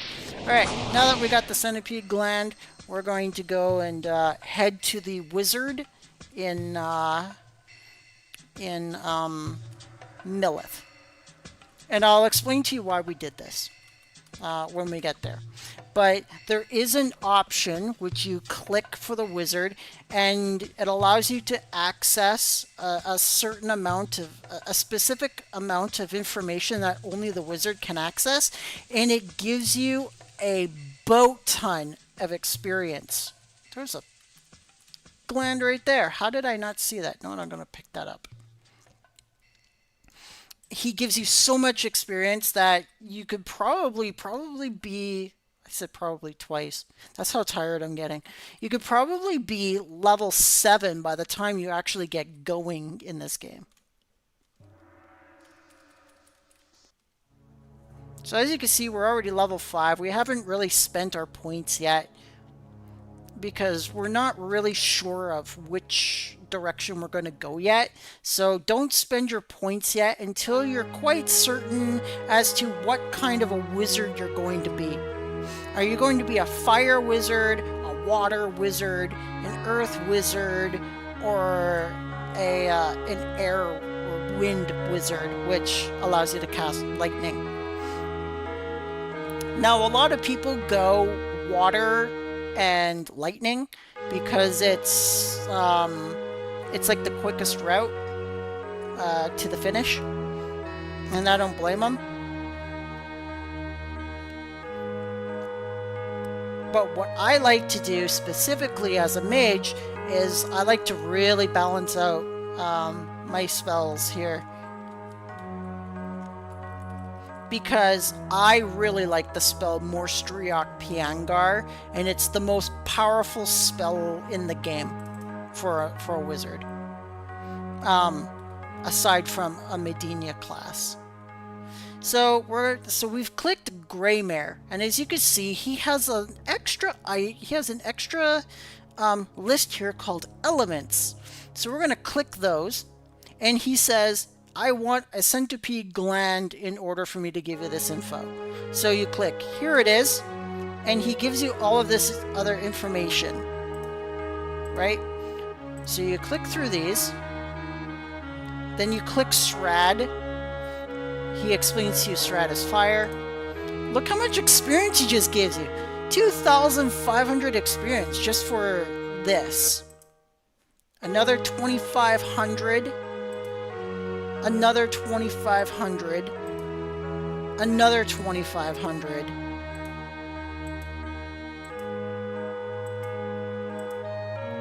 Another 2,500.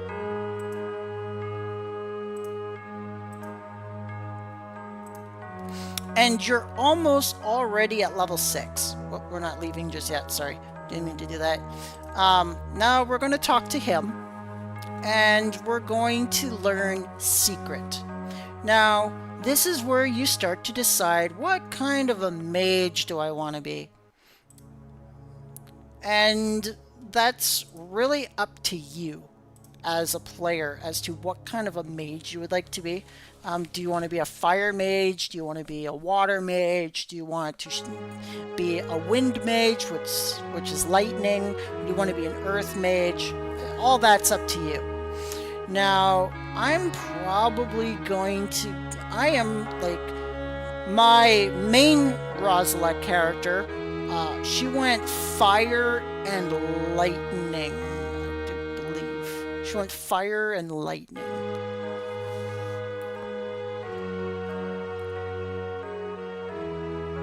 So, for this character, I'm probably going to go... Let's go Earth. Do we go Earth and Water? Should we go Earth and Water?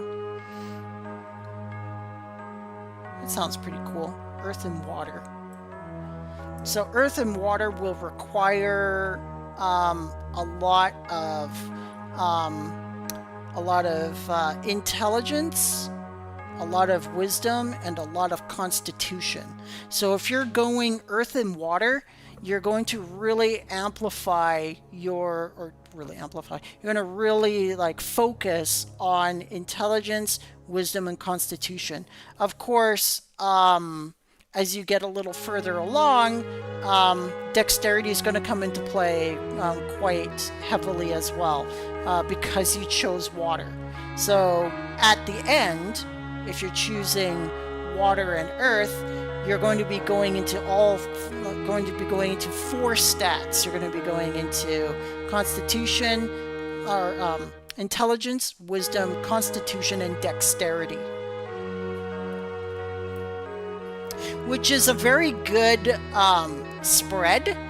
And the reason why I say that is because Morstriok Piangar, the most powerful wizard spell in the game, requires 40 of each stat. It requires 40 strength, 40 intelligence, 40 wisdom, 40 constitution, and 40 dex, which like pretty much takes you up to about like level 75 if you're going that route.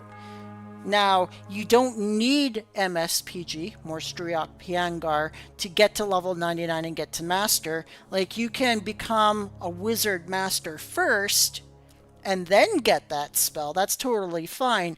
But if you're cross-classing into a Priest, let's say you start off as a Wizard and cross-class into a Priest, you will absolutely want Morstriok Piangar. Because then you will Morphos Nadur, you will then use your Kraid, and then you will just blast them with Morstriok Piangar, and it's game over for those monsters.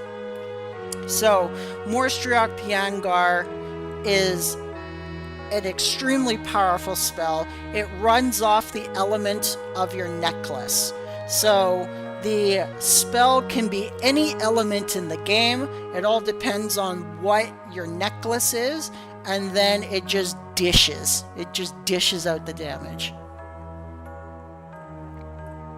And it deals damage up to how much mana you spend, or how much magic points you spend. So if you've got like 20,000 magic points, it's going to do a base 20,000 damage plus plus the amplifications of your necklace, with the enemies being phased and created. So like the spell is just bonkers devastating. I absolutely love it. So we are going to go Big Kraid, and we're going to go Big Sal for this one. So we're going to go Big Sal here. Now, he wants 4 intelligence and 7 wisdom and 5 dexterity. So this one's a little bit stat heavy. So we're gonna go 4 intelligence. What else did he want? Sorry. For Big Sal, he wanted 4 intelligence, 7 wisdom, 5 dex. 4, 5. Come on. 3, 5, 7. Alright, so now we can get Big Sal.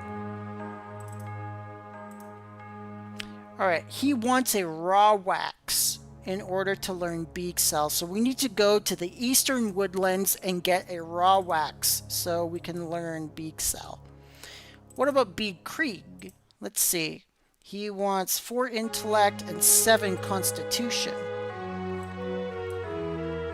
So we're going to need another 2 more levels in order to get what we need for Big Krieg.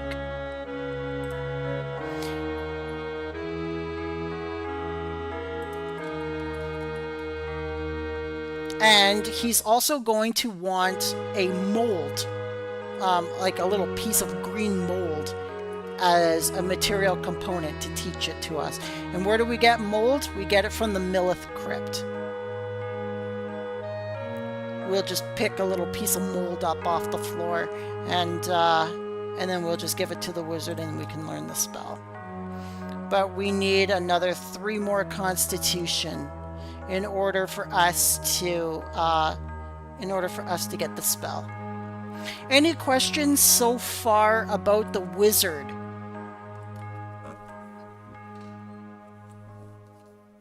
If anybody in the live chat has any questions about the wizard so far, please let me know, and I will do my best to answer your questions.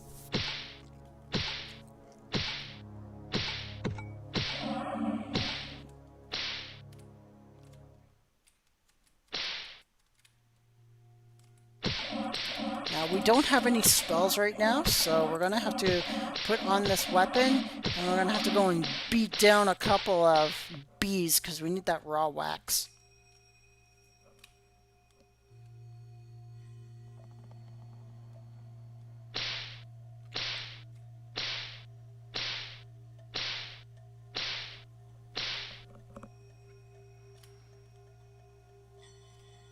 Come on, bee.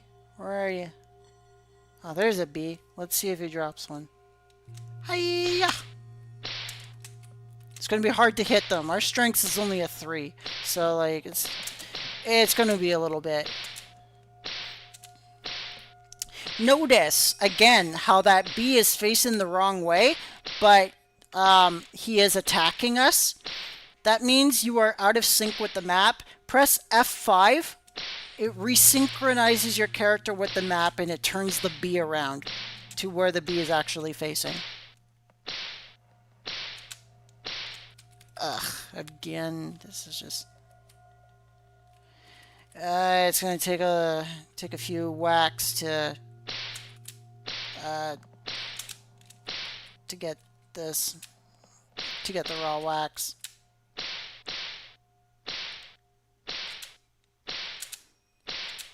Once we get to level 6, it's going to be very easy. It shouldn't be long, though. Face a couple, just kill a couple more bees. Really? You want a party? Oh, let's party.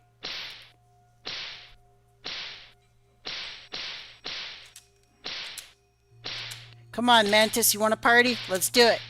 Hiya! Stopping me from trying to get my, You know what? I'm gonna pick that up. Never know when you're gonna need components. So that's a viper gland. I'm gonna pick that up. Once we get to level 6 and put on that elemental necklace, we are gold. We're golden. Ah, there we go. We're going to put on the wind necklace. Hiya! Bam! Die! Get wrecked. Dang it. Come on. Hit him one.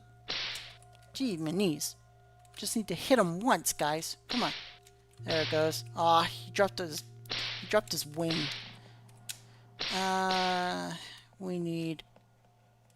We need raw wax, please. Come on, bee. Come on, Mr. B. Give us raw wax.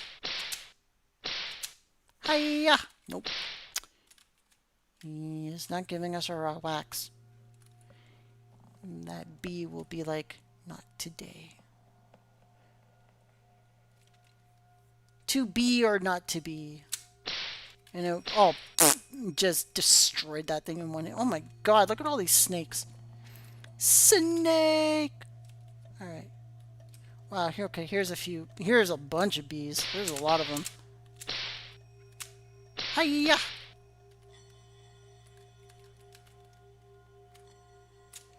Hiya!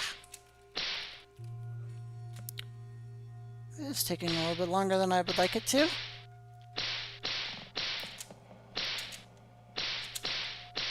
Come on. Nope. Hiya! Hiya! Come on. Hiya! Take that, bee. Nope. Oh my goodness, there's a lot of mantises here. Hiya! Hiya! Okay. Nope. Nope. Oh my god, really?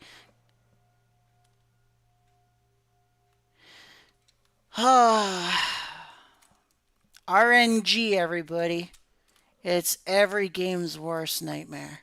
RNG. Come on. Okay. Hiya! Nope. I'm hoping I just, like, find one laying on the ground somewhere. But it doesn't look like that's gonna happen anytime soon. You know what? I should just come here on my, like, my main Rosyla and just be like, you know what? I'm just gonna blast this whole entire level until one drops. But it's still good experience. Hiya! Nope. Well, sort of good experience. Hiya! Nope. Yeesh. These bees aren't doing their job very well, aren't they? Not making any wax. Nothing.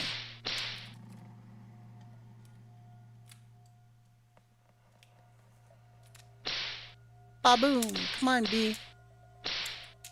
Come on, bee. Nope.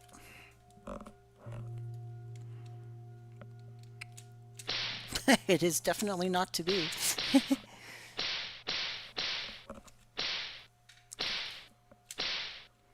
He dropped his bee stinger. That's not what I wanted.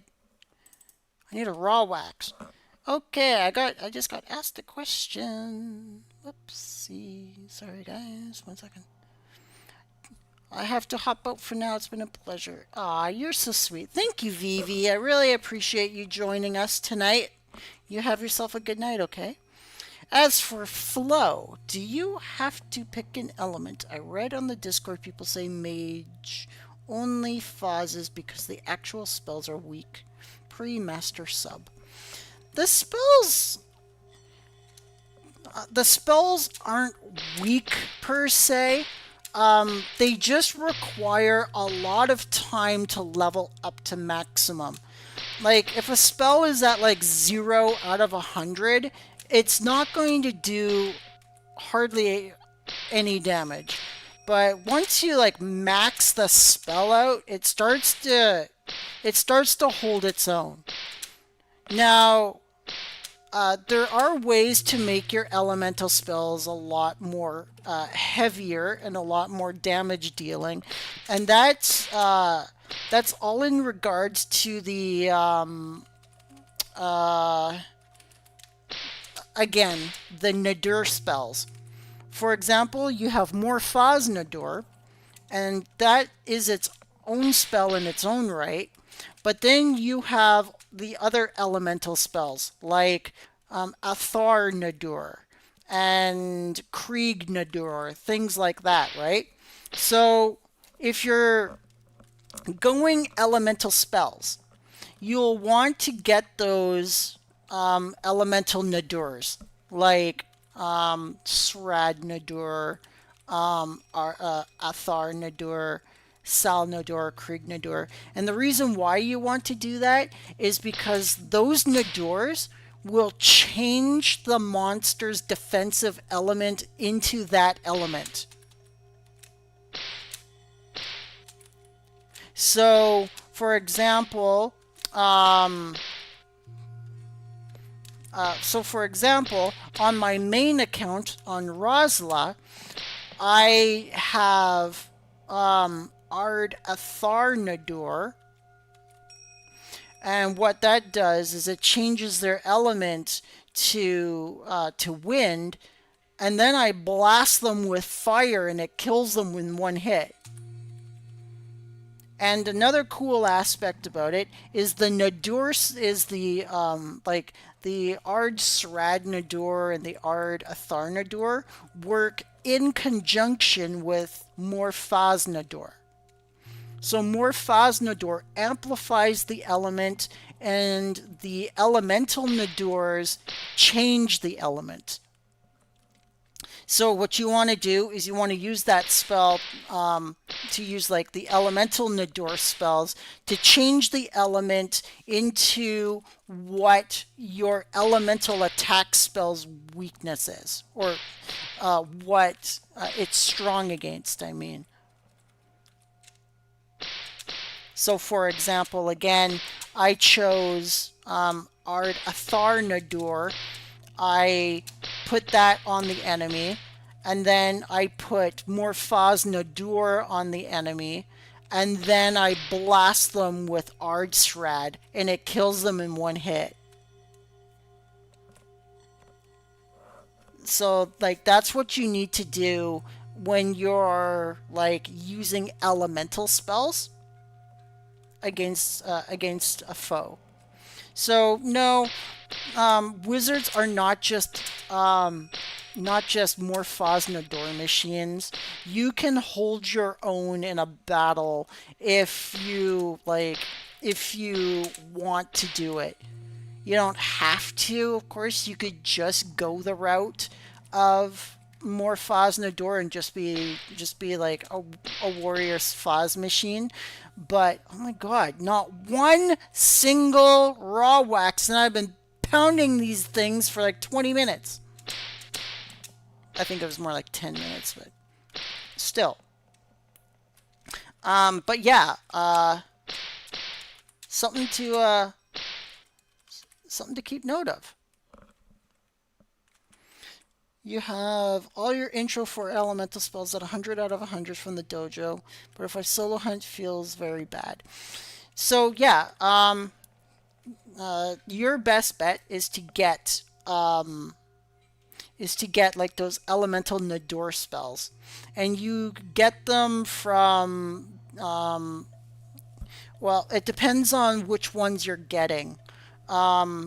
they're all located in different areas. For example, the Sradnadur spells are all located in Mahadi Swamp. You have to talk to those like green Namekian-like creatures, the ones that look like Dende, like a weird version of Dende. I don't know if you watch Dragon Ball Z or not, but that's what they look like to me. They look like little Yodas. Ah, get out of here! How dare you smack me while I'm trying to explain things to my viewers? Get wrecked, Mantis. The Krieg Nadurs are in Astrid. The Sradnadur is also in Mahadi Swamp, and the Athar Nadur is in Pravat Cave. You have to talk to a goblin in Pravat Cave.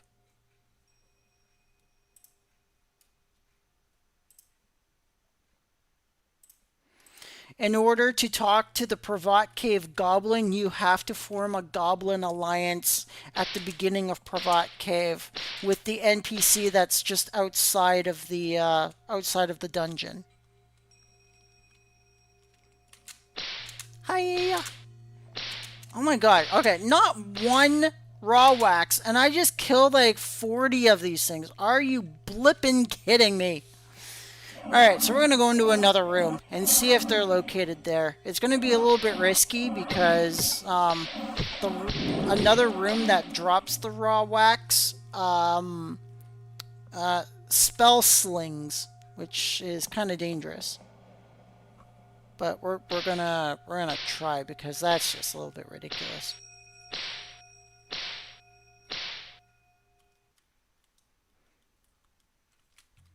We need to be careful in here.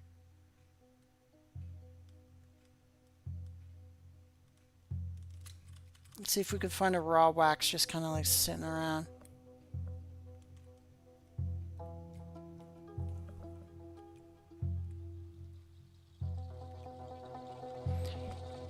At level 60, no, you wouldn't. Well, you might have all the more spells, like the MOR spells, but you wouldn't have all the ARD spells. The ARD spells like require quite a lot of statistics.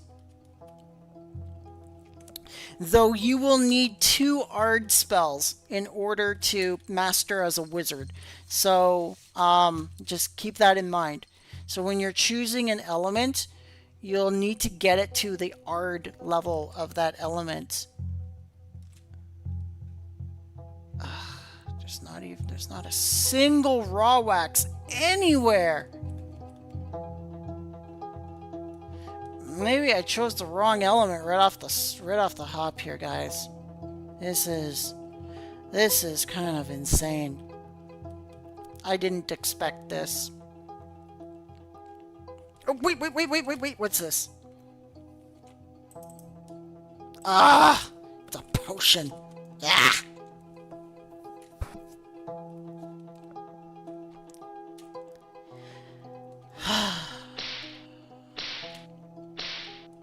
Alright. The search continues. Didn't I pick up a raw wax with my monk? You know what?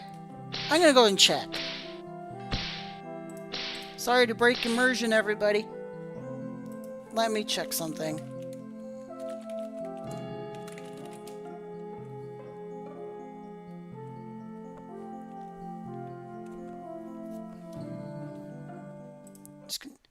I did. I picked up a raw wax with the monk. So I'm going to go and give this to the wizard.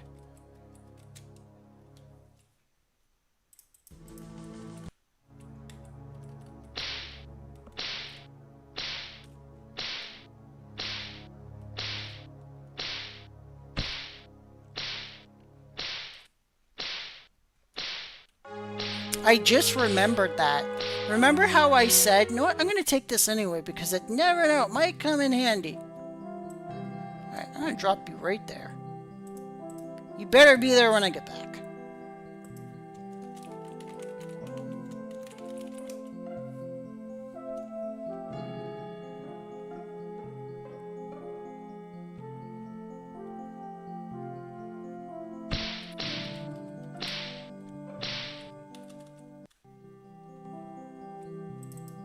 There we go. Alright, we got our raw wax, everybody.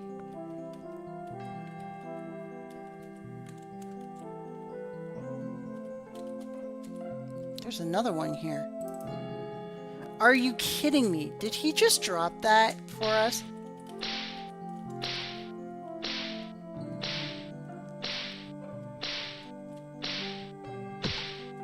I think he just dropped that for us. Somebody dropped that raw wax for us. I have some kind of secret admirer thing going here. That's very sweet of him. Aw, thank you, Lady Living. That's very nice of you. I have 2 of them now. So we'll be okay for now. That was very kind, though.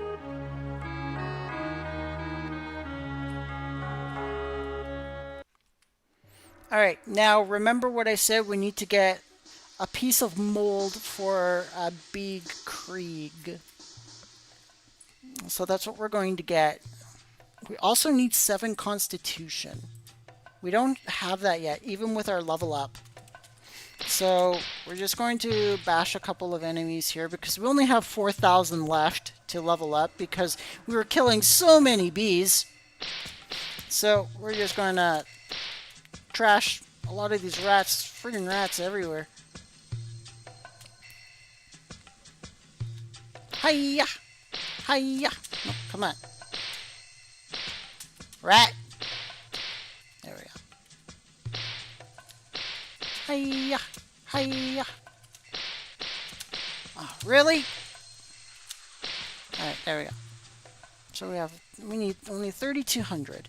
We can get that. See this little green thing here? That's a mold. Oh, that item is cursed. So apparently I can't pick that up. Alright, now when you see that message there where it says that item is cursed, it means someone else has killed a rat and it dropped a piece of mold, and that item is still tied to that character for a little bit until it wears off. But there's a piece of mold right here. Alright, so we got our little piece of mold here. And you know what? We're 2,900 to level 7, so we're going to get that. Hiya! Hiya!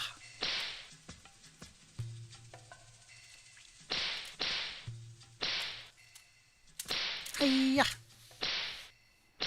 Alright, we're at 22 left. Come on. Get that. Get going. Hiya! Oh, come on. Come on.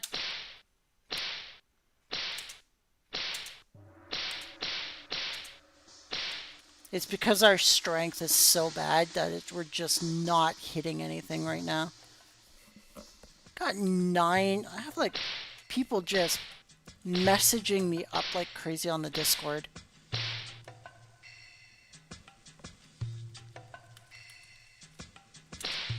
That's fine. I'll answer them later after I'm done the live streams here. We are far from finished. Another probably hour and a half until we're done. Hey, we're level 7 now, guys. He wanted 7 con, didn't he? For B Krieg? Yes, he did. He needed 7 con.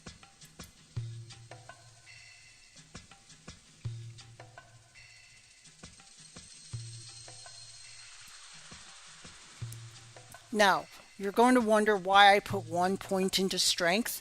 I'm going to get Big Faz Nador.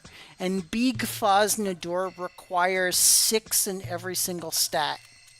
So it's not as good as Morphaz Nador, which requires, I think, 15 in every stat, if I'm not mistaken. No, it requires 14 in every single stat. But, Big Foznador is a good spell to start off with.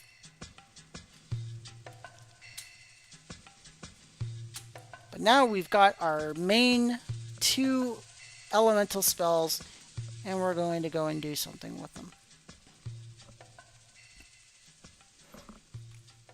Starting off with the spells, yes, your big spells are going to do like bare ass minimal damage. It's going to be like pretty negligible.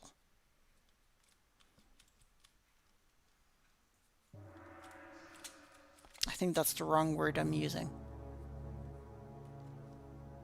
I don't know what he's doing.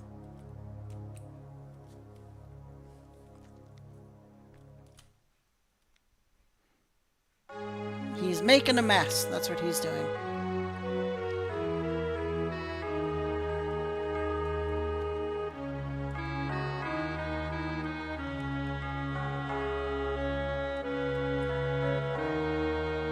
Do you know how much dedication you would have to do that? Like, stop, put a gold down, continue. Stop, put a gold down. Oh my god. For every step for like that whole entire. Oh my god.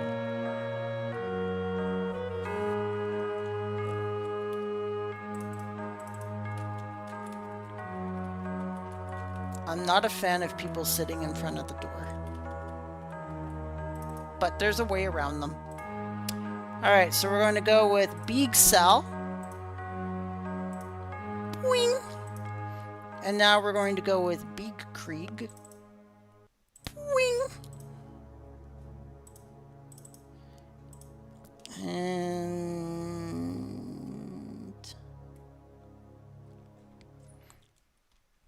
And that's good.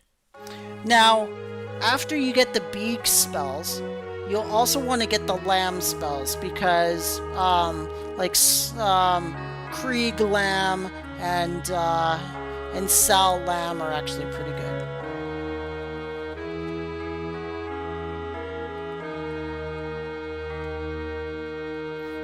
What they do is there's an AoE beak spell. So whereas the actual like Beak Krieg is like single target, the lamb spells are multi-target. It just blasts the whole field with them.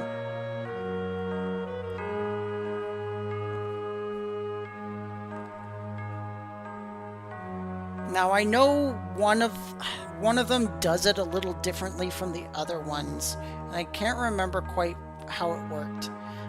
But I know Srad Lamb like detonates the entire area around you.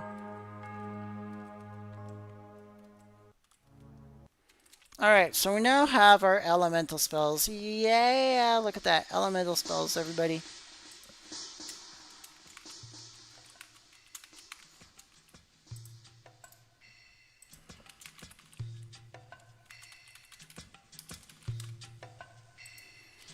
Just right-click a spell, and you'll see these little lines of writing, and they're kind of like incantations. They're like vocals for the spell.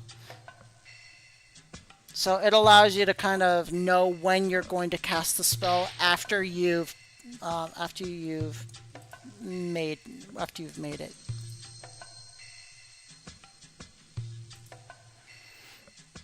Now, Big Faz Nadur comes with a bit of a cost. It takes a little bit to actually get the spell. For example, you need 6 of every stat, which is fine, so we'll get that in 3 levels. Technically, we can get it in 2 levels. We can get it at level 9, but we need 1 finished beryl, we need 1 finished ruby, and 1 finished coral. What does that mean? It means we need 3 gems, and rogues do what is known as gem polishing, and they turn our gems into finished gems.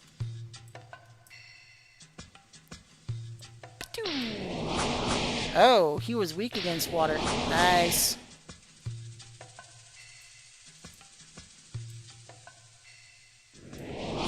Pew! Pew!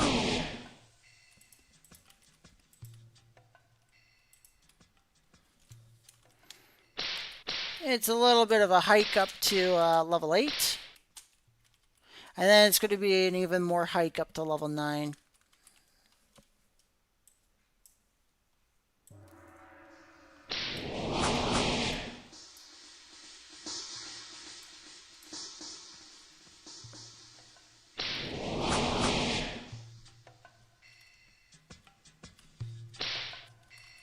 Now, wizard elemental casting is very slow. Hi, Nuka. Welcome. You're trying to help someone get their item back that died, but it's saying his items are cursed and can't pick them up. Really? I've never seen that before. Hello, unofficial. Welcome to the channel. Why would it say that? He's trying to help someone get their items back. They died, but it's saying his items are cursed and he can't pick them up.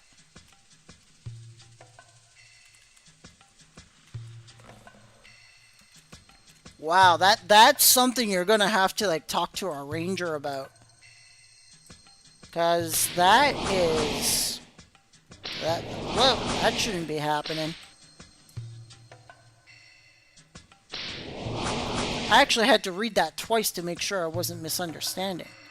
Are you sure it's like his character and not an alt of his characters? Like, cause if he logged into an alt, then he will not like be able to pick it up because that's not like his actual character.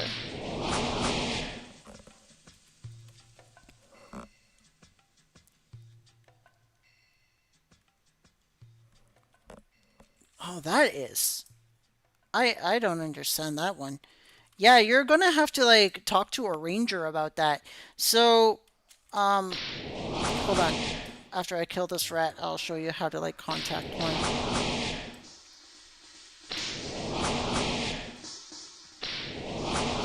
Alright, so see this little message with a person and this little letter icon over here? It's 2 down from the orange button. So you click this, scroll up the list up here, and look at the titles on the left side. Look for a ranger, which is Yuki. Double click Yuki and post a message.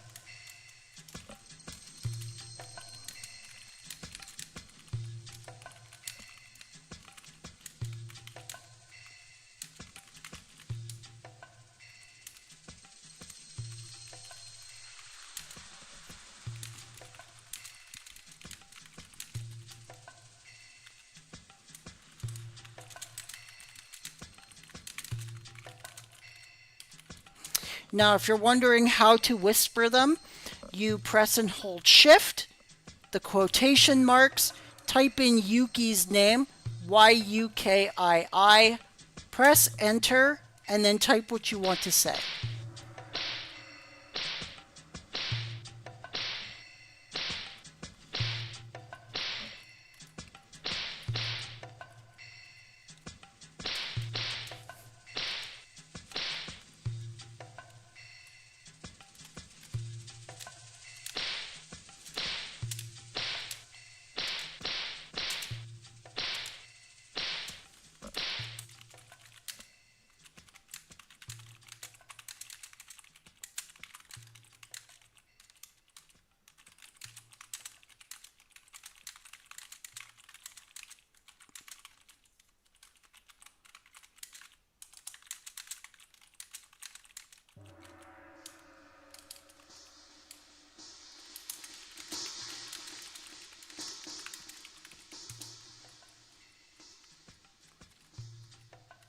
So I just explained to Yuki about the situation.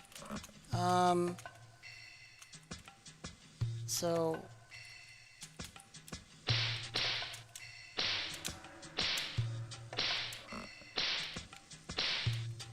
oh, he just realized it wasn't his items.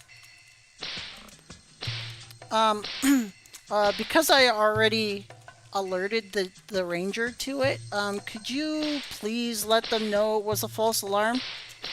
What's your character name in the game? Nuko? I kind of feel a little, it's like, ugh, false alarm. But, yeah, like, what's your character's name in the game?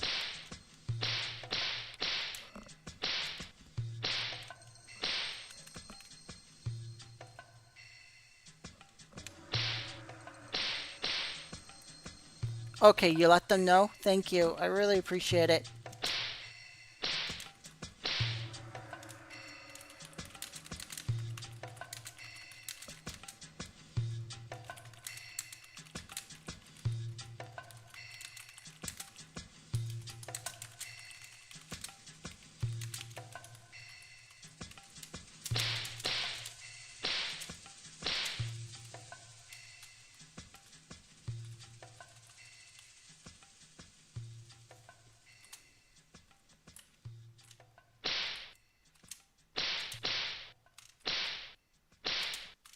Alright, I just told Yuki a false alarm as well.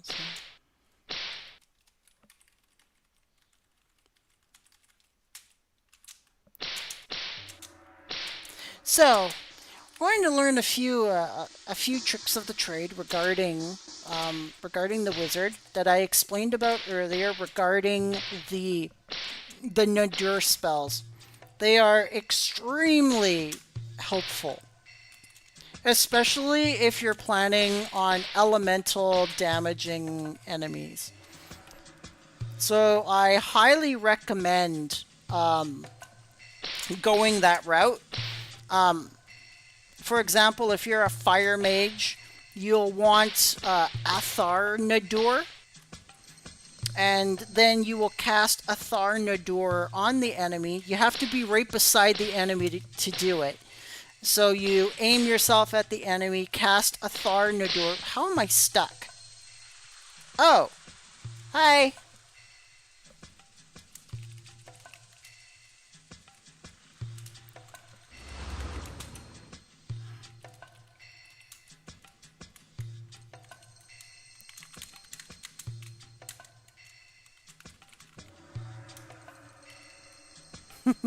Everybody, this is Vivina. Or no, this is not Vivina. This is Yuki, everybody. This is not Vivina. There's Vivina! Say her name and she shall appear. There we go. So, so this is Vivina. This is Yuki. These two are rangers. They are kind of like the dev team. And if you guys have like in-game issues that like require like dev attention, kind of like, let's say you're being harassed, or like you're being like stalked, or something in the game isn't working and you're stuck and you can't move, things like that, contact the rangers. See, their title is ranger here, and you can go to this little person with a little letter here. Again, look at the titles on the left here. Look for the rangers, and you can message them up by double clicking their name, and you can explain your problem to them and they will do their best to help you.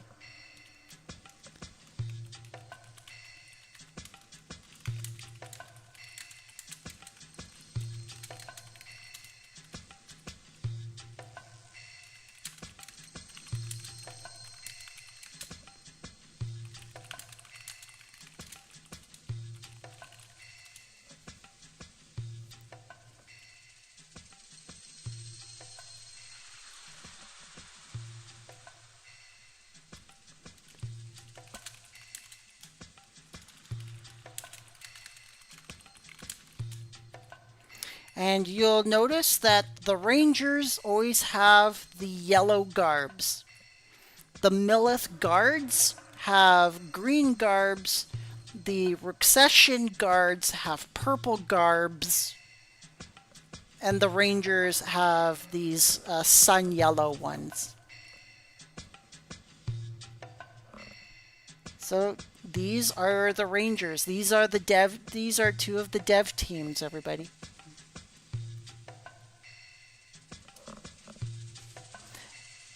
They're very kind and very nice, so treat them well. They're good people. They're wonderful people. Yes, we are part of the Chocolate Guild, so. Another thing about the Rangers is that they can teleport to anywhere in the game instantaneously. because they're devs. So, like, they can locate your character anywhere in the game, and they can just pop right into existence right beside you, like instantaneously. So you don't have to like wait around long for them to get to you. They just have to like punch your name in, and then the game tells them where you are, and then they could just be like teleport to this location, and they just blink into materialization. So it's so they're very good people.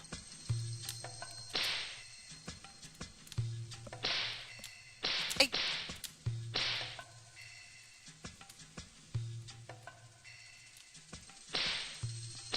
Get back here, spider! Now you're wondering why I'm bashing the spiders instead of using using a spell.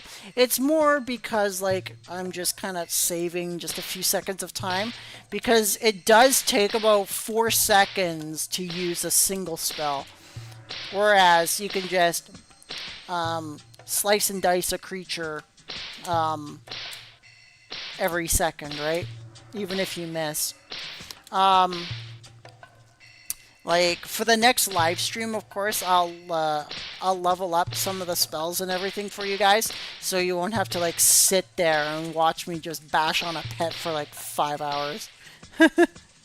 So I'll do all of that off screen, so I'm not boring you guys too much, because I'm probably boring you all just by doing this alone.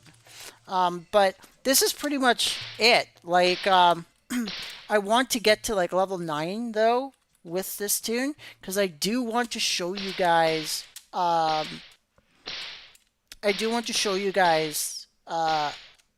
Fosnador, but I have to be level 9 to show it to you.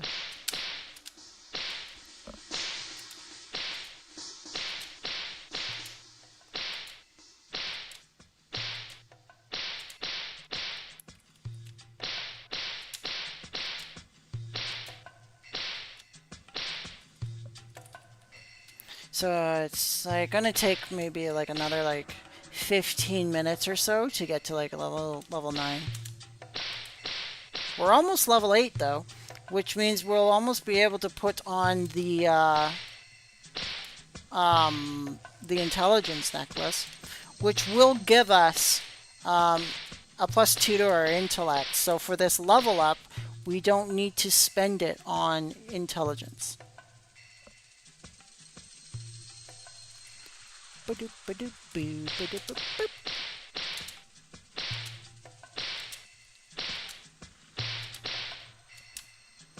What? I'm not stuck. Oh, yes I am.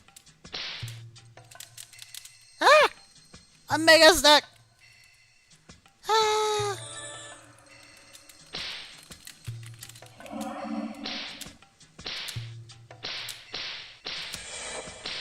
Ha ha ha! Now we're buffed. Now we can do it. Now we can take it. We can teach these guys a lesson now. Look at that. Now that we're buffed, I'm just slaughtering these things now. They just poof. It's like, boop, see ya. It's like, I must go now. My planet needs me. You're going to Medina? Shifty eyes left, shifty eyes right. Maybe.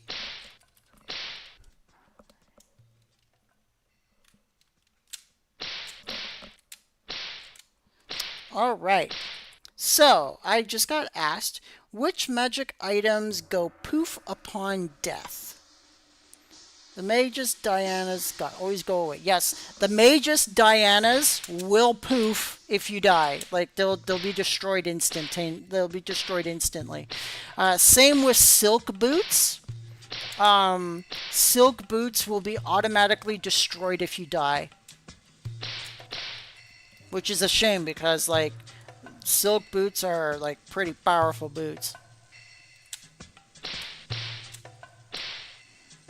But yes, they will just vanish.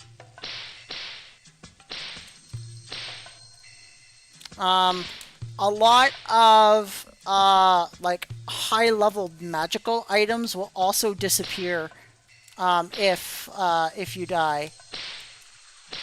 I can't exactly say which items will and will not because there's so many items out there, and there's no real distinction as to like which ones will disappear and which ones will not in terms of like things I can accurately explain.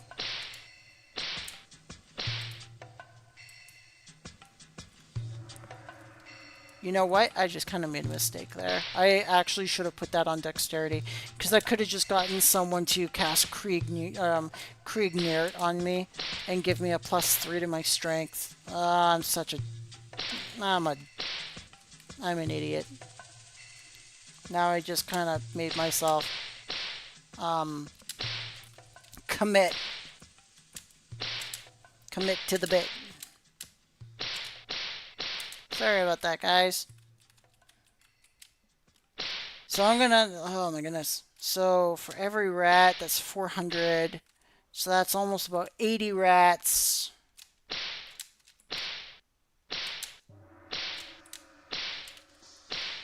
$496 for a spider. So the spiders aren't giving me much at all anymore up here.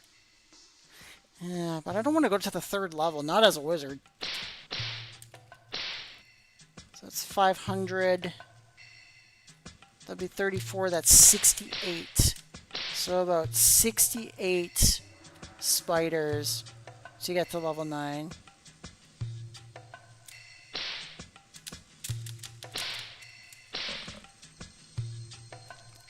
Light and dark necklaces and belts. Note the dark belts and the light belts will not disappear on you, but the dark necklaces might. I do believe they do.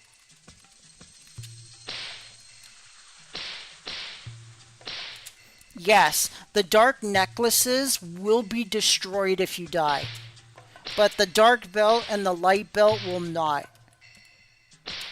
It will drop on the ground with your death pile.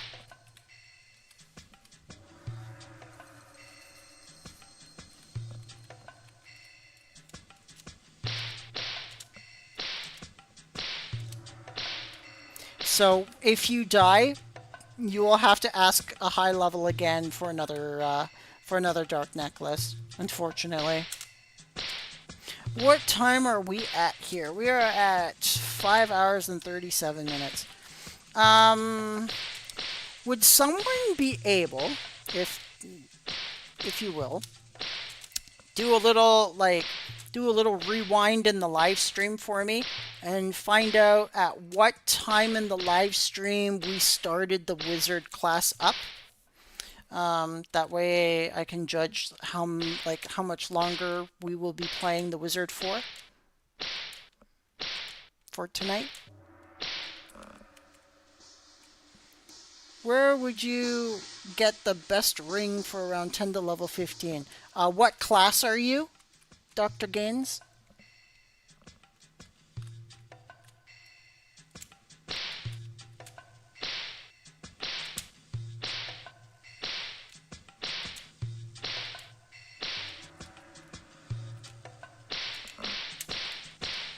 Alright, so you're a rogue. Alright. Your best rings for you to get will most likely either be the jade rings or the emerald rings.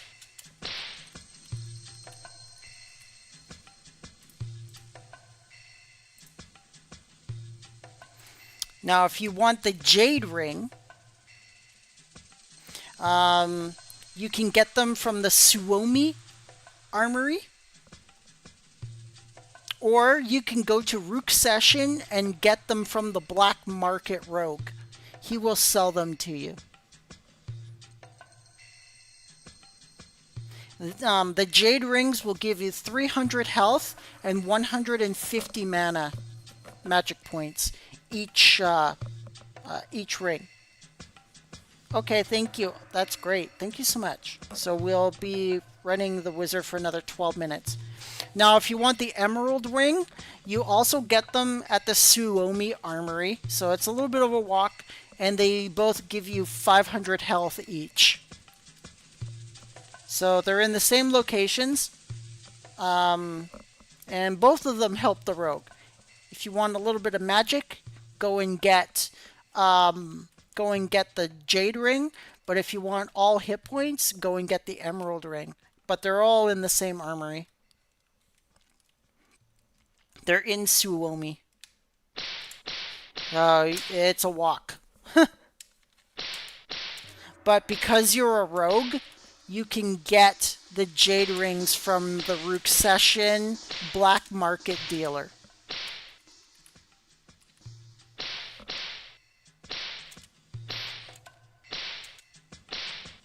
In order to get to Suomi, you have to go to Abel. Then you go to the dock at Abel, take the ship, go to Undyne, go through Undyne, and you're in Suomi.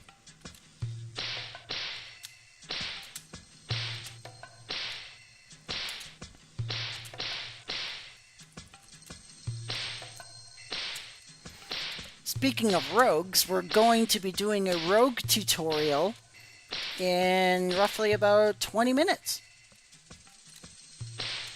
And that will be our last class tutorial for the day. And then for tomorrow's live stream, we're going to work on all 5 classes again and get them to probably around level 12 or 13 each. I'll do my best to teach you guys a little bit more. I'm really trying to vie for the Beak Fosnador before I get to the rogue. I just don't know if I can get there in like the 10 minutes that we've got left. We're gonna find out. This is a bit of a slower process. Oh, we are level 8, so we're gonna put the coral earrings on so we don't forget.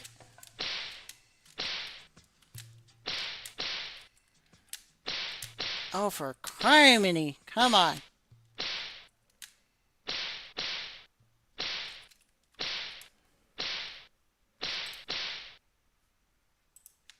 Notice with the warrior, for example, assail is level 100.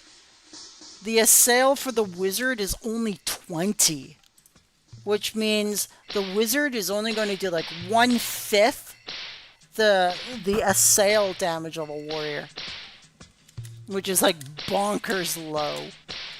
That's terrible.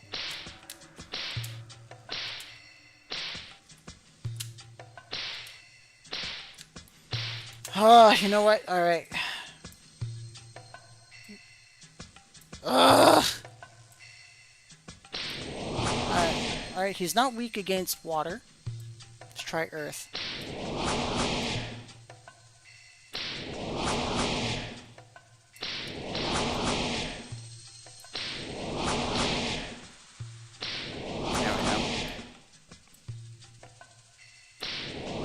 Oh, he's weak against earth.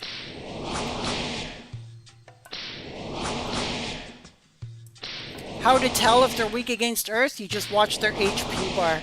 If it drops by 1 or 2 bars per cast, they're weak against that element.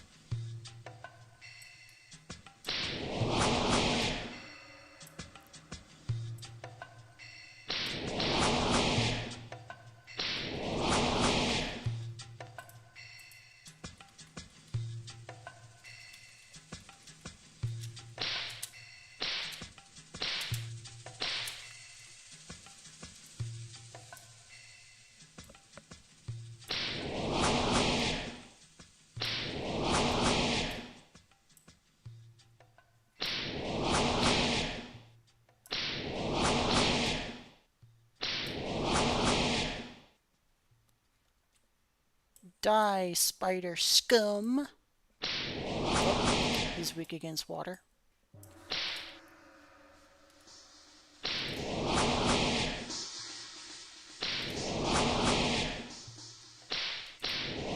There we go, look at that.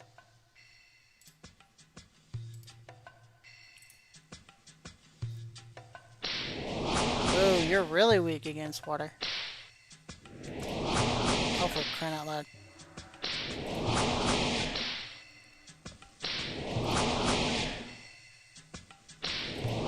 Oh, you're not really weak against water. Let's try earth. For Pete's sake. Come on.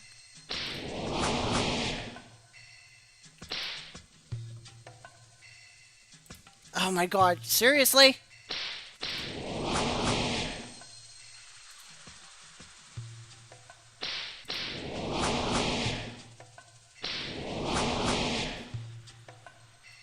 It's odd. Some spiders give me only 500 and some spiders give me 700. It's a little odd. I don't know why the experience is a little bit different between the two.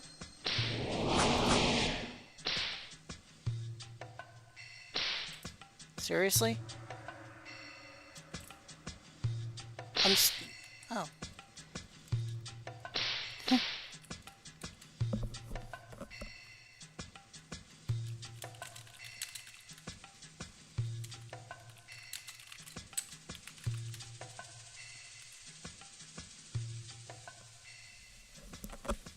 So the experience is usually within a random select window. 500 to 700 seems about right. See? The devs know what they're talking about.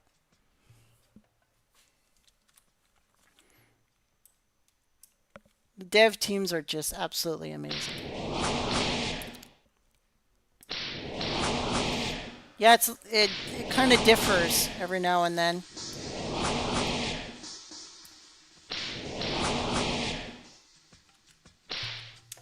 I'm still at 16,000, depending on the creature in the room you're in. I still need 15,600.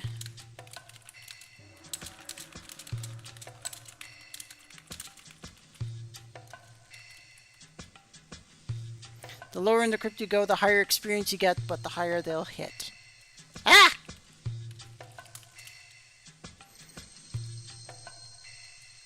I'm a wizard and I can't count!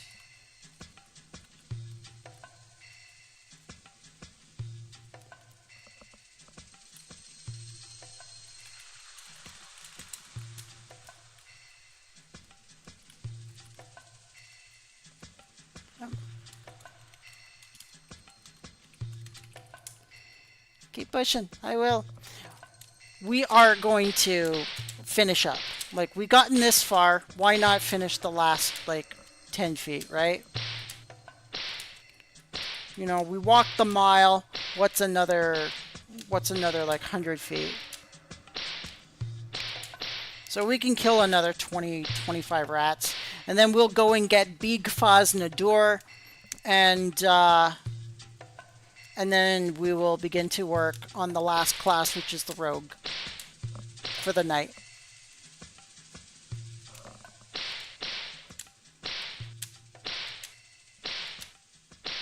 Hiya! Hiya!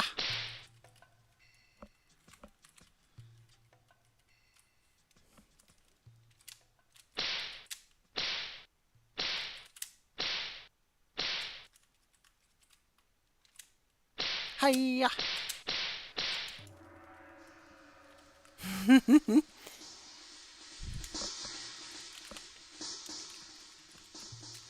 Alright, so we're just gonna... The wizard is very slow until you get your Faz spells. I will agree. Ah, you do approve of the killing method. I'm really glad, Yuki. I'm really glad to hear that. Hiya!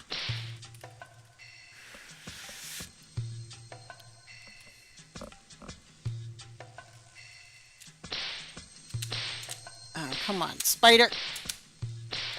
Alright. We only need 10,000 more. So that means about 20 more spiders to go. About 25 more spiders left to go. We can do it. We can do it, guys. We can do this.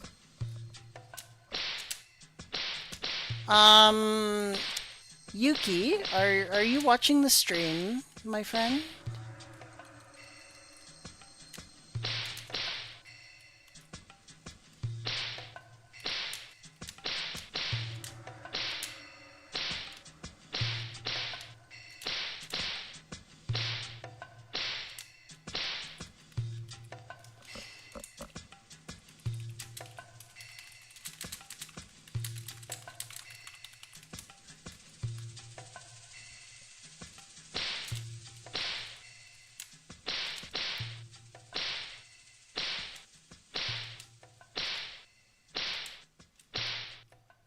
I'm going to see if Yuki can possibly get me a finished ruby, a finished coral, and a finished beryl.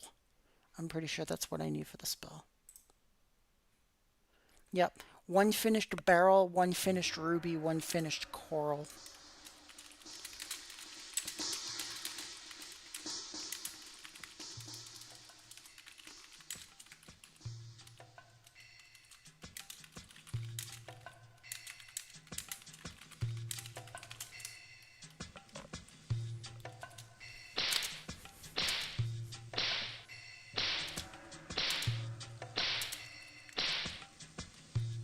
All right, we're down to our last 11 spiders, everybody. I do apologize for this really slow grind. The wizard is a really slow grind. But once we get to level 9 and we get Big Foz Nador, things are going to become much easier for us.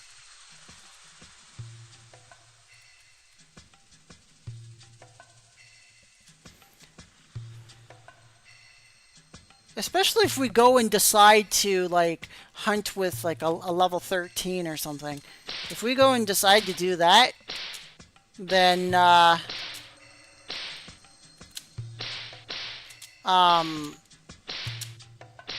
all we have to do is Foz everything. But of course, I am going to work on the big spells outside of the live stream. That way, like, you guys are not bored to death, again, with me spell casting, like, a million times on a pet. Because that would make for a not very pleasant stream. Now, I've been at this nonstop for almost 6 hours. Like, it's not that I'm getting tired. It's more that, like, it's, my voice is just getting a bit raspy, so I do apologize if my voice is starting to get really, really groggy and really, really deep. When I get, like, when I talk a lot, my voice gets very raspy.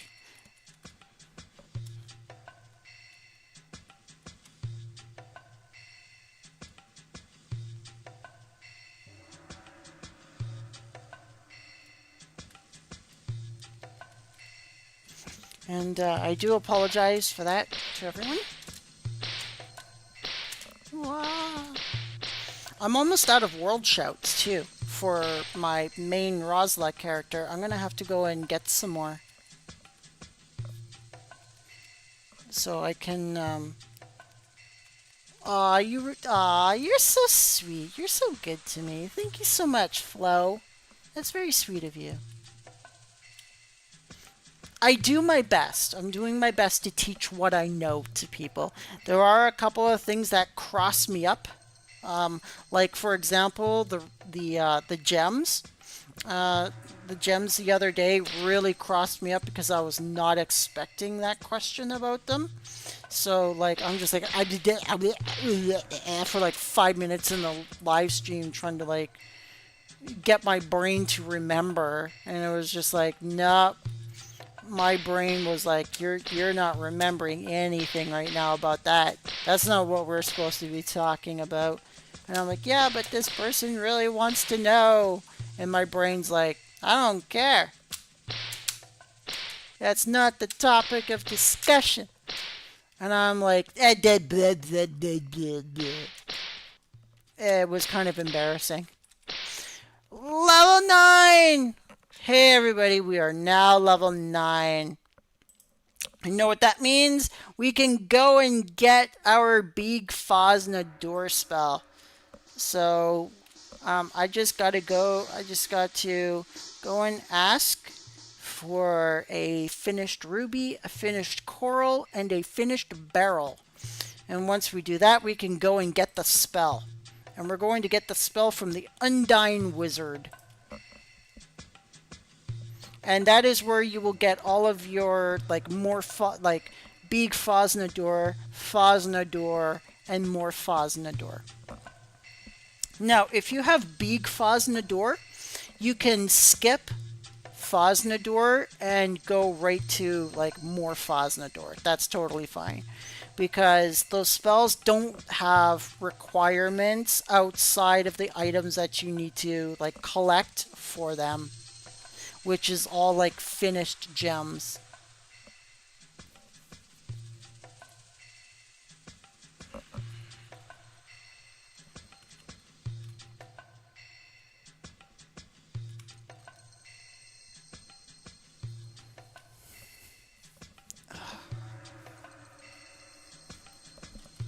Sorry about that, my rib was itchy.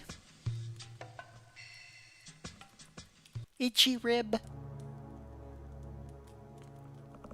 Alright, so we are ready. Now we just gotta ask someone if they have one.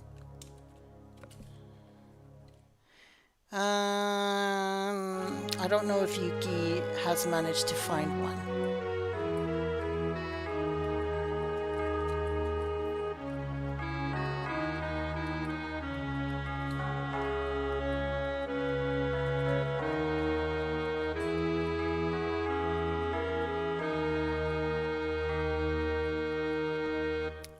I'm going to ask her.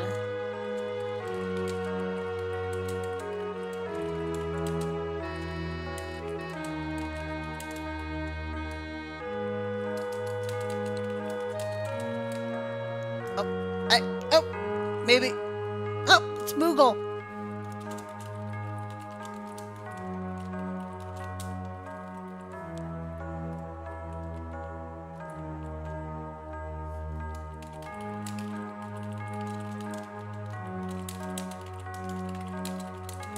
One more class left to go.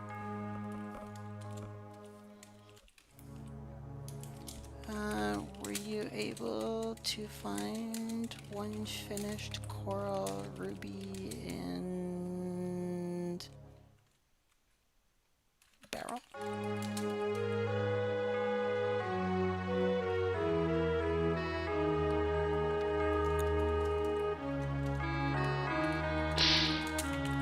Wah!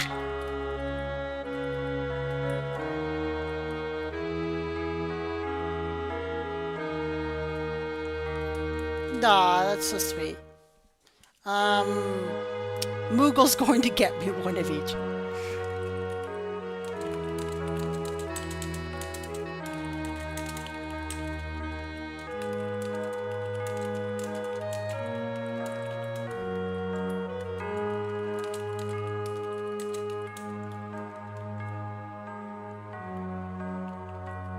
So all will help.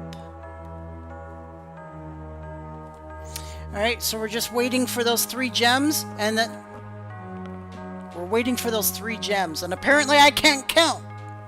I told you, I'm a wizard that can't count. Alright, so we're waiting for our 3 gems, now that I know how to count properly. Oh. Yay, thank you. Oh. Yay, thank you.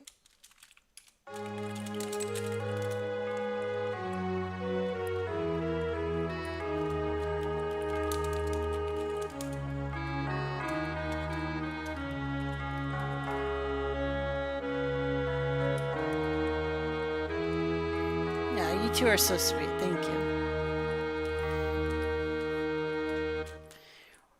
We are going to Undine. How are we going to get there? Well, we could go all the way through Abel, or we could take the shortcut. So we go through Provide, we go to Lores, we go to Recession, and then we go to Abel. Boop. Take a look at that. For the amount of time that it took us to just get to those locations, which took about 10 seconds, we would have still been walking through Abel itself. So it's shortcuts. They're always good to know. Welcome to Undine.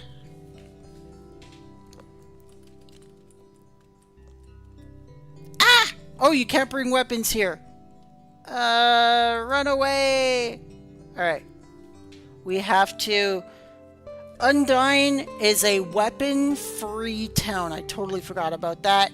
So, we simply cannot we cannot. That's just it. We cannot. This is the armory. This is not the wizard shop. I'm gonna look at the map. Where's the wizard? Oh, they're way up there. Okay.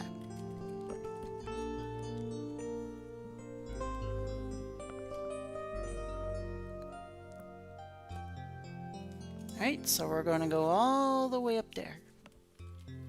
I hope he gives it to us.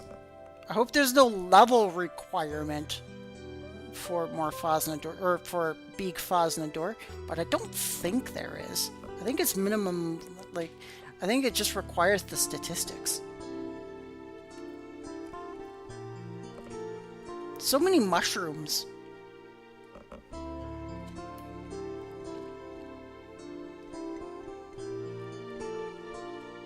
Whee! Aquaria is following us. Such a great name. Love that name. Love her hair.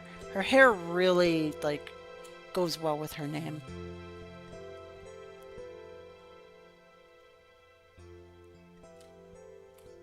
Whoop. Sorry about that.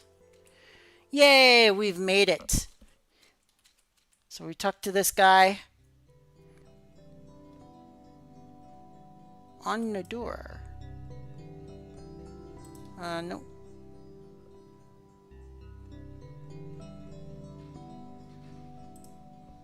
He is not giving it to us. Should be right there.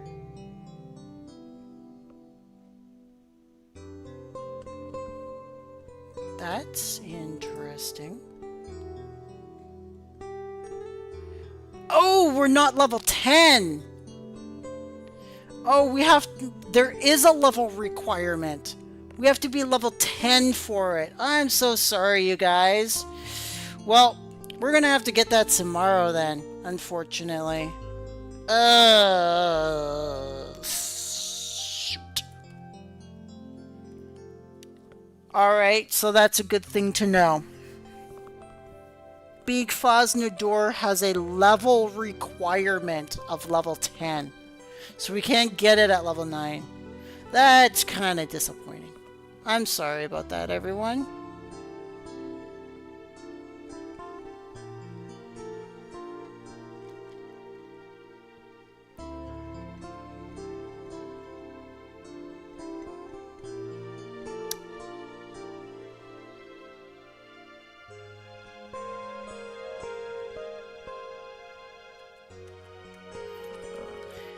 Alright, so that's a little disappointing. I was really hoping to end like the wizard tutorial with a bit of a bang and be like, yeah, we got Big Fosnador. But that's gonna have to wait. Because we are out of time for the wizard.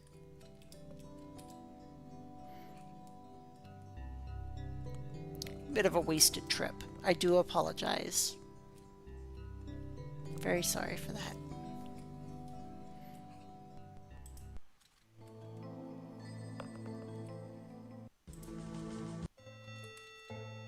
I'm gonna go back to Millith and then park the character.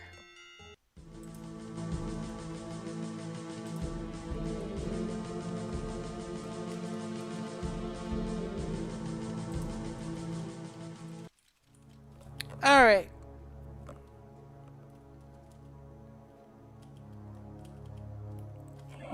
So we're gonna park ourselves right here. And that's the beginning stages of the wizard, everybody. Can you skip the first Fosnadors and go for the best one? Yes, you can.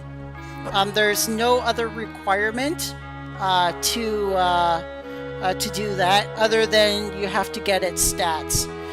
For more Fosnador, you will need 14 in every single stat, and then you will need 3 finished barrels, 3 finished rubies, and 3 finished corals, and 100,000 gold for more Fosnador.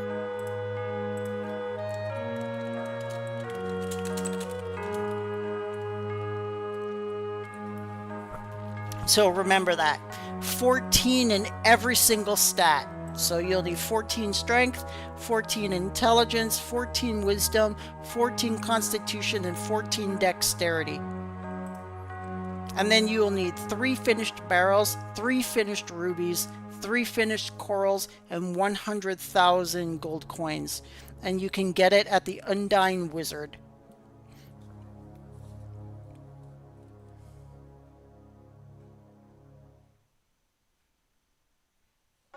Yeah, for sure. I understand.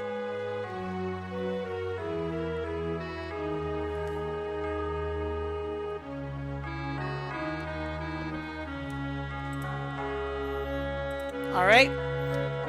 Now we're on to the last class.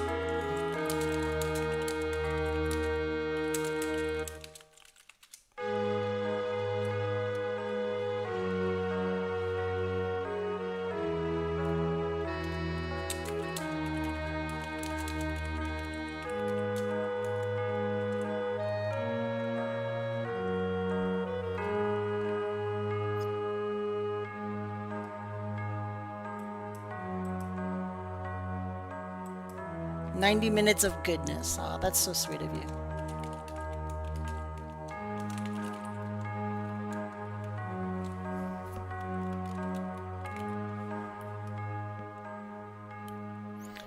All right, everyone.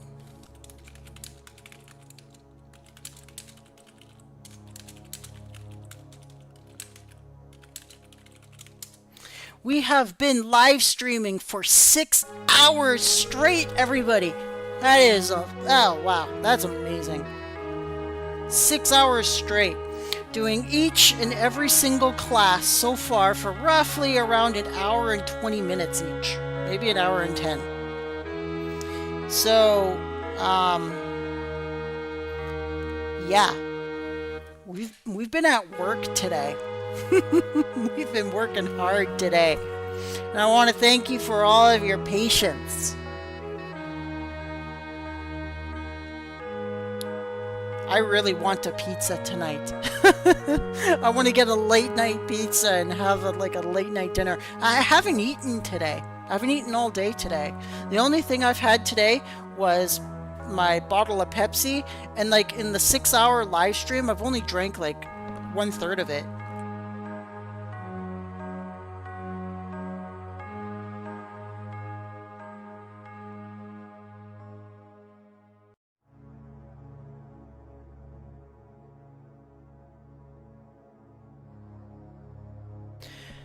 Okay. Is everyone ready for the last but not least class?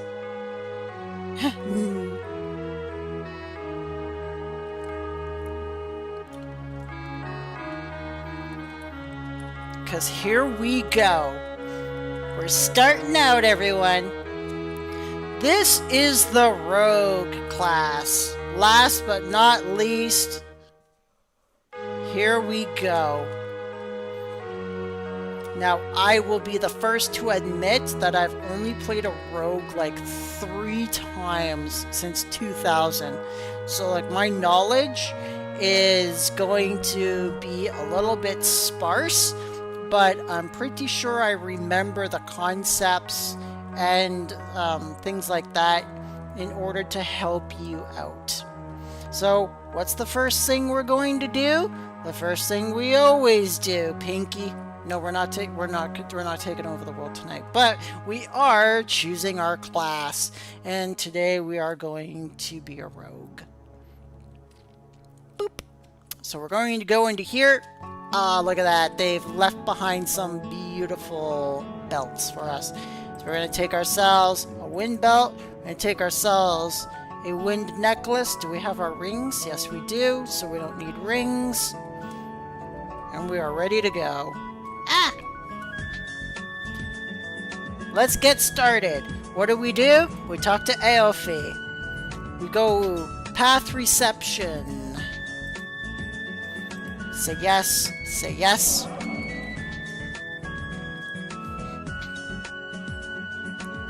Commodiums. The life potions.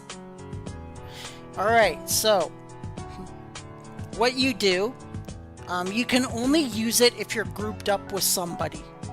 So what happens is you group up with somebody, right? And they get beaten down to 0 hit points, and then you start to see a little skull above their head. That means they're dying. And what you do is you use the comodiums on them, and it revives them from death.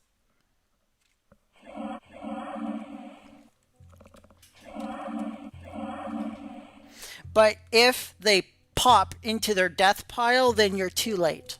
So you have, I think, what is it, 10-15 seconds to get to them and use the comodium before they pop into a death pile.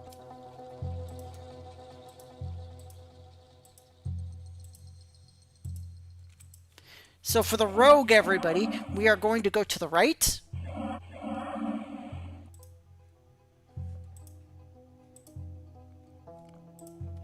We're going to go to the right again.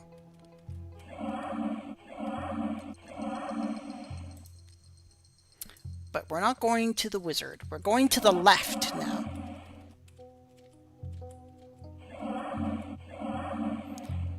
And now on the left door, we will be born a rogue.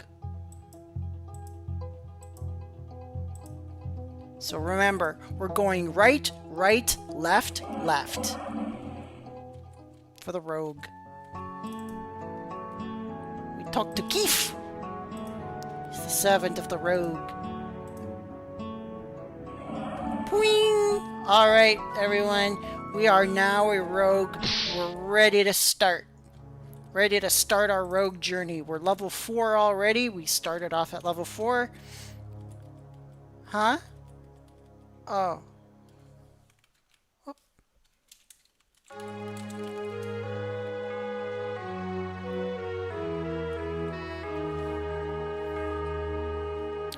You tried it and it didn't do anything.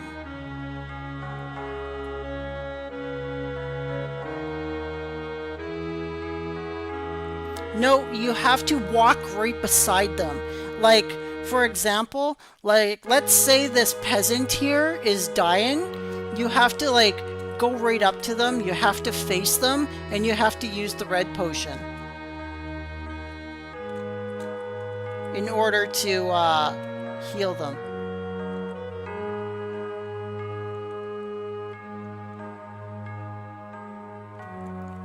Or am I mixing?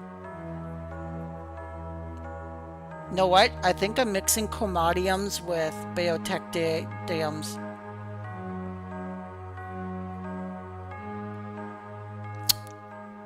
I think that's what I'm doing. And I'm giving you all false information. I'm doing it again. It's late. Give me a second. I do apologize.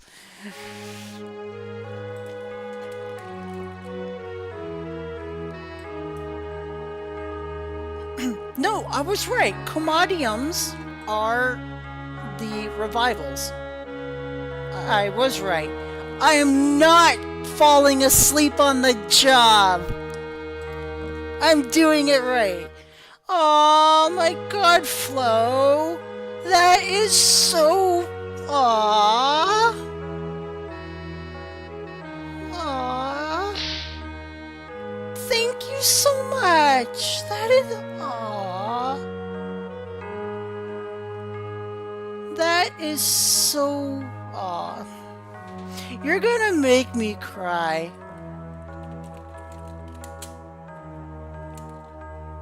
Aww.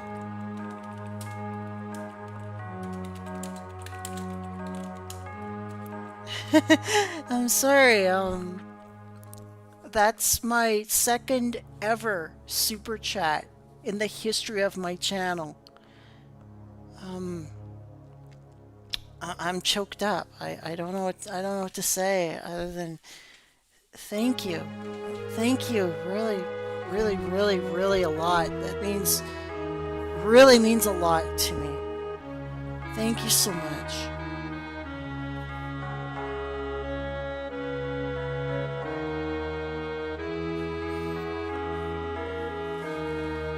That's super, super, super kind of you.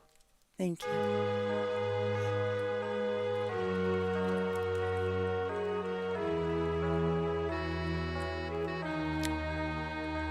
Sorry, I'm a little choked up, guys.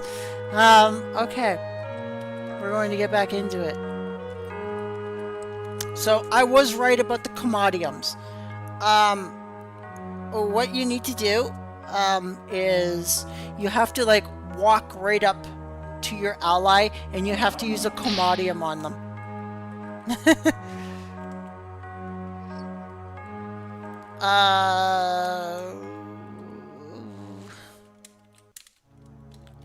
I do for more Faznador later on. For the wizard. I can collect it tomorrow.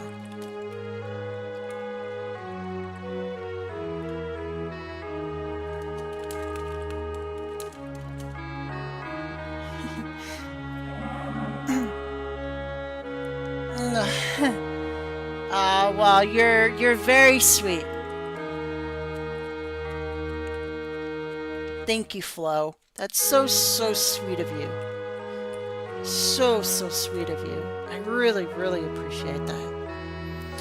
Alright, we are once again live streaming on YouTube at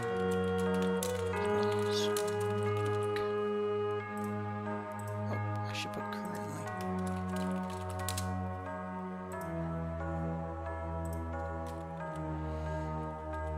Alright. So, for the rogue, everybody.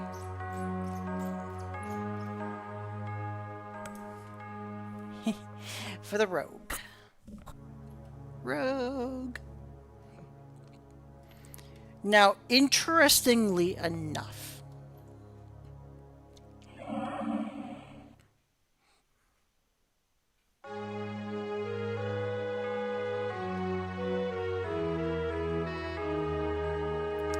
so the DA rogues here. Let's go.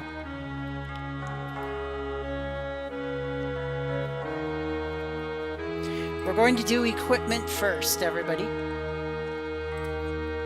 So, for the rogue, we're going to go to Ruxession. We can go to the Orin Tailor. You know what? Maybe we should. No. In this case, I do not like the Orin version of the armor. Normally, for all the other classes, I love the Orin Tailor for its colors and things like that. But for this one, I really actually like the Ruxession rogue, because they actually look like rogues at that point. So we're now a rogue. So we're going to go over here. First thing we're going to do is we're going to... Yeah, she's just, she's all over the place. It's great. She's such a great person. So we're going to click buy. And so this is all the male armor. So this is the male rogue armor. So if you're a male rogue, you're going to get the scout leather. Excuse me, sorry. And if you're a female, you're going to get the cote. And that's what we're getting. Boop. Heck yeah for the cote. Now, we can either get two things. The rogue has two weapons that they can use. They can use the dagger, or they can use the Siragom, or known as a secret. And if you want to get a secret, you're walking all the way to Suomi for one of those things. It's a long way away. But the daggers you can get like right off the hop. We already have we have a dirk here. But I do like the look of the secrets. I think the secrets just look overall better. So you know what we're gonna do? We're gonna do it. We're doing it, everybody. It's gonna happen. We're gonna take the long darn walk all the way over to Undyne. You know what I forgot to get though? I forgot to get like a Millis song so I can just walk, so I could just teleport back. But that's okay. That's fine. So we're gonna go all the way to Suomi. because that's where the oh, you found a whip. Nice. Whips are pretty cool. I think the rogues can wear a whip too. Yeah, the whip is a rogue weapon as well. So you got 3 weapon choices, everybody. You can have a whip, you can have a secret, or you can have a dagger. The whips are pretty cool. Not gonna lie to you.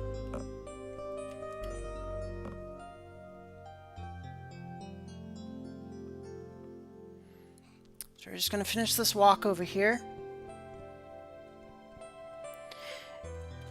Not many, like, this is very strange how the walkway just ends right here, but like between these 2 lampposts, that's the exit of the town going into Suomi. Now this little warning pops up saying this is a roleplay zone only, so can it with the OOC talk. In-game, that is.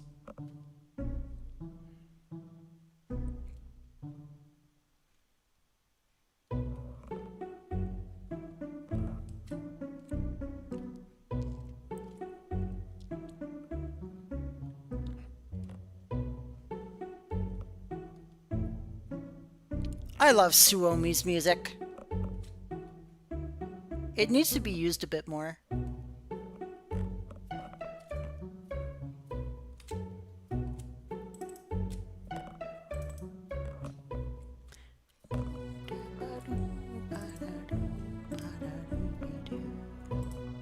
So great. For this one, we're going to get a pair of ruby earrings. And of course, as I told one of my viewers this, you can either get an emerald ring from here, which increases your HP by a plus 500, or you can get a jade ring, which gives you 300 HP, but also gives you 150 magic points. So, definitely both of them are rogue rings. You can go for either one.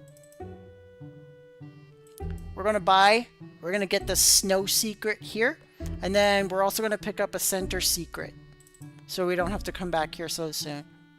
So we're going to pick both of them up. And we're going to put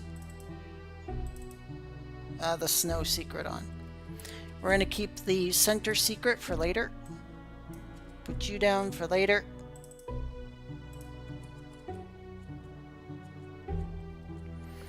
And now we gotta go all the way to Millith again. So we gotta like walk all the way back to Millith. Sorry guys. I do not have like a return spell or anything.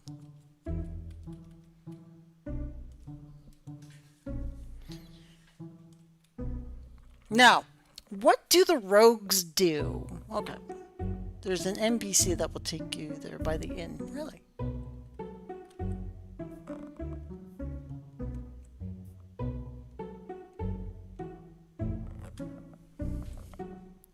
It'll take you to Abel? Really? They put an NPC in there? By the inn? Huh.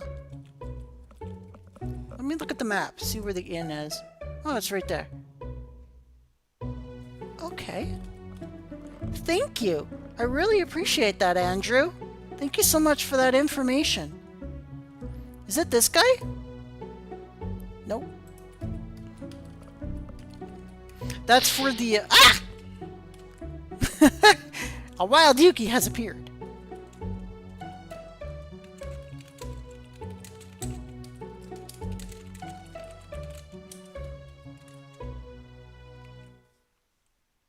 Ah! So the rogue has some cool stuff for 1 to 99 traps. Okay. Let's go and, yeah. If you master and go to, like, an Ascended Medina class, get to the Archer, and you'll get your bow and arrows. Yeah, My rogue became an archer Medina class. I absolutely love it. Just walking around with a bow and just shooting things with arrows is super great. Let me look at the map, see where the rogue is. The rogue trainer's up there. Want to go and... Alright, I'll go and show you guys. I'll go and take a look. Let's go and have a look.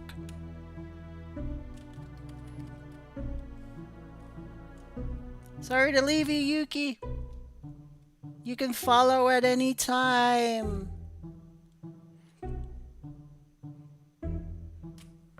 So we're gonna go up here.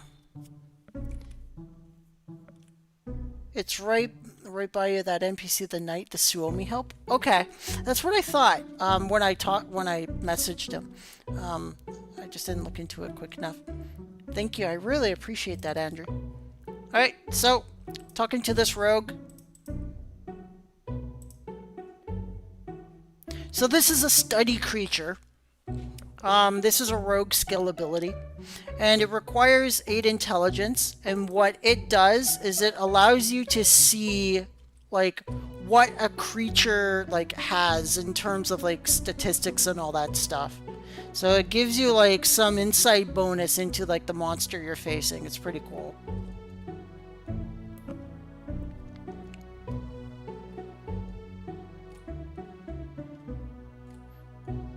So if you want, want to look at the creature, go for it.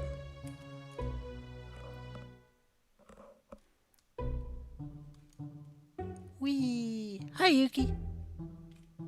All right, Suomi help. Boop.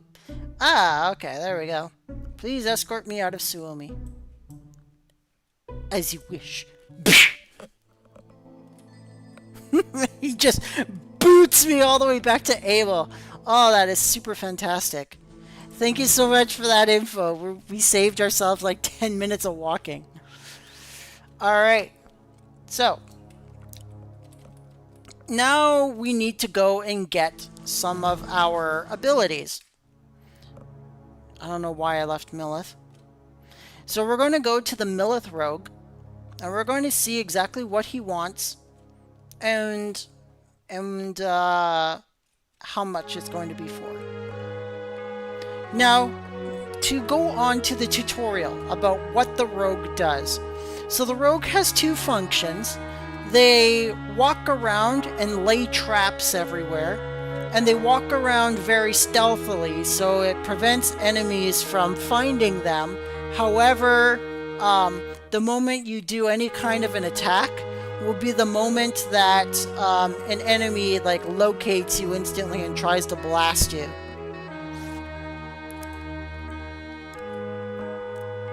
So the rogue attacks, they stab, they get behind the enemy, and then they backstab the enemy, and then they're able to strike and attack the enemy, and they're also able to lay traps, and then they kind of kite the enemy into those traps and kill them that way.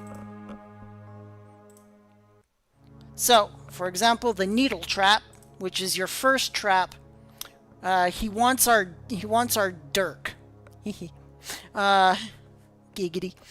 So he wants our dirk and 500 coins. So we're going to give him that dirk that we got right at the beginning of the game. And now we have our needle trap.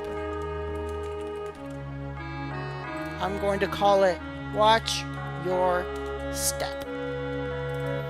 What does he need for the stiletto trap? Alright, so he needs 5 intelligence and 8 dexterity for the stiletto trap. So 5 intelligence, 8 dexterity, right? Yep.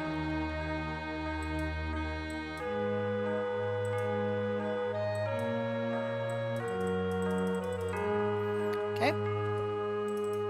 Now, if you're wondering what the difference is between the needle trap and the stiletto trap is stronger than the needle trap. They're pretty much the same traps, they're just different. Now, remember those big chests inside the Millith crypt? this unlock ability will allow you to open up those chests. So that unlock ability is awesome. The look ability is the look ability will actually appear down here in your very, very base abilities, and it allows you to like look around your screen. So you're in the world, the Millith special skill master, and then you're looking at someone. It doesn't recognize the name, but it does recognize that he's carrying a stick and he's wearing the Lura's scout leather armor. Appraise lets you know what the object that you're holding is. It's kind of like an identify. I called it inspect before. It's called appraise. Food lore just kind of lets you know what kind of food something is. It's very strange. But yes, we got our needle trap. Now we just need like 1 point to get our stiletto trap. And let's see what we can do to get it.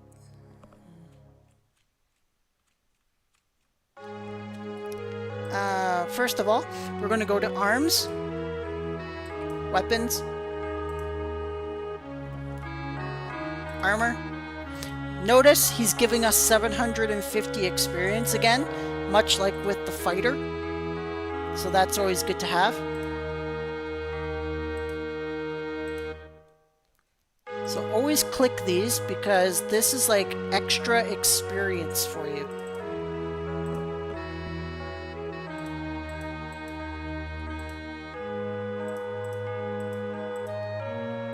We don't need anything else from here.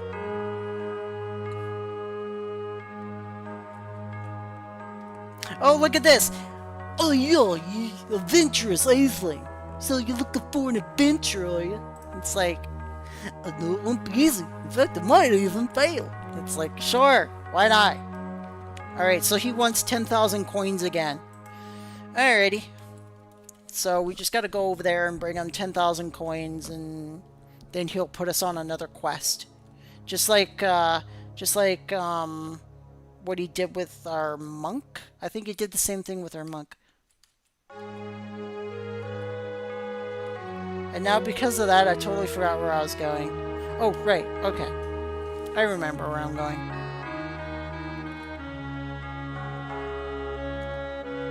We're going to the Millith fighter. Whoop. Now you can learn things also from the Millith fighter. You can learn the taunt ability. Now remember what I said with the fighter the warrior and the monk. The taunt is something you cast on an enemy to make it attack you as opposed to your allies. Throw Sirigam. Alright, so he needs 6 strength and 11 dexterity for a Throw Sirigam. So, Throw Sirigam means, like, see these little secrets here?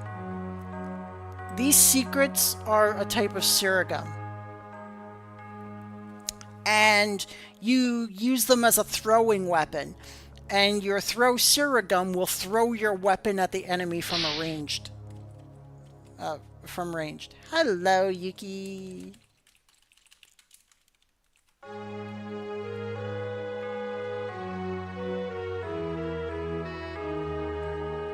Right.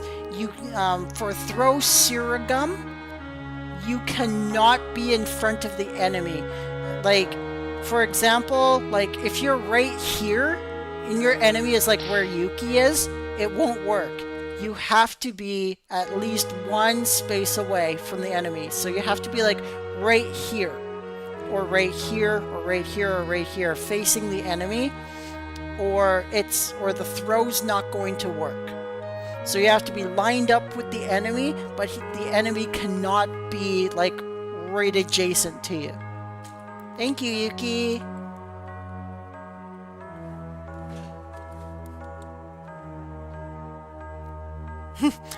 There's Yuki being like He-Man. Till next time!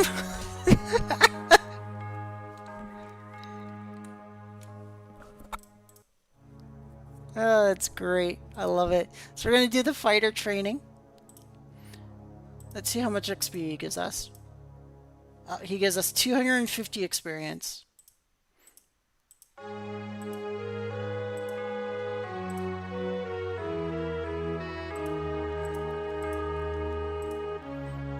Hi, Yuki. You're awesome. You're so awesome, Yuki.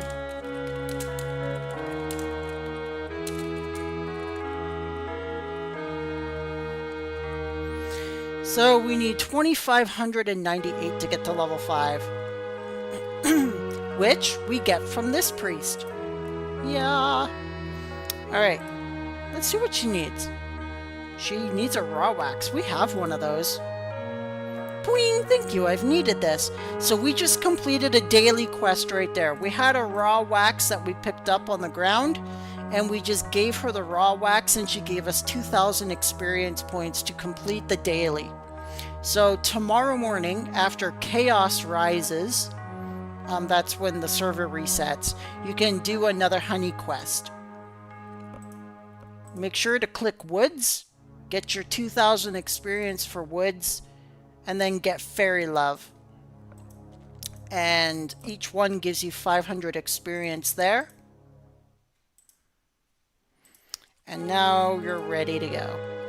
Alright, let's go and see what the rogue needs for the stiletto trap. Funny how we went and we got the needle trap.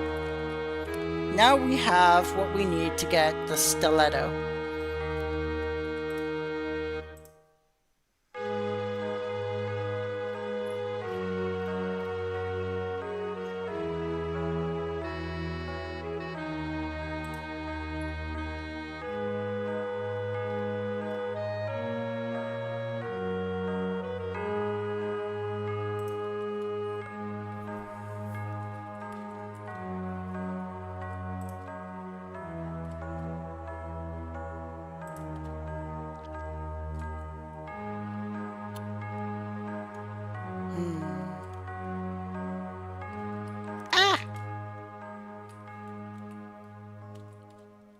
So we're going to go to the rogue trainer and we're going to find out what the stiletto, what is required for the stiletto trap.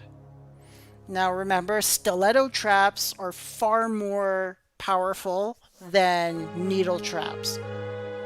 But they also require more time in order to set them down. I think it's 3 lines. Might be 4. We'll see. Oh, what am I doing? This is the wizard. Duh. Rosyla. I know it's 12:30, but, I mean, come on. You walked right by it. Totally derping here, you guys. Gonna be the derp rogue soon. Alright, so we're learning secrets. Let's see what the stiletto trap requires. We need a good snow secret. Oh, a good snow secret. We've got a snow secret, but that means like if we give it up, we have to go all the way back to Suomi and get another one. Furthermore, this needs to be a good quality snow secret, which means we need a blacksmith. So we gotta find someone who has the blacksmithing ability. And once we find someone with the blacksmithing ability, they can turn the item into a good quality snow secret, and then we can get our stiletto trap. So we have to go to Pravat Cave, and we have to ask if anybody can turn our snow secret into a good one. And now it's going to mean we're going to lose our snow secret here, but with the stiletto trap, we really won't need it. we can use our stiletto traps all the way to level 7.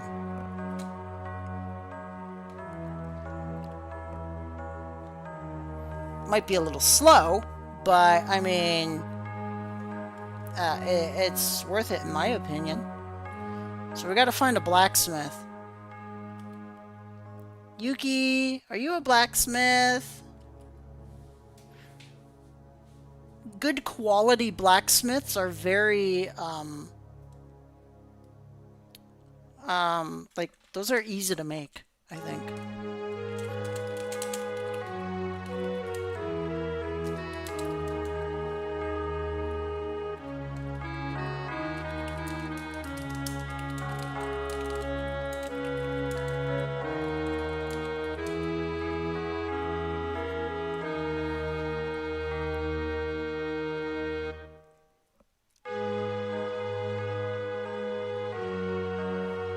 I'm asking a lot of poor Yuki.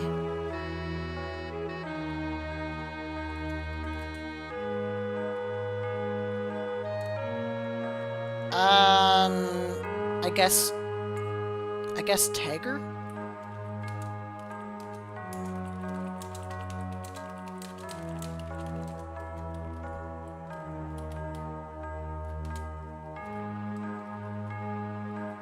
Tiger has the blacksmithing shop.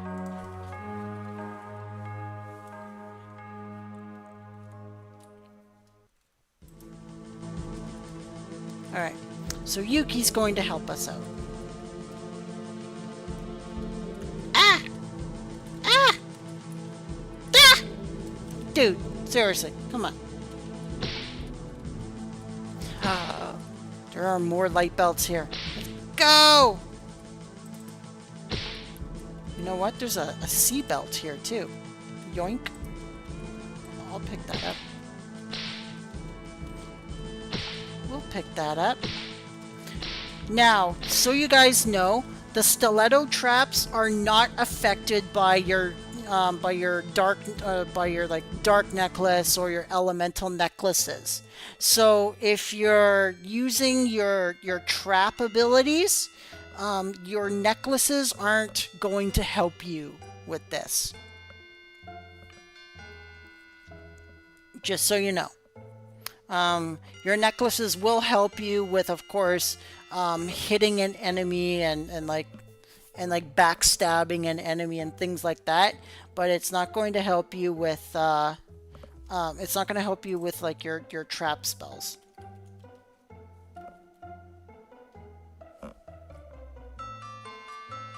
So this is the Tiger Blacksmith. Oh, I'm not a member of the training grounds. Ugh. That's right. We need to go and buy... I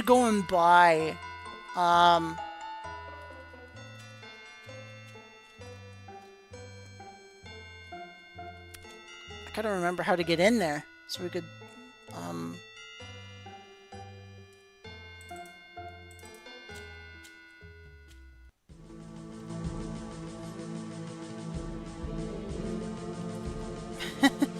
we have to go and take the long way around, guys. It will not let us into the blacksmithing shop without becoming a member. Yeah, I know, we're trying to become one. Whoop, nope, that's not the right one. I think he's at the beginning of this place. So you have to go like down here into this room. Yeah, we go into this room. Purchase membership. Let's go with 1 year for 100,000. There we go. I love that it's like, you're not a member, get out of our blacksmithing shop. It's like, ugh. And now I am. So here we go. Now we're in the blacksmithing shop. That's pretty funny. And now we just wait.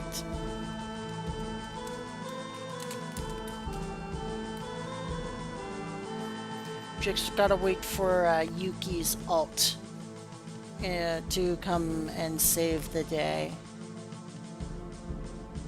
Or I should say save the evening because it's getting late. Late.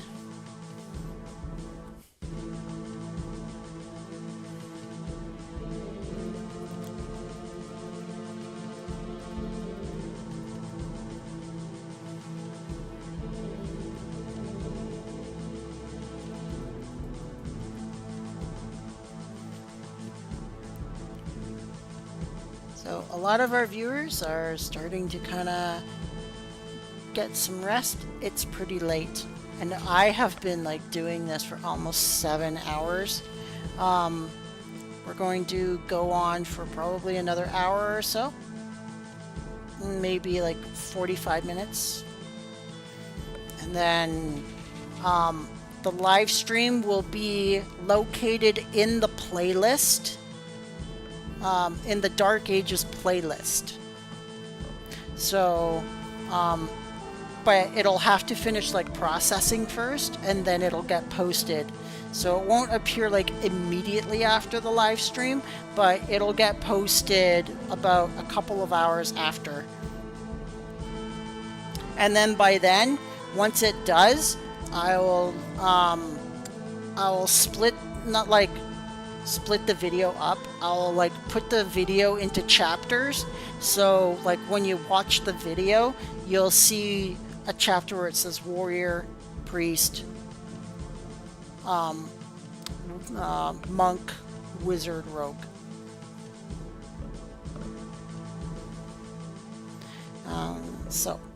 That'll all appear on the channel tomorrow morning. I started this live stream at 5 p.m. Eastern Standard Time. It is 12:42 a.m. now, guys. It has been a ride. It's been awesome. You've all been super. Yuki's like, excuse me, making a cameo.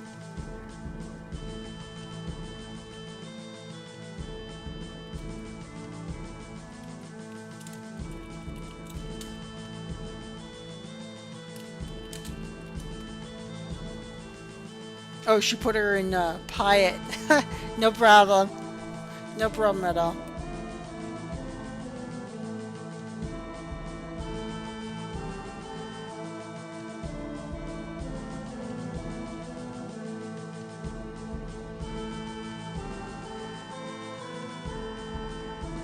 I didn't know there was a blacksmith in Pyatt. I thought it was just in Taggart. I totally forgot about the one in Pyatt. She needs to become a member of the training grounds, or of the blacksmithing, whatever.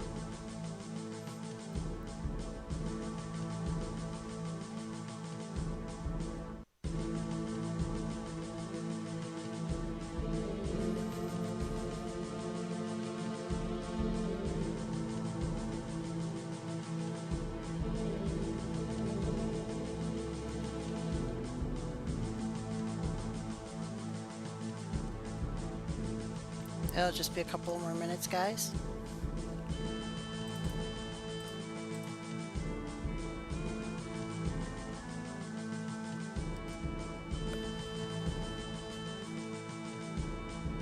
And then once that's done, we get our stiletto trap, and then I go and show you how it works.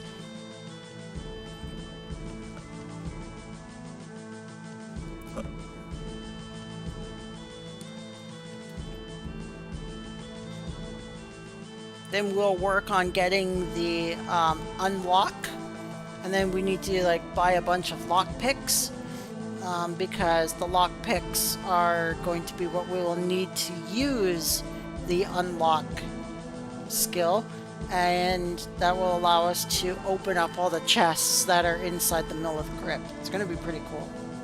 It's going to be pretty cool how I show you how this works. There she is! Whee! Alright, here is the secret. It's a secret to everybody.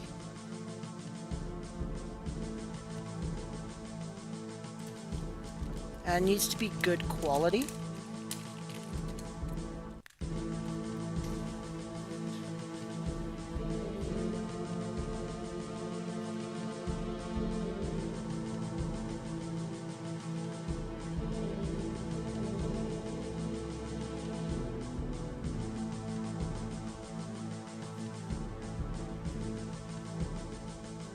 Okay.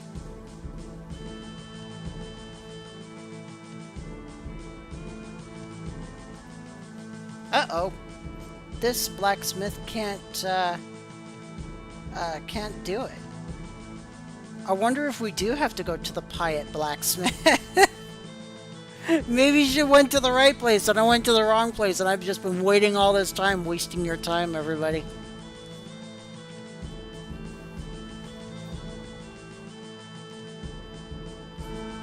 That would suck.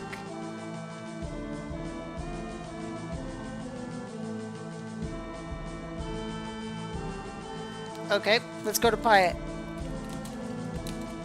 They're telling me to go FK myself.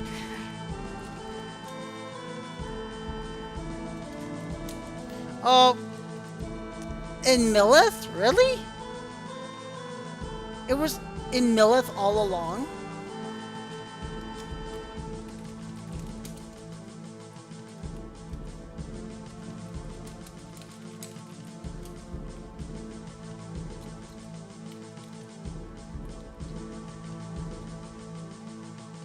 See, this is the thing about the rogue, is that they like need like specific quality.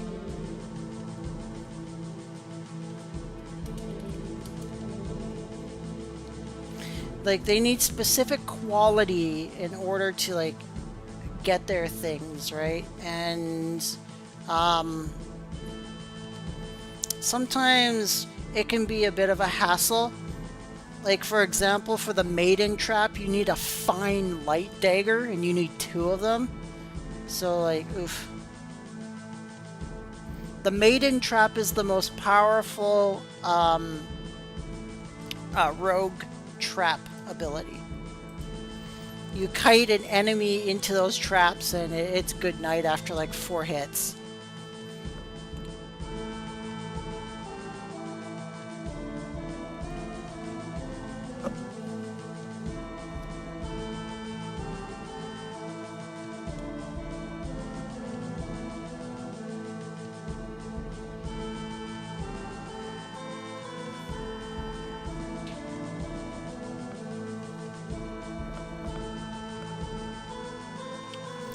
Kind of wasted about 15 minutes here on this rogue class, but that's just how it is sometimes, especially with rogues. With rogues, it requires a lot of like, it requires like blacksmithing, it requires you finding things, it requires like monster drops, things like that for all these kinds of different abilities and traps. So the rogue is probably the most time-consuming class out of all the classes. I would consider the rogue to be more time-consuming than the wizard, believe it or not. But once you get the traps and you get the abilities, like it's lights out for your competition. Because rogues are just so good. Like, you get a freeze trap, right? You get a freeze trap going, and then you kite your enemy into a freeze trap. He just sits there, frozen, and then you just, like, walk behind him and backstab him, and then just, like, assassin strike him and just kill him. You know, it's, like, the rogue is just fantastic.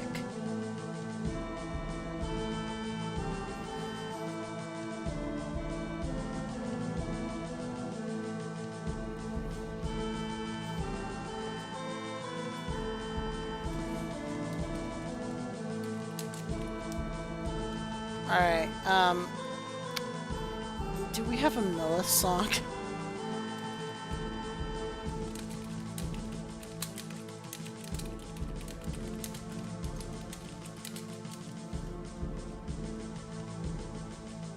You don't happen to have a Milla song, do you?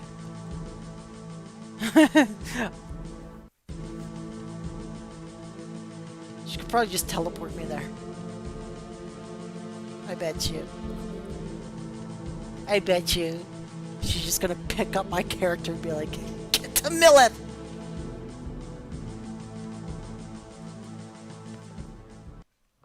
Boop!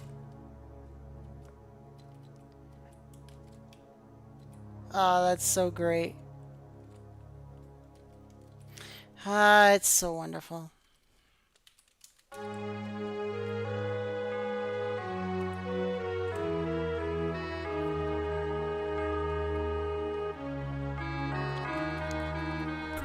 Alright, we are back in Millith, everybody.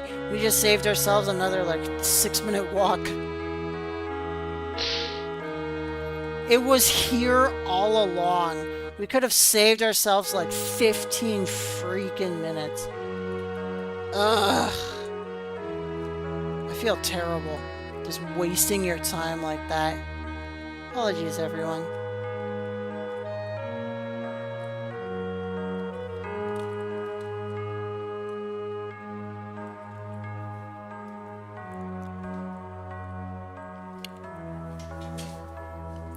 So, once we get this, look at that.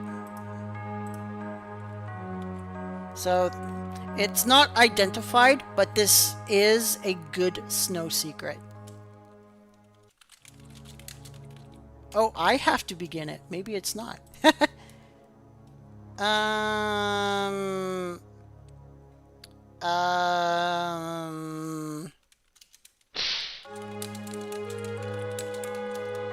How do I start it?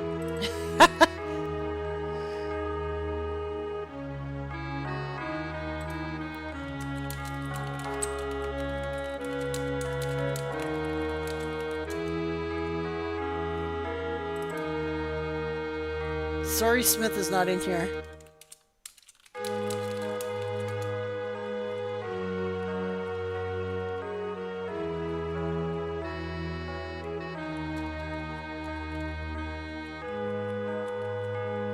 Oh, this is another predicament. We actually need, like, a rogue. We need, like, a rogue specifically to do it. Oh, boy.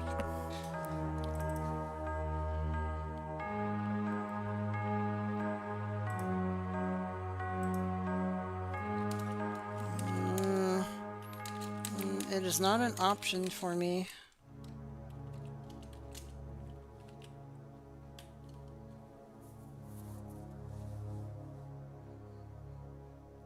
So we're gonna need a rogue with a higher level. Do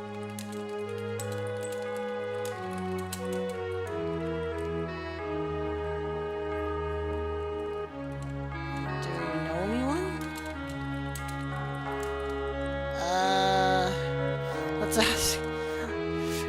It's always something, right, guys? Like, that's the thing about rogues. Like, it requires such specific things, specific people.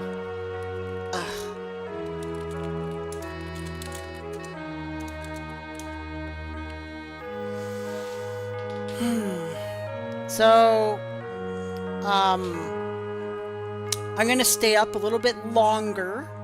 Probably another extra 15 minutes with you guys because we wasted kind of like 15 minutes bumbling around with this. But this just goes to also show that, like, there's complications in the game where it's like things are just complicated and you need to find specific people to make specific things for you to do a specific thing.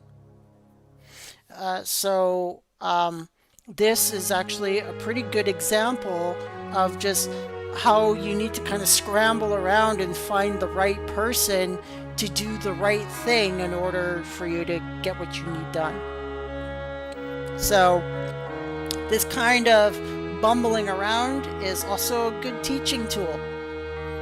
And if I'm the one bumbling around, then it means you don't have to bumble around. It means you just watch, be like, oh, she's bumbling around. Let's not do that. But what's the end solution? And the end solution is gotta get a rogue to initiate the blacksmithing. The Suri blacksmithing, it's called. So you need rogues to do it. So we're all learning together. I didn't know this part, mind you. When I had my roguelike back in 2009, I just I was just given one. So like I didn't really go through the trials of it. Skeep. Boop. Alright. Ah!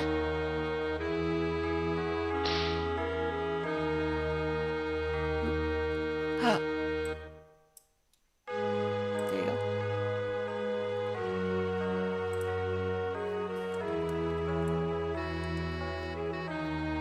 Alright, we're gonna try this again.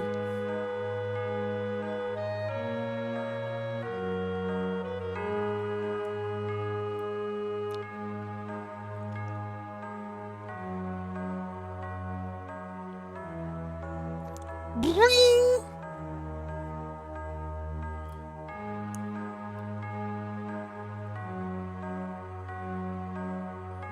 See how, like, she sparkled? That's her blacksmithing it into a good quality weapon. Now, if you see a little skull, I think it's a skull, that appears on top of the head while they're doing it, it means, like, the item broke. And then I'd have to go to Sroby and get a new one.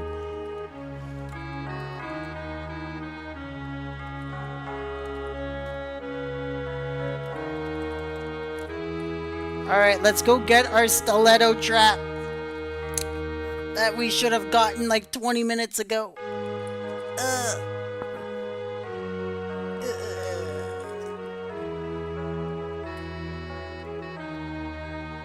But that's just how it is, guys. This game just sends you on crazy quests and makes it require crazy things sometimes. So we're gonna learn secret, get our stiletto trap, boing, and now we've got it. So now we've got our basic trap and we've got our stiletto trap. Nope, it's the same.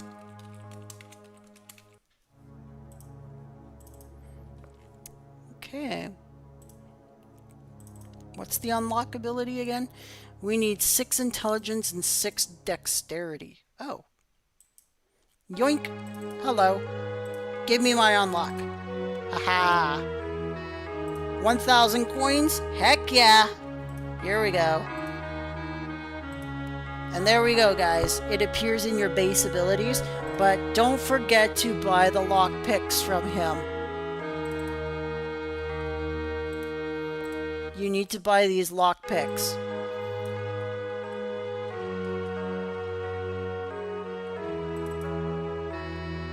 And then equip them. You can, I think you can buy 2 lockpicks. Let me see. Yep. So, you got a whole bunch of like lockpicks. And they go inside the gauntlet slot. So now we've got our lockpicks, we've got our unlock ability, and we've got our trap. And now we are ready to party, everybody. Finally.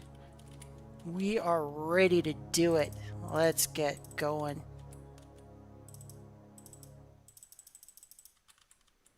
I'm just going to throw all this junk into the...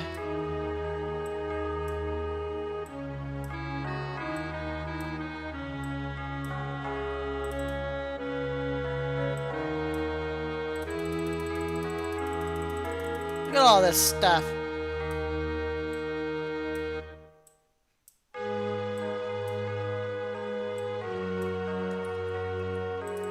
Just throw all this stuff into the thing.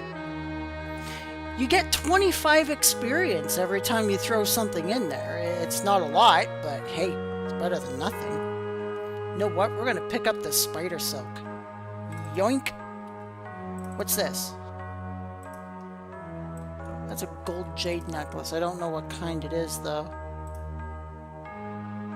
We're gonna just pick up all this loose junk. Clean up this mess a little bit here. These little pearl necklaces, you could just throw them in the altar. Bloop. Heck yeah. Heck yeah. Boots, get in there. Boing! Hey, we got teleported. Gromil, the god of loss, says, I'm going to take you to the other side of town now. Thanks for throwing our junk into the pit. We greatly appreciate you cleaning up for your city. So, here we go, everybody. Beep. Sorry for that noise. My phone is now fully charged, and I can put it back right there. Haha. Alright, so this is what we do. See this spider here? Watch this. Kerpow. And now what we do is we click the D key, which opens up our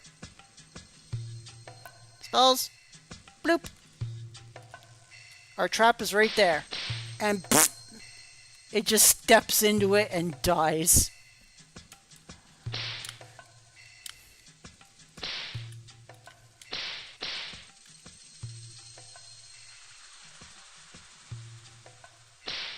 Boop. Doot, doot, doot, boop. And pfft. Pops like popcorn, everybody. So yeah, this is how the rogue works. And then once you like get the ability backstab, then like you get like you get traps like a freeze trap. I highly recommend the freeze trap.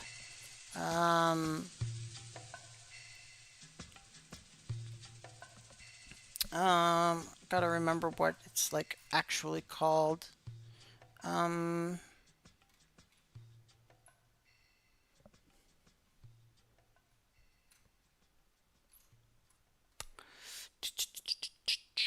Sorry about that.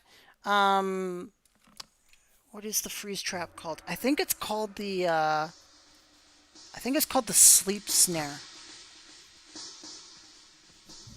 So you like get the sleep snares, and you and then you just lay the sleep snares out. The enemy hits the trap, falls asleep, and then once you have like the backstab ability and everything like that, then you use that, and like it's lights out. Watch your step. Boop.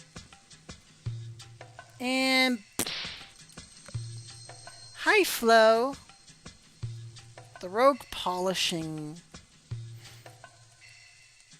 I did not do that yet. That is a really good thing to know as well. So rogues will get an ability called gem polishing. Trying to remember where it is. There it is. So rogues will get an ability called gem polishing. It's in the Piet Bank. I can get it right now, honestly, I think. Can I get it right now? No, I cannot. I need a 5 Constitution. So you need a 5 Constitution and 5 Dexterity. And then at the Piet Bank, of all places, they will teach you about gem polishing. and you will need a barrel earring, which is very easy to get. You can get a barrel earring from, I think you can actually get the barrel earrings from Pyatt. Let me check. Yes, you can get the barrel earrings from the Pyatt Bank. So you just buy a barrel earring from the Pyatt Bank, and then you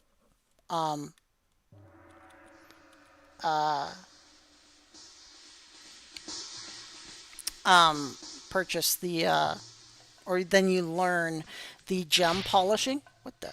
What's attacking me? Oh, someone's attacking something. Okay. And then what you have to do is you like the way it works is you cast the spell, you put a gold piece down on the ground like this. Like you put like 2 gold pieces onto the ground like this, and then you like take a step forward, or you can refresh your screen. Just press F5 so it'll stomp you back on the ground right beneath where you casted the gem polishing, and then you have to work with a second rogue in order to start gem polishing. And that will start polishing gems. It'll turn like uncut rubies, uncut beryls, raw rubies, raw corals. It'll start turning them all into the next stages of their gem crafting. So it'll like turn them into uncut. And if you fail, like if you like fail at the gem crafting, it'll either break the gem or it'll turn it into a flawed gem, which just kind of makes it useless. But if you succeed, it'll turn it into like an uncut, and then the final gem product is called finished. And then once it's finished, it's ready to go.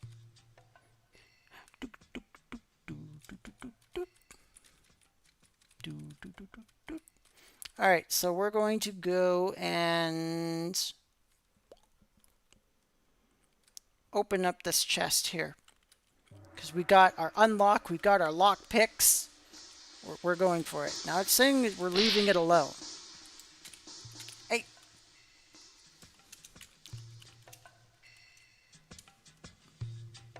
Yeah, recession near the pool. So there's a little pool by the recession bank. It's more closer to the black market. It's actually right in front of the black market's door. And that's a really popular rogue gathering area for gem crafting. So it's really good to know. Thank you, Yuki.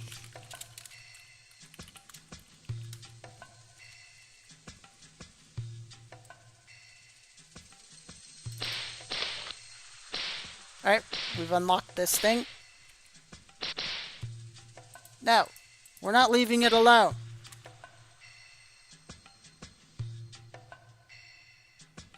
We've unlocked it. It should say what we got.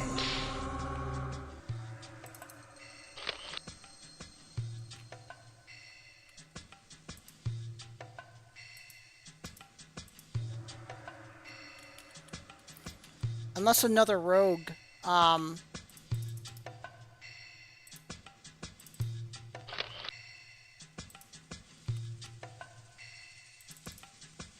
unless another rogue took it already. Ah!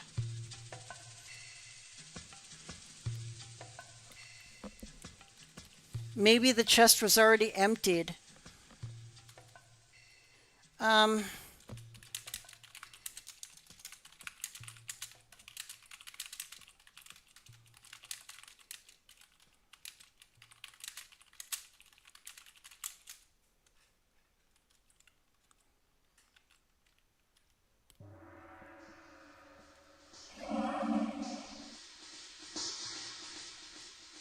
Oh, she disappeared. Yeah, I think that chest has been looted. Let's go take a look. Let's go check another chest.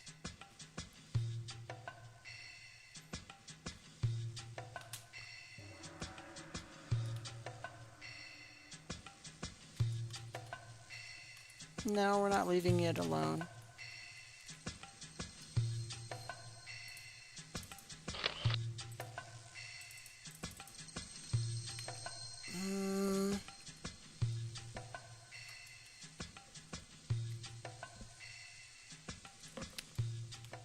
Why is it making us leave it alone?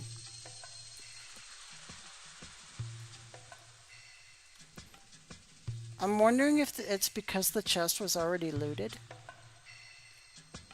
by another rogue. Let me check this one.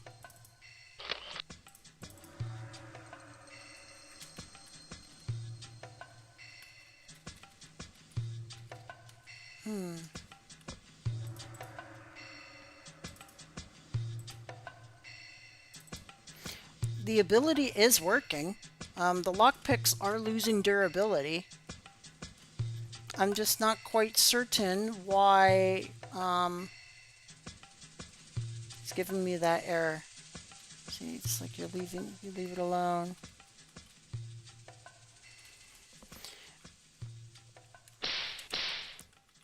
Okay. Alright, you guys want to play? We can play.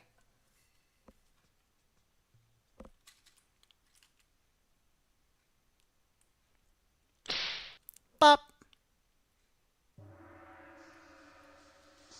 Pop goes the weasel.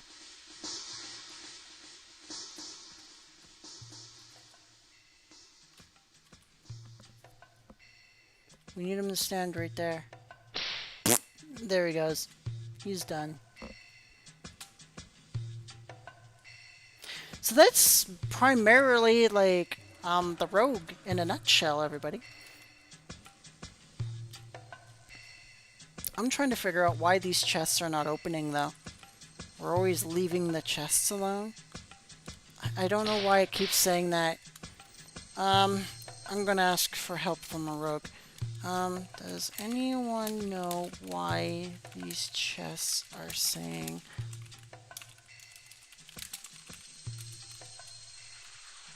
Oh, that's right. She's not a member of a clan. My main is, but she isn't. I can't ask anybody. Yeah, for some reason it keeps saying you leave it alone. I just don't understand why it's doing that.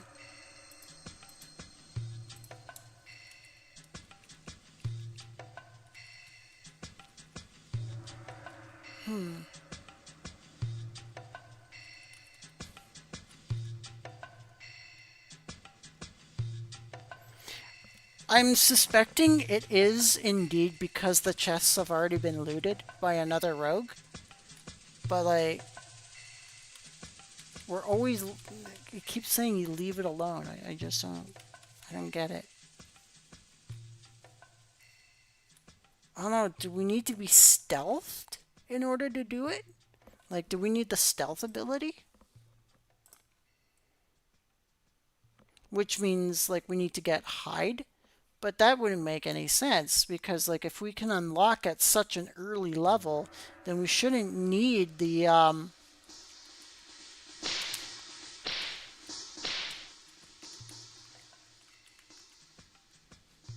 Watch your step. Boop.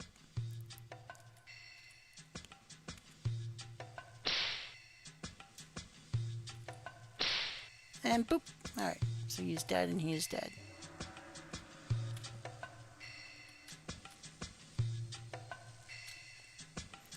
Some tutorial, right? we just, I don't know. I don't know what's wrong. We should be able to loot those chests. We have the unlock. We have our lockpicks.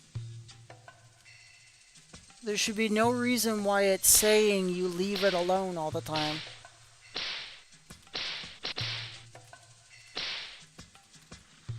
Oh, there we go.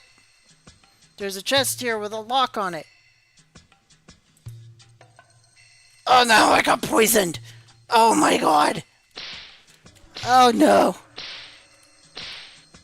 Oh, that's no good. Ah, I got my hands caught in the cookie jar. So I was right. So when it says you leave it alone, it literally, it's the reason why. Ah, now it won't let me loot the chest. Unlock this damn thing. Oh, that sucks.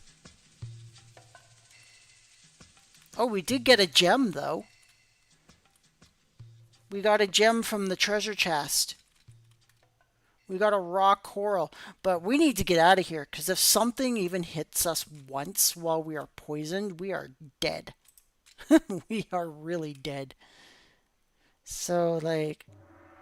Ugh.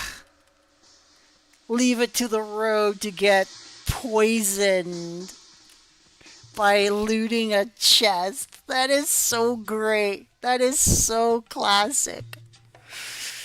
Oh boy, that's funny to me.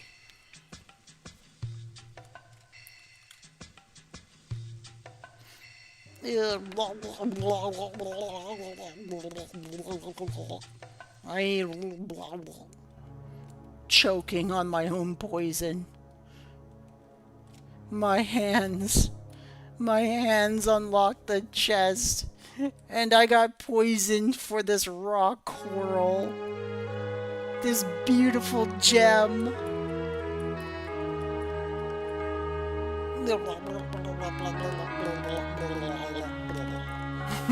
It's so great.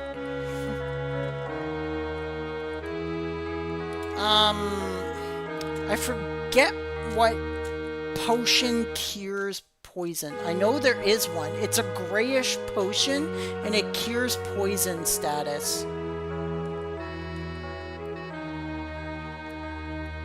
Or you can get the spell AO Insane, but of course, rogues can't get that.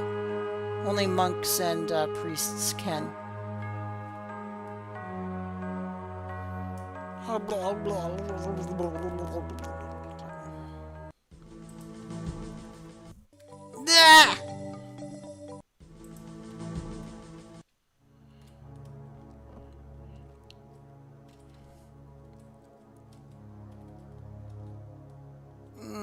Oh well.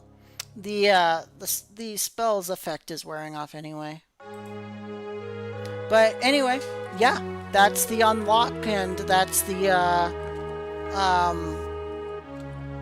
chest thing, guys. So that's for the rogue. We are way behind in our levels, though. We are only level 5.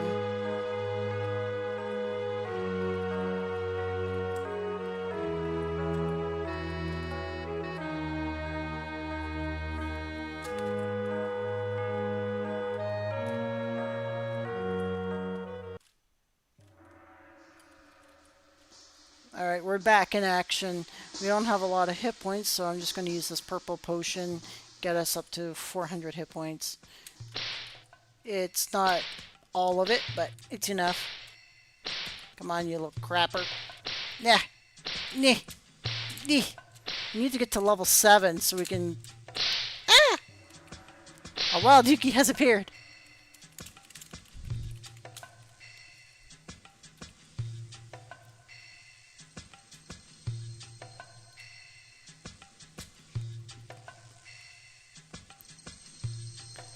I was poisoned.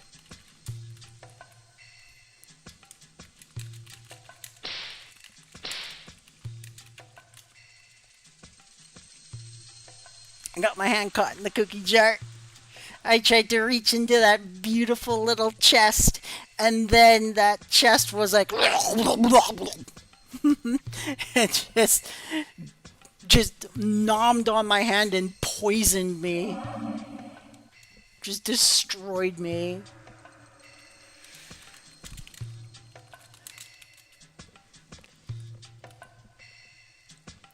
Almost killed me.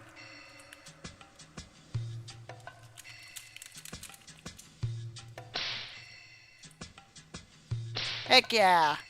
Get splattered.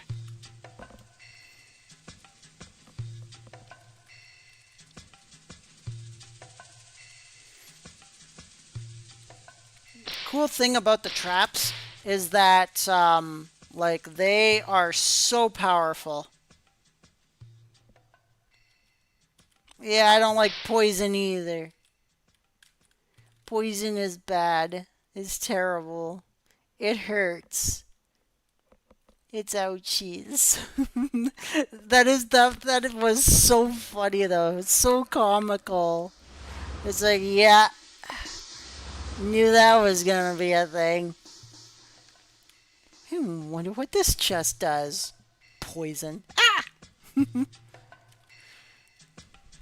It's so great. I love this game.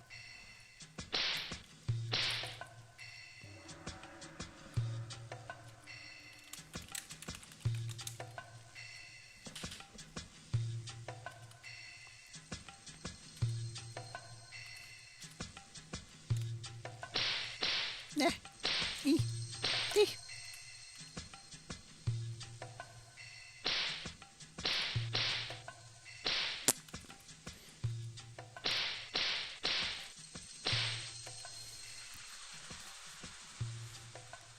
Bloop. And pop. You know what? Technically, I could probably go down to the, like, even the lower, like, floor 3, even though I'm only level 5. But my traps are powerful enough that I could probably do it.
Just a little bit of advertising.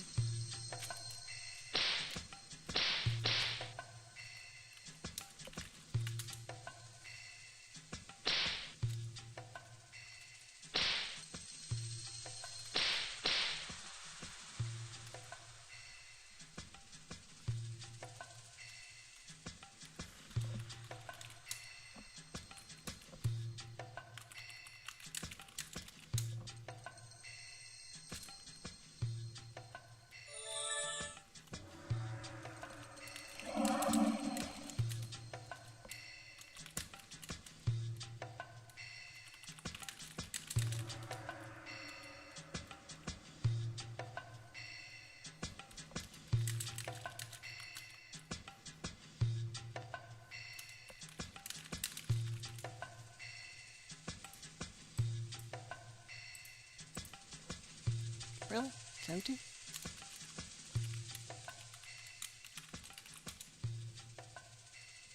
Let's fix that. Maybe it's because,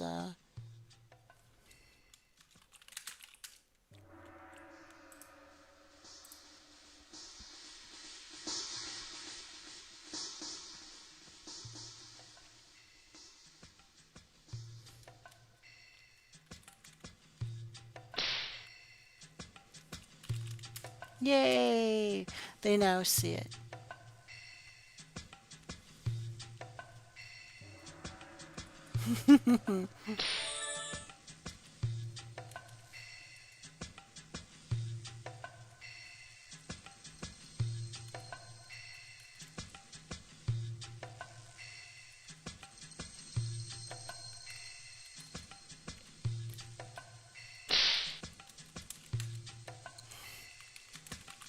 worked hard for that stiletto trap. That was annoying to get.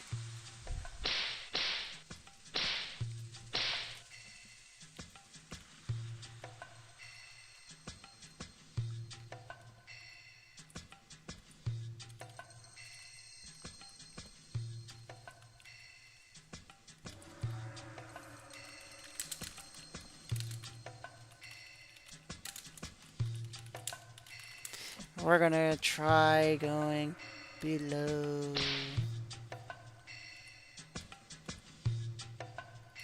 Oh, oh, I can't. Won't let me yet.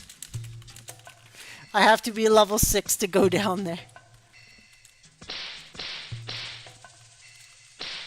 That's not a problem.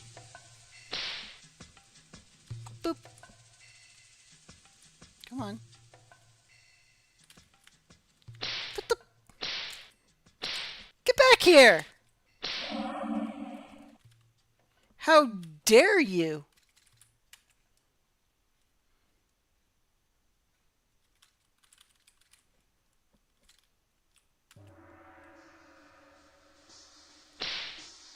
There you go. Get wrecked.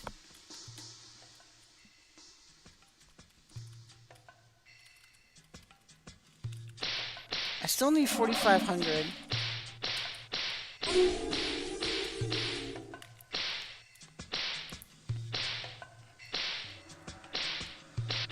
Bop.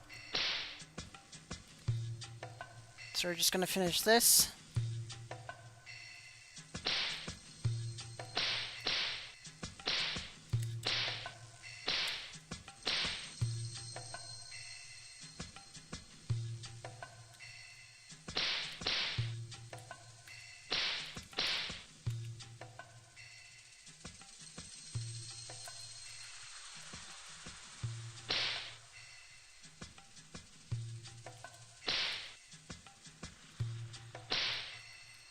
Pop.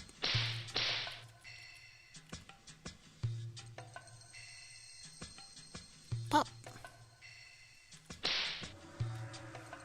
I like how just one stiletto trap, though, you guys, does manage to kill the thing. Apologies, I haven't talked much in, like, the last, like, 3 minutes. I'm more just kind of finishing up here. Oh, my will is too weak. Haha, we can't cast another one right now. Let's see if I can do a needle trap, maybe. Alright, I can do a needle trap. Oh, it kills it anyway. That's good. It's good to know.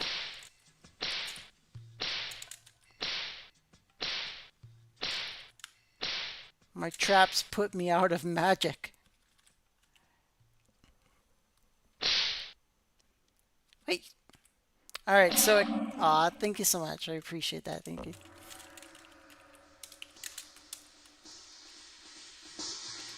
There we go. Alright, we got our level up. So now we're level 6, and we could put on our wind necklace. So now we can either smack these things like extra hard, or we can just continue with our traps, which we know one-shots them. You know what? I want to test if our stiletto traps are powerful enough to like one-shot enemies on the 3rd floor.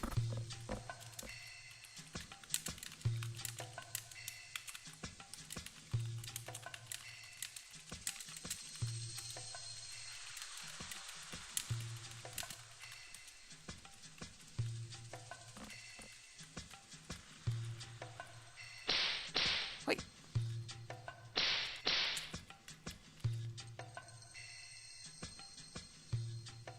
Wait. Let's put 2 of them down. See what happens. Alright, he survived the first one. And then there's the second one. Nope, he died on the second one.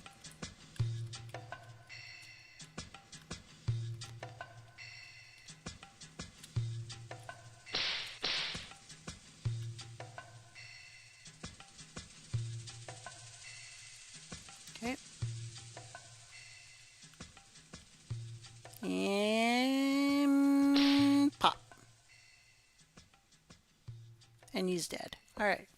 He was already in, like, red. Oh my god.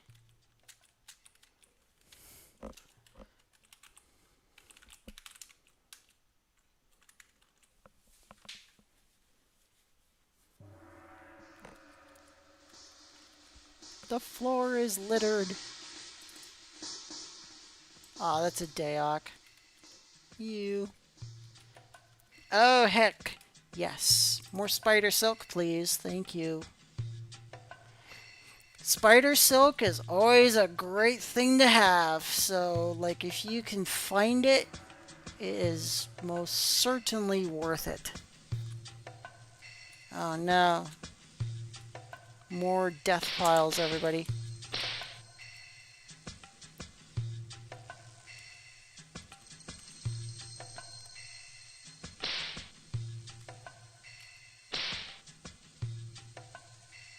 Oh.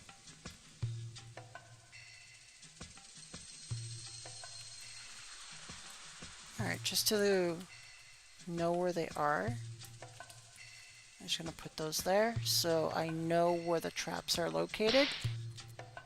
So we're going to get up here. Come on. Come on, Spooter. That's right. On this way. Walk right up here. Right into my delightful, beautiful little traps.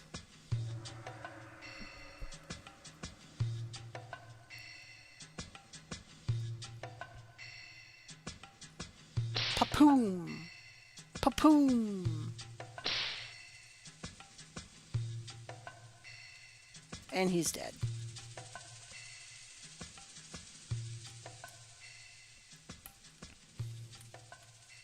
As it should be. Oh, I got bead crated. Oh, you rude little ruffian.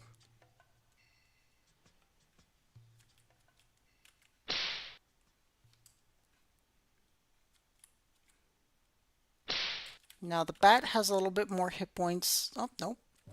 The bat died too. Nice.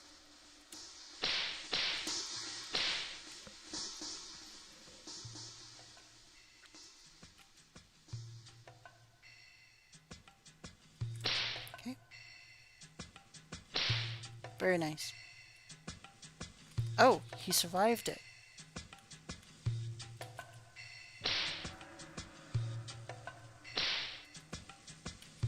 He won't survive the third one. There we go. Alright, he died on the third one. But I am almost out of magic, so I have to vacate. But, yes, everybody, that is the rogue.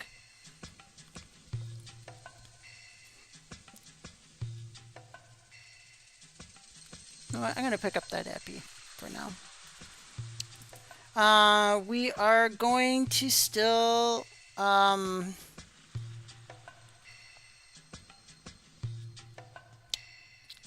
know what? I'm going to keep pushing it to level 7. That way we could put on the center secret and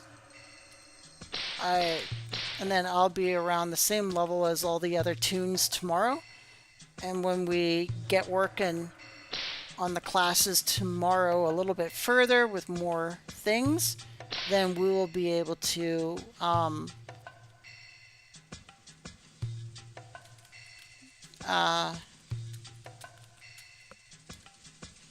you know, just kind of be in the swing of things where everyone is at the same level.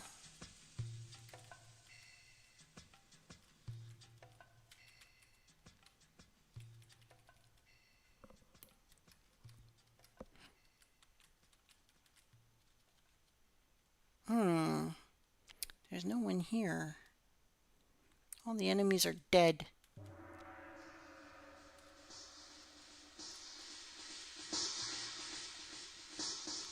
That's the chest that poisoned me. Oh my god, it poisoned me again! Ah, no! Oh no! That's what I get! It did give me another raw coral, but I'm dying. Ew. Ew, please.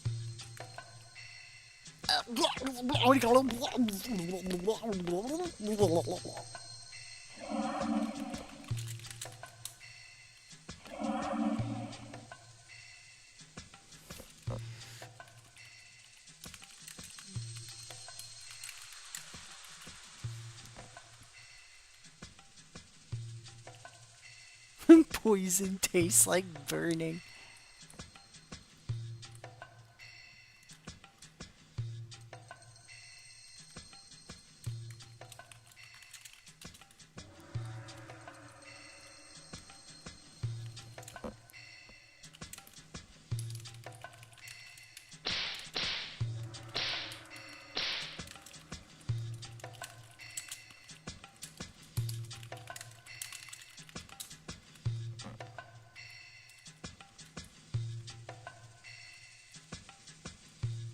I'm just going right back into the poison, ain't she?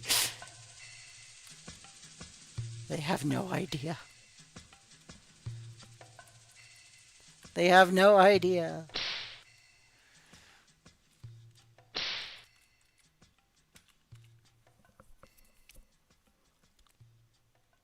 Huh.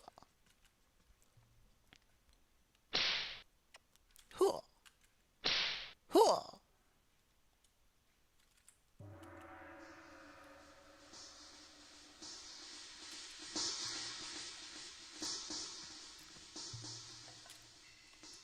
There we go.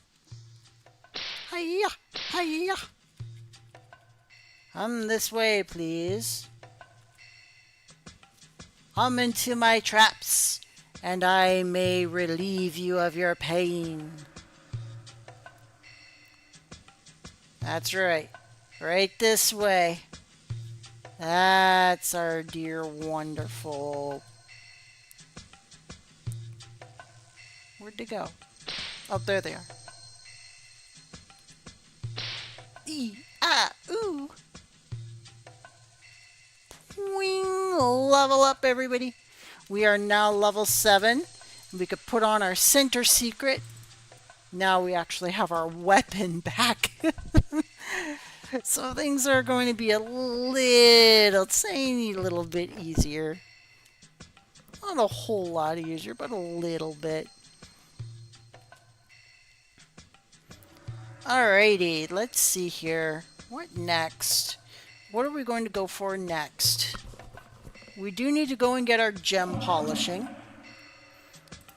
Which, you know what? I think that'll be a good way to cap the night out.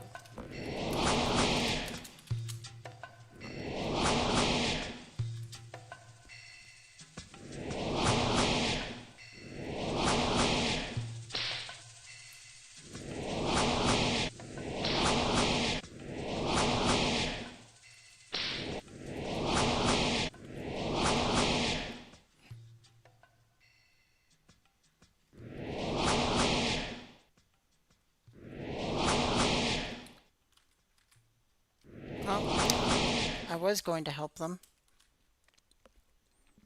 But, that thing had a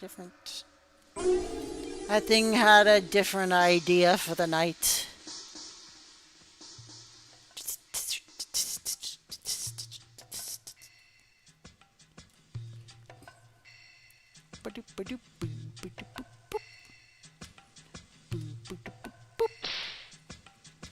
Nope, those chests are still on cooldown.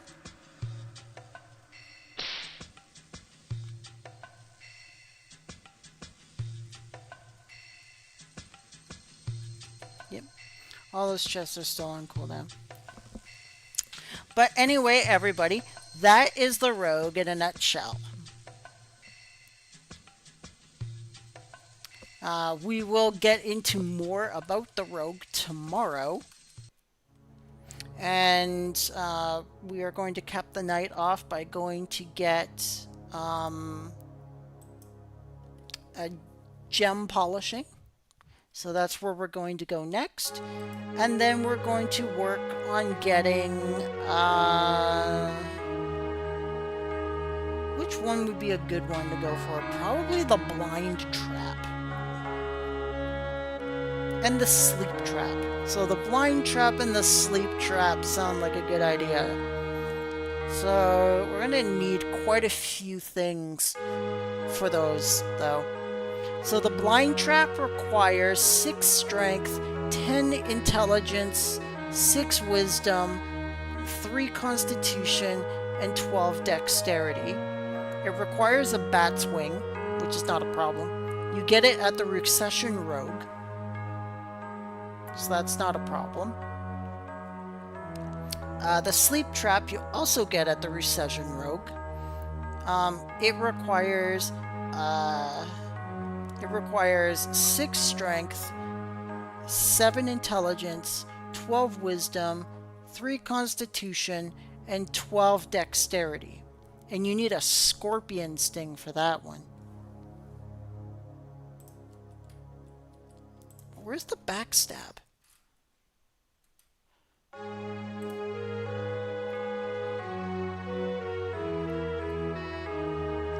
It's there's the stab and twist. Alright, so the throw Siragum, you get the Millith Fighter. You need 6 strength and 11 dexterity.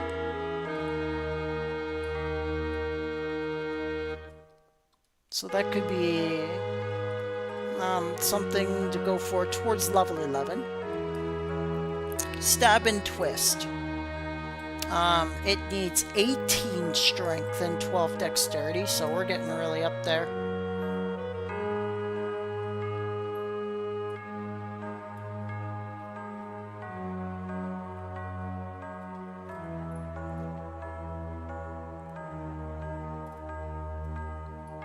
Alright, so the backstab is the stab and twist. Okay. That's what I thought. Alright. So we're gonna cap the night off. We're gonna go to we're gonna go to Pyatt. I have no idea why that is doing that. I think someone has like an item that automatically makes it start snowing and starts playing the Christmas theme. So what we're gonna do is we're gonna go into the bank.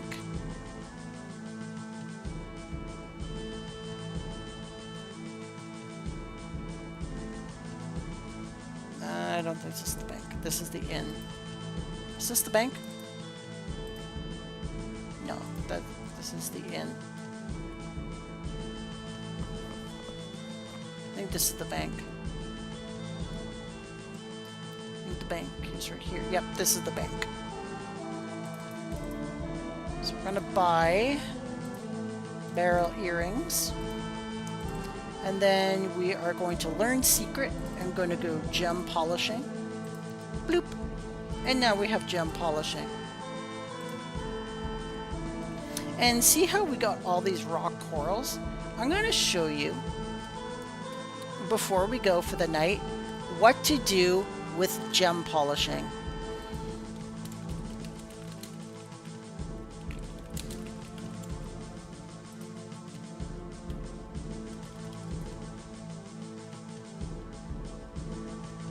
So first thing we got to do is we got to go to Recession.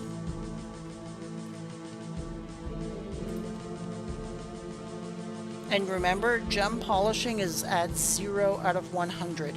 One thing about gem polishing you do need to know is that you need labor to gem polish. And you need a second rogue nearby to be a helper. So we're going to go to Recession here.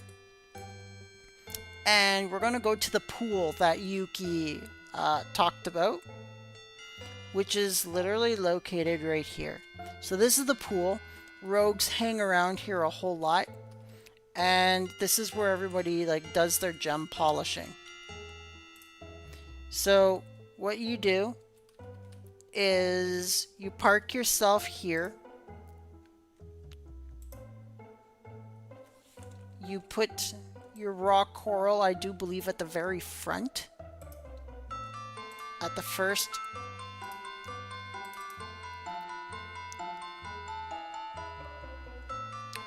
And then I think you put a gold piece down. There you go. You put a gold piece on the floor. And then it asks you if you want to polish with an assistant or alone. So the assistant must also be a rogue. Polishing with a fellow rogue increases the chance of success. If alone, you might crack the gem. When using this craft, you should place a coin where you are standing to begin polishing. That's what we did. I forgot to get these two's names. Poing! However, we succeeded at gem polishing by working alone. That's interesting.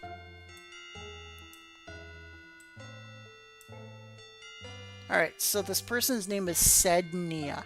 So let's try it again. So we're going to click gem polishing again. We need to put down another coin.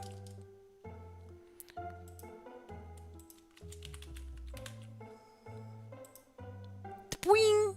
And there you go. And you succeed at gem polishing. So you put their name in. They don't even have to accept it. They just have to be around you. And then you start your process of gem polishing. And then, like, we don't have the ability yet, but you need an ability that will allow you to look and see what exactly the item is. And that's what you can either go with like evaluate item, or you can get the appraise ability. It'll identify the value of the item.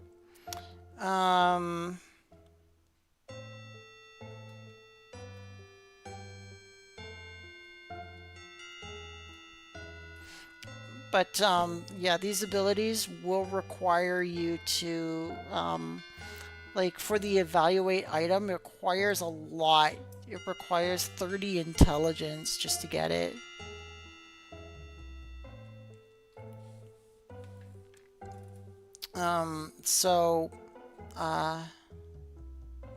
Yeah.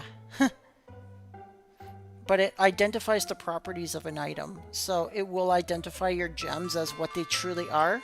Because right now, like, even though you worked on the gems, they're unidentified.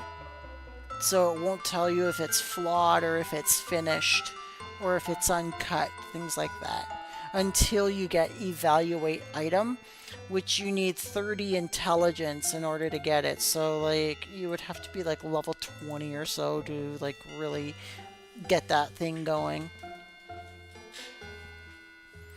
But this, everyone, this is the rogue. We're going to park our rogue just right here. We're going to continue everything tomorrow. It is almost 2 in the morning. We've been at this now for 7 hours and 54 minutes. So we are going to go back to my main for now.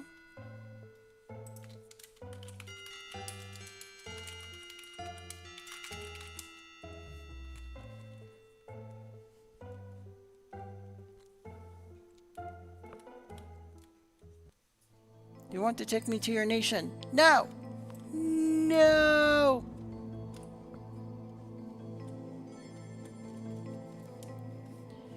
Alrighty, here we go, everyone. We're back on our main here. Going to start slowly kind of powering down for the night. But I do want to instill one more piece of information with you guys. This is a general information piece that gives you a little bit more insight to things in terms of combat. So we're going to end the night off with that. So, for example, we are going to use this viper's gland here as our example. I'm going to put the viper gland right there. Oh, great. That thing's going to try and party with us. Get out of here. I'm trying to teach. All right. So let's say the viper gland is facing this way, right? So the viper gland is facing north. Let us say you are right here, which means you are facing it. So it's pointing north. You're up here, you're pointing right at it, right? So it's facing you. And you start attacking, right? You are going to be dealing 1 times your damage, which means you're going to be doing all of your skill damage, you're going to be doing your weapon damage, but it's going to be all at like 1 time attack, right? Let's say this viper gland is still facing this way, right? So it's still facing northward, and you are able to be beside it, on this side of it or this side of it. Once you're on these 2 sides of it, you will be dealing 2 times damage to the creature.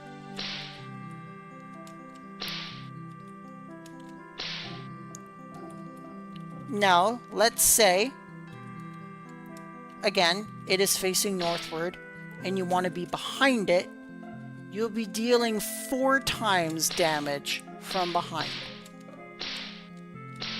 So if you go behind the creature and bash at it, you'll be doing quadruple the damage. So that's the reason why, like, if you're chasing a monster, if it's running away from you and you like bash it from behind and its HP bar drops by a substantial amount, that's the reason why, because you're doing massively more damage by hitting it from behind than you are in front. Now, once the warrior is hitting it, it's going to be near impossible for the warrior to get behind it again, unless the warrior has the beak swaying ability, which paralyzes it for a few seconds, allowing the warrior to get around it and then smacking it. Now, a rogue has sleep traps, which once they put the trap down and the enemy hits the trap and falls asleep, the rogue can move behind it and use their backstabbing abilities in order to do extreme damage to the thing. Same with monks. If monks can either get onto the sides or onto the back of the creature. So let's say the monk is like right here, or right here. That monk is going to be doing ×2 and ×4 damage depending on like where he is. If he's like here, he'll be doing ×2, and if he's here, he'll be doing ×4. So that's some information for you. Unfortunately, that does not work with wizards. When wizards cast their spells on an enemy, it just relies on the enemy's magical defenses. So that's that. Well, everyone, I am done. I'm done for tonight. I want to thank you all for joining. This was a long live stream. This is like my second longest live stream next to my Final Fantasy 1 marathon videos on the channel. Like I did an 11-hour 50-minute live stream for my Final Fantasy 1 NES videos. So yeah. So this one's like right up there though. We're at 8 hours now, guys. It is 1:55 in the morning and I am exhausted. So I'm going to go to bed, and I want to thank all of my viewers for watching all of this time with me. I will have the live stream separated into different chapters tomorrow morning. So I'll have one section for the warrior, the priest, the monk, the wizard, and the rogue. So you will all be able to go through the chapters of the video. And then, of course, I'll have this little piece at the end that I showed you about the attack peripherals. All right. I want to thank you all once again for watching with me, and you all have yourselves a great night, and you all take good care of yourselves tonight, all right? Good night, and thank you for a wonderful live stream.